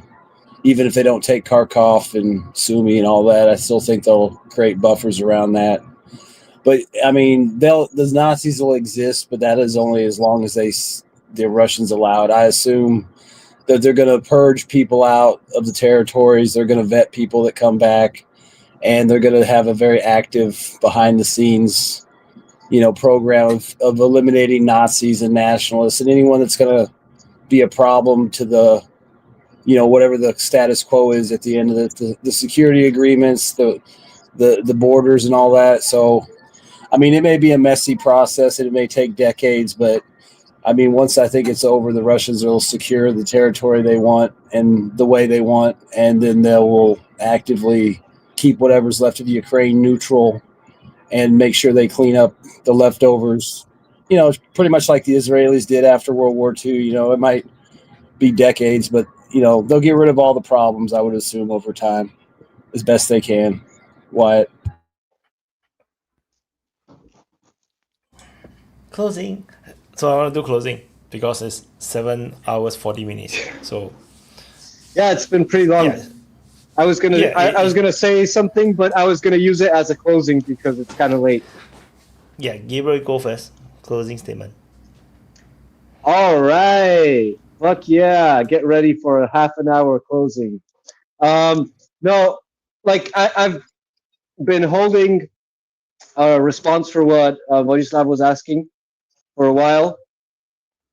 To do the closing specifically, but the reason I brought this up in the first place about how is the resolution going to look like maybe sort of game theorizing or war planning how the results are going to look like with this whole thing. And I think a good indication of this is what happened really recently that we didn't discuss. But, you know, this outrageous statement that Trump made in the UN, and he also posted it on Truth, about how, you know, Ukraine has the capabilities to take back, you know, all of its territory, Wolverine, claw back all its territory, and even, you know, take back chunks of Russia, you know, their ancestral land, since, you know, Ukraine is the real Russia, and, you know, Russians are actually Muscovite Mongoloids, that hordes from the east that invade into the poor, you know, original lands of the ancient people of Ukraine who, you know, dug out the Black Sea and brought civilization and agriculture to the Europeans, you know. And so everyone was freaked out about that statement that Trump made, and they're all thinking that it's going to be an escalation. And little by little, you know, one by one, I think, who was it? I think it was Stub, or no, Sikorsky maybe. Like, I think it was from Poland, the guy that you know actually understood it, and he posted something saying like, Trump is basically saying that he's dropping Ukraine and leaving it in our hands since everything is fine. You know, they're winning. Russia's super bad. They're losing. Their economy is in shambles. Their army is in tatters. So you can do this, guys. I believe in you. Go for it. Do your best and buy us weapons. You know, and that was his statement fundamentally. You know, like, so for anyone who saw behind all the rah and yeah, it was he was ditching it. You know, and he's saying that you guys can go deal with it on your own. We're out of it. And so that's, the block starting to fall. The ticking time bomb is started to tick, and so we see the main sponsor of Ukraine, washing his hands off it, and it's going to be a domino effect. We're going to start seeing nations, little by little, crawl away from that quagmire and go back. And so once that happens, I think that the strategy of Russia can be seen like in the Second World War, like their response to Operation Barbarossa, and then their own counter operation. But we can see that in very slow motion with the waves of expansion of NATO.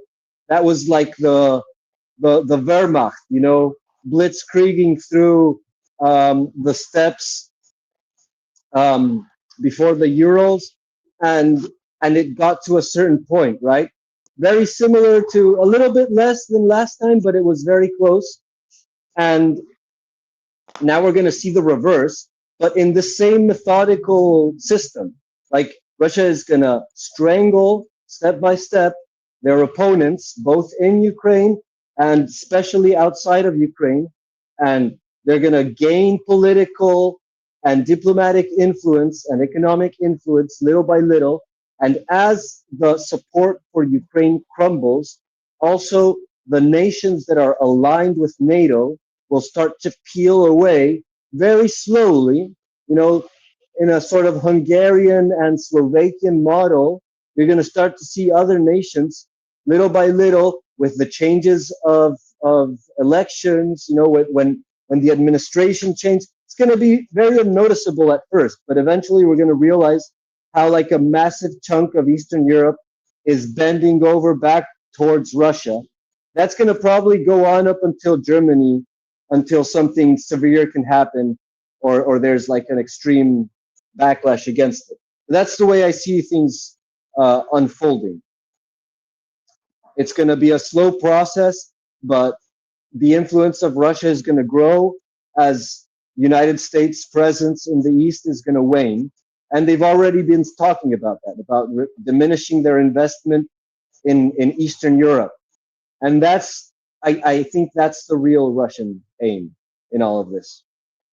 So yeah, thanks Wyatt for the space. Thank you everyone who's been watching and,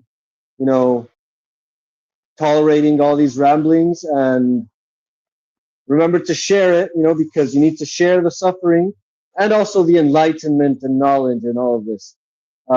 Like, share, and subscribe. Send money and support in any way you can, because, this space is having a tough struggle right now. The war of attrition is looking uphill for us right now.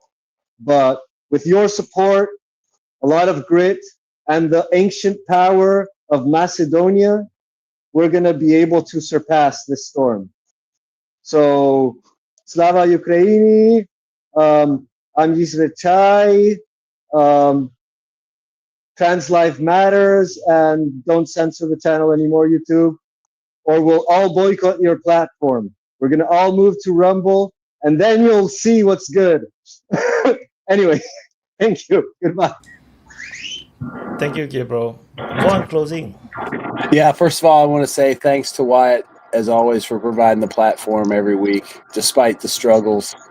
And if you like what you see, you need to support Wyatt through Patreon and other ways that aren't connected to YouTube right now, so that he can keep doing the work and we can get ahead of this. Let's see. It was a good conversation. It was a long show, which we hadn't done in a while, so it was kind of fun. 2 hours of Macedonia. Yeah, exactly. But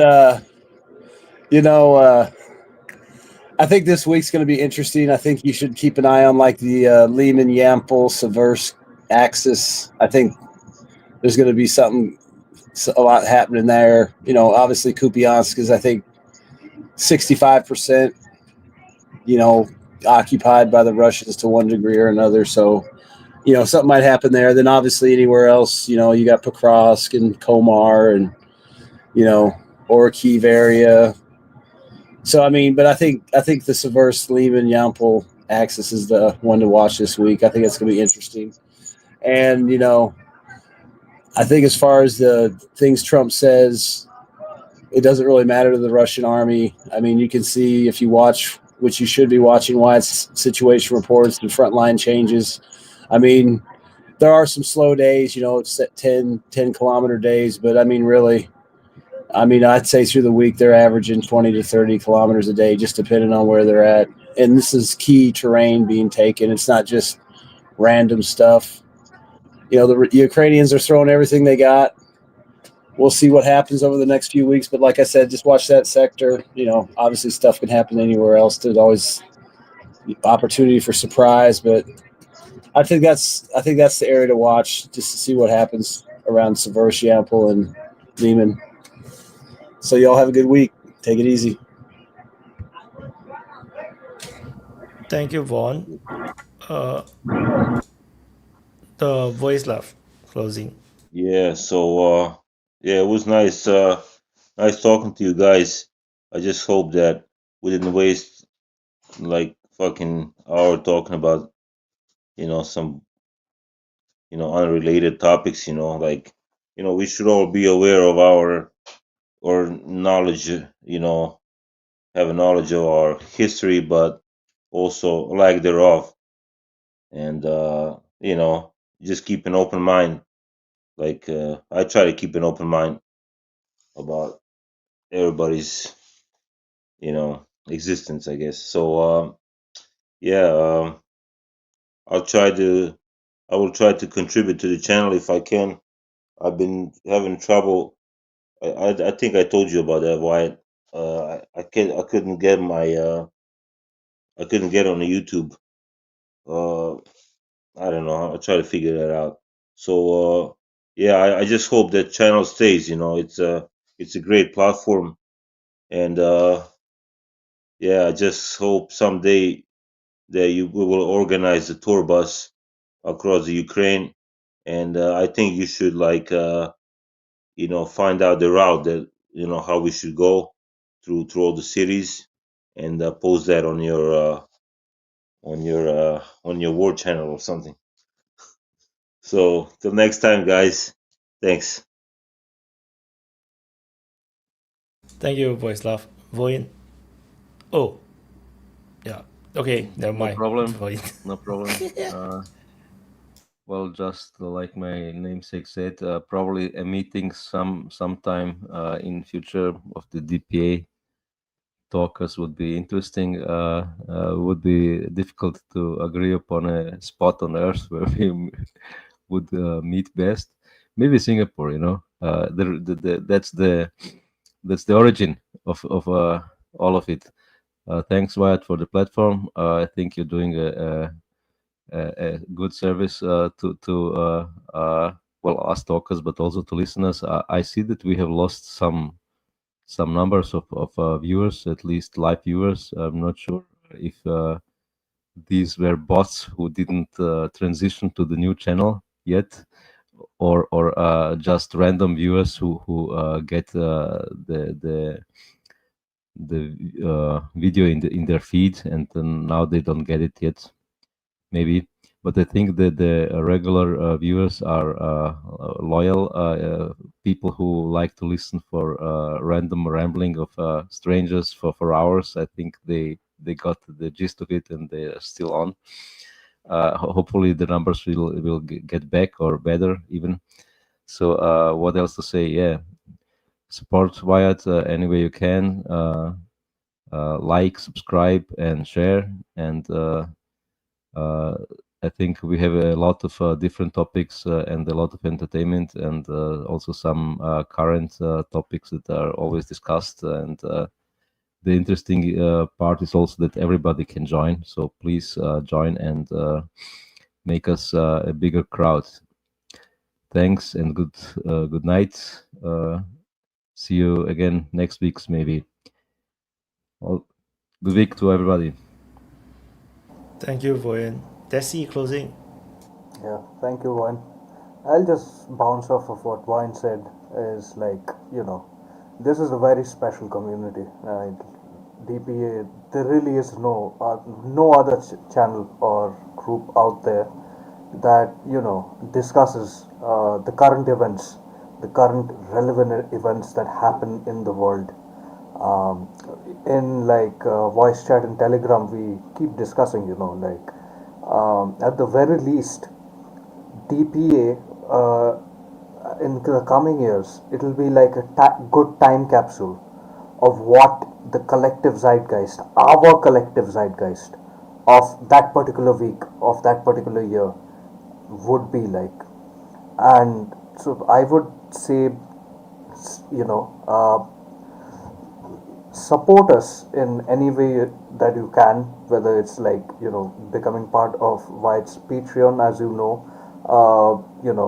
YouTube hasn't been the kindest host to our community, but through Patreon you can directly support Wyatt and ensure that he can provide this platform for all of us to come and speak.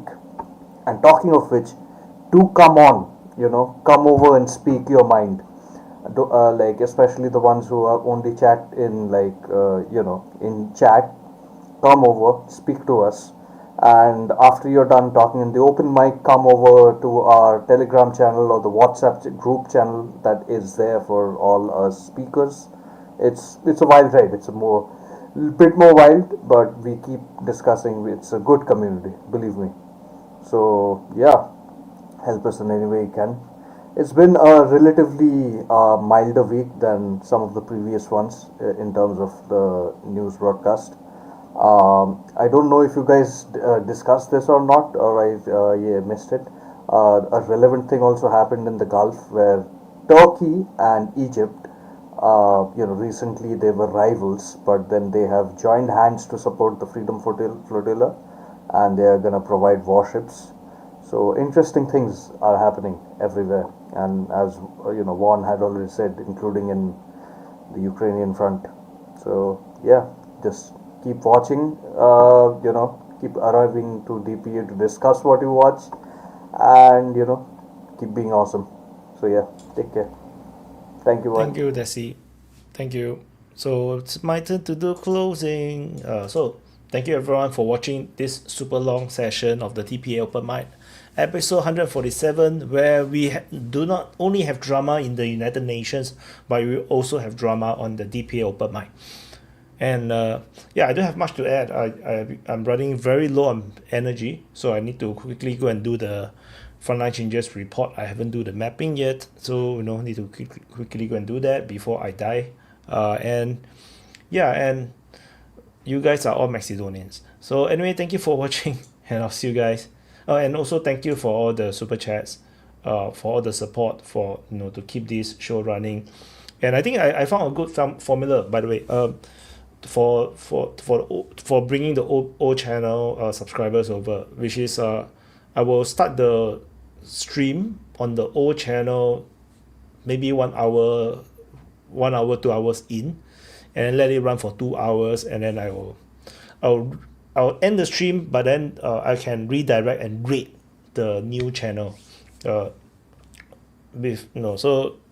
it seems to work. Let's see how that goes. And if next time if this works, then next time if the new channel is monetized, then we can do this with the main channel to rate, use the main channel and to rate it into the new open mic channel. But let's see how that goes. So hopefully you guys watching on the watching this on YouTube, go over to the new channel to subscribe. If you're already on the new channel, make sure you are subscribed. And I don't want to add too much, and I'll go to drop the outro, and I'll see you guys in the next update. Bye guys.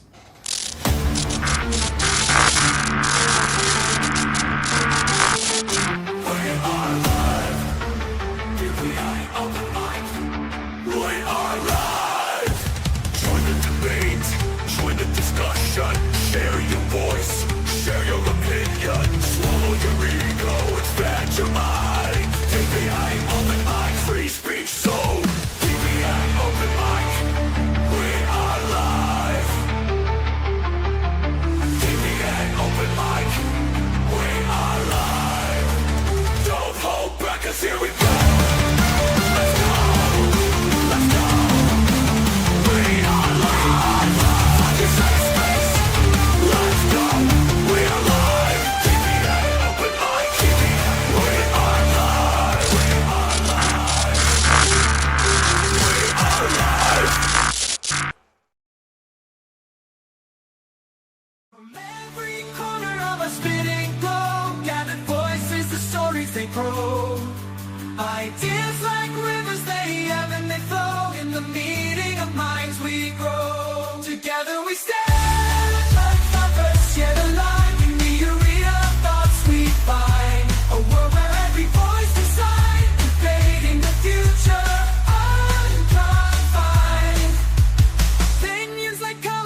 ideas we see, the birth of what the world could be.